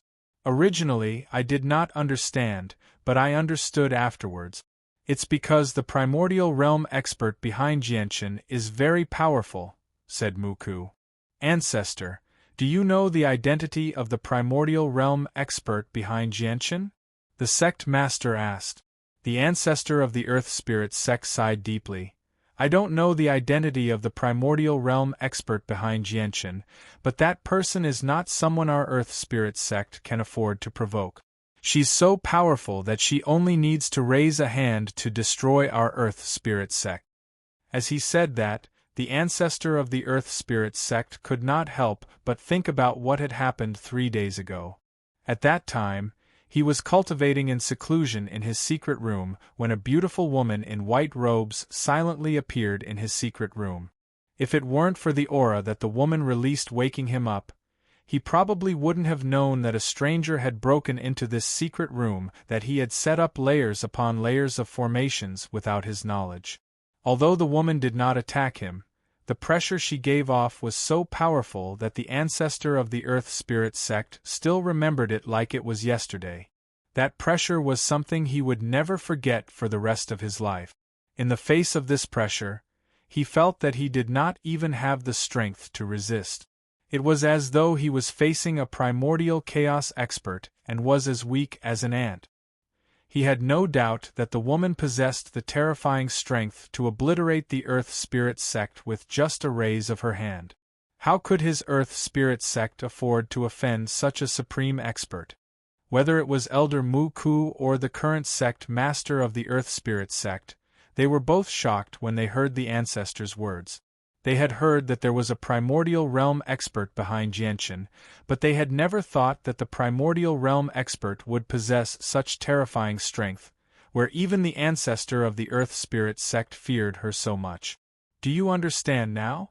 A sliver of bitterness appeared on the ancestor's face. He said helplessly, we can't afford to offend the person behind Jianchen, but our Earth Spirit sect has to maintain our dignity after all. If we directly admit defeat and the news spreads, it'll be bad for our Earth Spirit sect's reputation. That's why we let you fight Jianchen and lose to Jianchen in public. That way, not only will we be able to give an explanation to Jianchen and avoid offending the expert behind Jianchen, but we'll also be able to maintain the dignity of our Earth Spirit sect. Although it's not very glorious for a divine king to lose to an overgod, Jianshan has already defeated a divine king in the northern region. He already possesses the strength to rank first on the overgod's plaque, so it's not embarrassing for him to lose to a supreme overgod like that. Mu Ku, go pack up. Once you're ready, we'll set off. Protect the Tianyuan family for 10,000 years. Yes, ancestor, Mu Ku replied politely. His heart was filled with warmth. Now, he finally understood why his ancestor had told him that he could only lose in the battle against Jianshan and not win. As it turned out, Jianshan actually had a supreme expert who could easily destroy the Earth Spirit sect behind him. It was no wonder that the ancestor would make a decision like that. After the sect master and Mu Ku left, the ancestor stood on the cliff silently for a while. Afterwards, with a flip of his hand, a piece of jade immediately appeared in his hand. He held the piece of jade and recorded information on it with the senses of his soul. A while later, he suddenly looked into the distance, and with a wave of his hand, he tossed the piece of jade out. Immediately, the piece of jade turned into a white streak of light, shooting off into the distance with unbelievable speed. It vanished in a single instant. Several middle-aged men appeared silently in the depths of the Een Mountains of Seven's Despair. They hovered above the Een Mountains of Seven's Despair as they stared down with sunken faces. Below them, the mountains had already collapsed. Rubble had been piled up, and it was a mess. Amidst the rubble, one could clearly see several gigantic figures lying on the ground. Even though these figures were already dead, they still radiated with rather powerful presences. Every single one of them possessed the strength of a late divine king when they were alive. Who is it? Who was the culprit? Who was it that stole this emperor's great Tao flower? A middle-aged man stood at the very front in purplish-golden robes. He was dignified as he stared down coldly as he spoke through gritted teeth. The middle-aged man was the 9th prince of the Blood Sun Empire. 9th prince, I've already sent people to investigate, but this is related to a primordial realm expert after all. It'll take some time to find out anything. However, I believe we'll find some clues very soon, a divine king behind the 9th prince said carefully. Hurry up and investigate. I want to know the identity of this primordial realm expert as soon as possible. So what if you're a primordial realm expert to steal my flower of ways? The 9th prince's eyes were cold. His cultivation had already reached the peak of the divine king. He was only a step away from the primordial realm. Originally, he could have crossed this step easily with the flower of ways. It would not have taken him too much time. However, now that the flower of ways had been stolen, the time he needed to break through to the primordial realm would be extended indefinitely. At this moment, a white piece of jade tore through the air and hovered in front of the 9th prince. The 9th prince stared at the jade slip calmly and slowly caught it.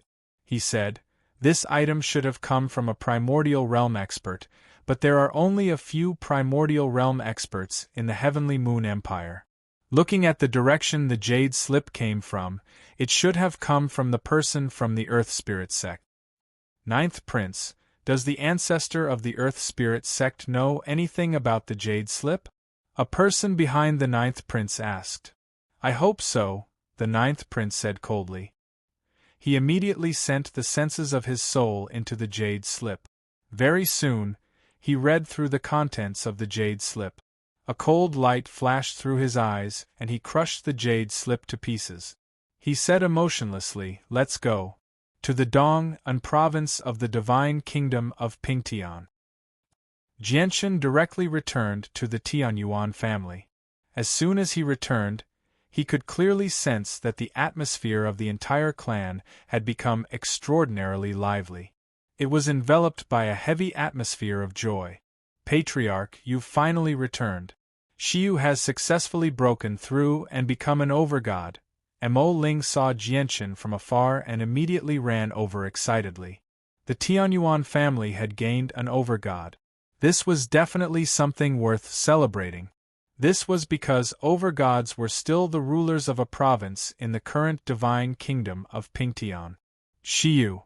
Jianchen could not help but think of the embroidered box he had given to Princess Tai, and when he mentioned Shiyu. Chapter 1974. Shiyu, congratulations on successfully becoming an overgod. From today onwards, you can be regarded as a renowned expert in the divine kingdom of Pingtian. Jianchen smiled happily when he saw Shiyu. He congratulated her sincerely from the bottom of his heart. There were not a lot of overgods in the divine kingdom of Pingtian, and a few of them had died during the battle against the heavenly demon religion. As a result, there were even fewer overgods in the divine kingdom of Pingtian. Shiyu had successfully broken through and become an overgod under these circumstances, so she naturally possessed an extremely great status in the divine kingdom of Pingtian. Shiyu wore a luxurious white dress. Her glossy, black hair had been specially styled as well. It was tied up in a beautiful knot behind her head. At this moment, she no longer looked like a chivalrous woman like before. Instead, she gave off the feeling of a lady from a noble family, a young miss from a wealthy family. It's all thanks to the patriarch's nurturing that I was able to become an overgod in such a short amount of time. Shiyu bowed slightly. Her voice was gentle and extremely pleasant. The light in her eyes flickered as she stared at Jianchen. Shiyu's talent was indeed very great. With the talent she had displayed, there was no need for her to cultivate for so long to become an overgod. She could have done it in an even shorter amount of time. However, the Mo clan in the past was just too weak. They were only a god clan, so they did not possess the resources and heritage to nurture a prodigy like Shiyu. As a result, Shiyu had only reached godhood after 2,000 years of cultivation in the Mo clan. Only when she met Jianchen and received Jianchen's full nurturing, along with a large number of divine crystals and his comprehension of the laws of the sword, did Shiyu's strength skyrocket. She went from a deity to an overgod in such a short amount of time. Shiyu's talent is no weaker than the supreme prodigies of large sects. Jianchen could not help but sigh in amazement. Over the past few days, he could be considered to have met quite a number of geniuses from the ancient dynasties. He more or less had some understanding of these geniuses. Now that he compared Shiyu to these so-called prodigies, he discovered that Shiyu was actually much more powerful than them. Jianchen looked at Shiyu with some mixed feelings as well. He said, "Shiyu, with your talent, remaining in the Tianyuan family is just wasting your potential. The current Tianyuan family doesn't have the conditions to nurture you properly. Remaining here will only hinder your future. Only those peak sects of eternal empires can allow you to stand even higher and go further." "Are you chasing me away?" Shiyu stared at Jianchen with some gloominess and disappointment. Jianchen shook his head and sighed gently. "I have no intentions of chasing you away. I'm just thinking for you. I hope you can go even further on your path of cultivation, or even become an expert who stands at the apex of the saints' world." The original patriarch of the Mo clan, Mo Xingfeng, looked at Shiyu and sighed inside. He said, The patriarch is right. You can consider whether you want to listen to the patriarch and join some peak sections." Mo Xingfeng had basically watched Shiyu grow up. No one understood her better than him, which made him feel very helpless. Now, he did hope that Shiyu could leave the Tianyuan family temporarily and join a peak sect in an ancient empire. That would be better for her. "No, I can't let Sister Shiyu go. Sister Shiyu, please don't leave me. I really don't want to be separated from Sister Shiyu." At this moment, Mo Yen ran over as well. She only grabbed Shiyu's arm as she spoke with great reluctance. Afterwards, she waved her fist at Jianchen and said fiercely, "Patriarch Jianchen, you can't let Sister Shiyu go, or I definitely won't forgive you." Jianchen smiled and looked at Mo Yen rather helplessly. Although Mo Yen was older than him, Jianchen had already begun to treat her as his own sister. He cared for her from the bottom of his heart. However, Jianchen felt troubled as soon as he mentioned Mo Yan's cultivation. The girl hated cultivation very much. She would throw a tantrum as soon as cultivation was mentioned. As a result, her cultivation basically did not advance at all in all these years. She remained at sainthood. Thank you for your concern, Patriarch. However, I have no interest in joining those large sections. Moreover, you still haven't joined any sects, right? Your strength is still increasing extremely rapidly. As a result, I believe in myself. Even if I don't join those large sects, I'll still become an expert in the future, Shiyu said firmly. Jianchen was helpless when he saw how determined Shiyu was.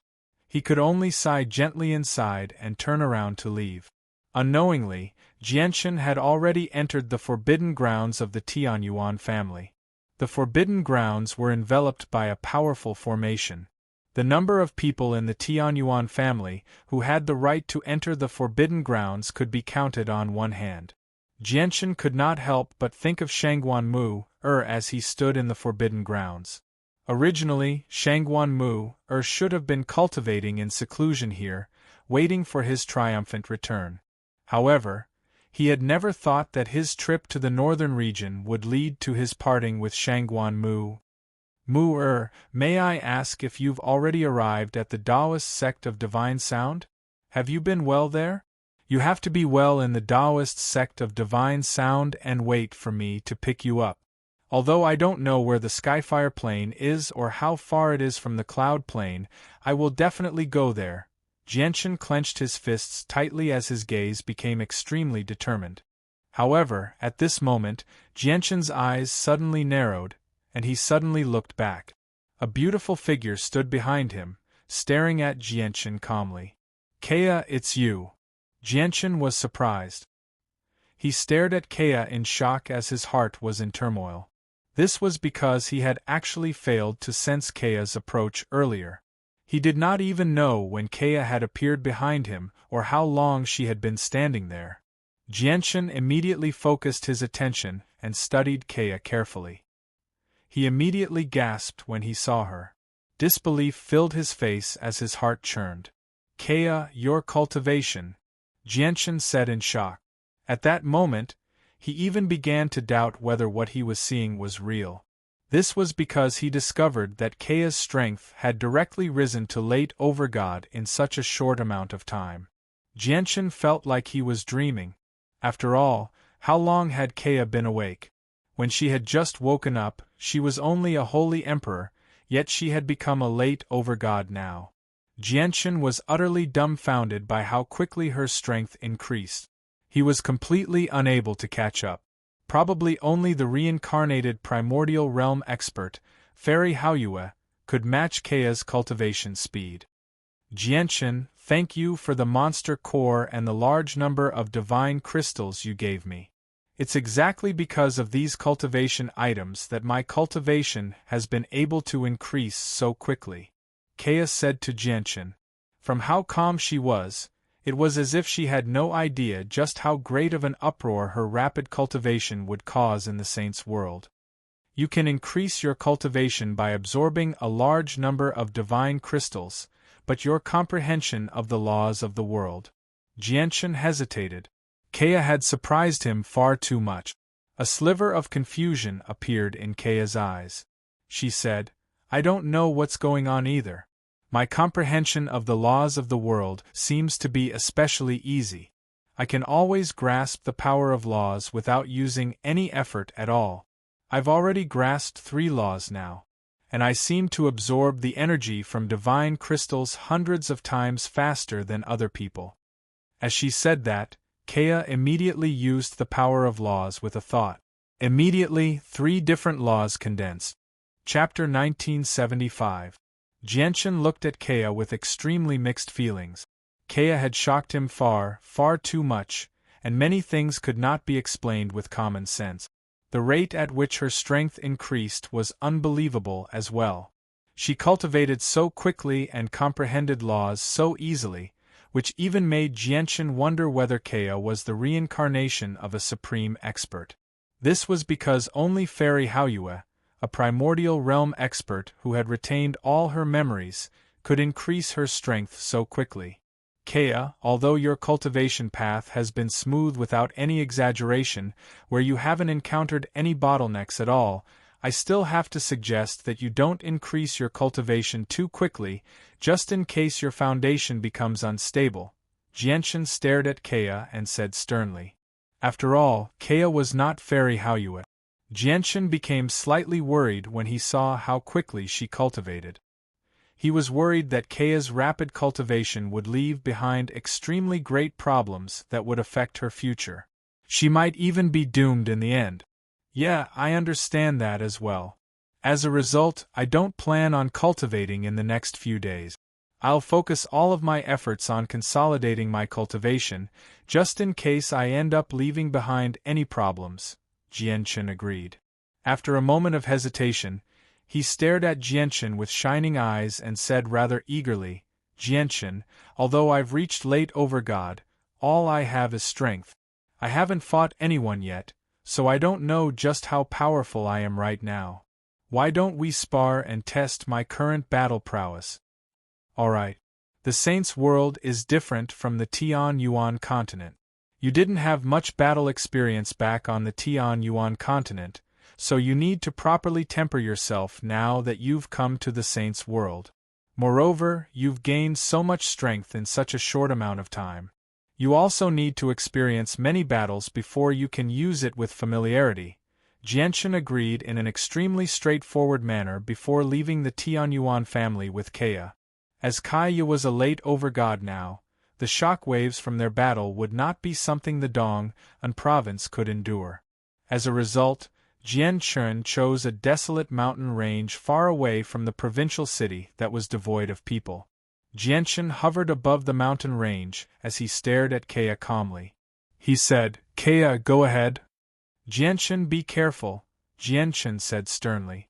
With that, her presence suddenly changed. At the same time, the temperature in the surroundings suddenly skyrocketed. Flames surged around Kea, blazing in the air. They gave off terrifying heat, dyeing the surroundings red. The thick layer of clouds in the sky directly dispersed at that moment, directly vaporized by the terrifying heat from the flames around Kea. Jianchen could not help but become rather stern as he stared at the laws of fire around Kea. He thought, strange.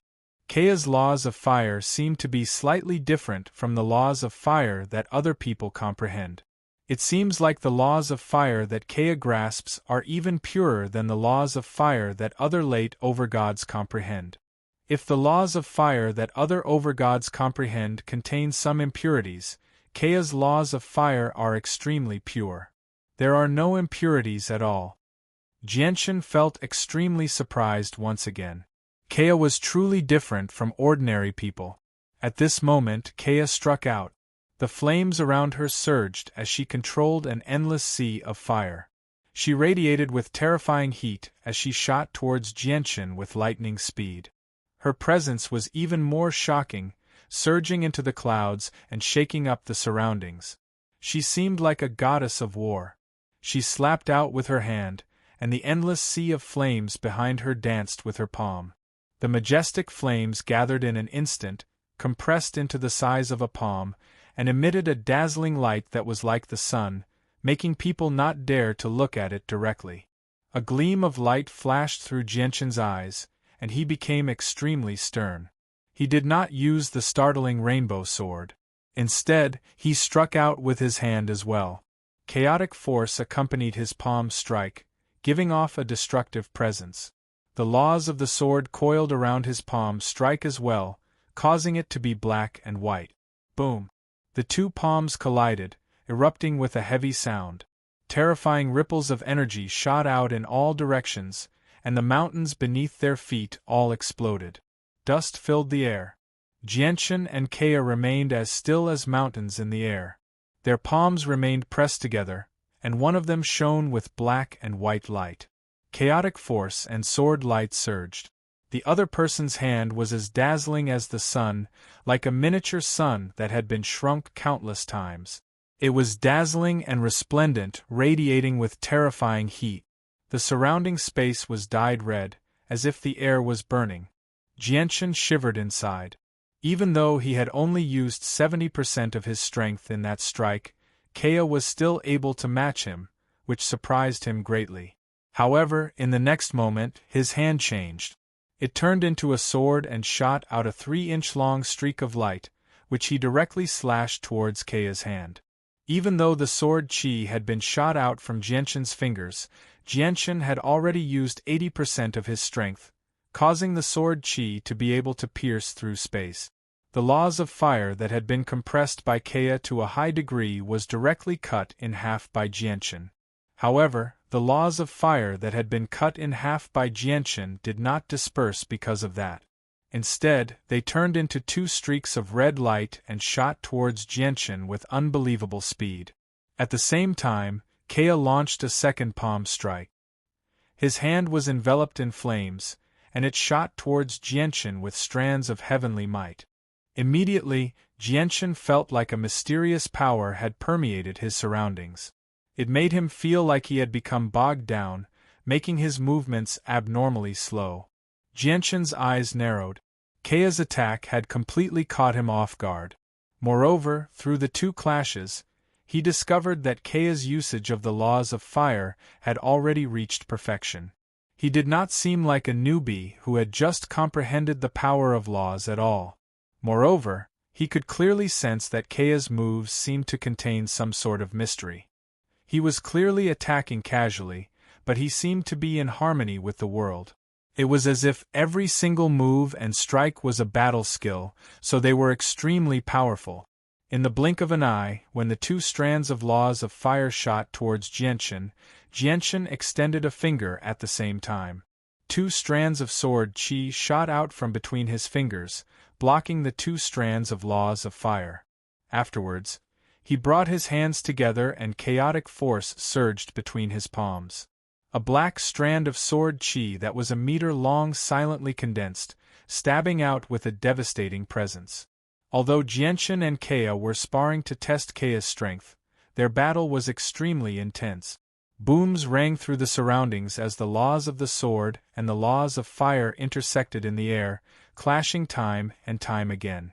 The mountains below had already been reduced to a mess. The few specks of green in the mountains had already been reduced to ashes by the terrifying heat. As a matter of fact, some of the tough rocks had even been reduced to a red liquid in just a few seconds when some of the sparks fell. Jianchen's strength had increased from the initial 70% to 80%. However, when Kea used the laws of destruction, he used both the laws of destruction and the laws of fire at the same time, forcing Jianchen to use 90% of his strength.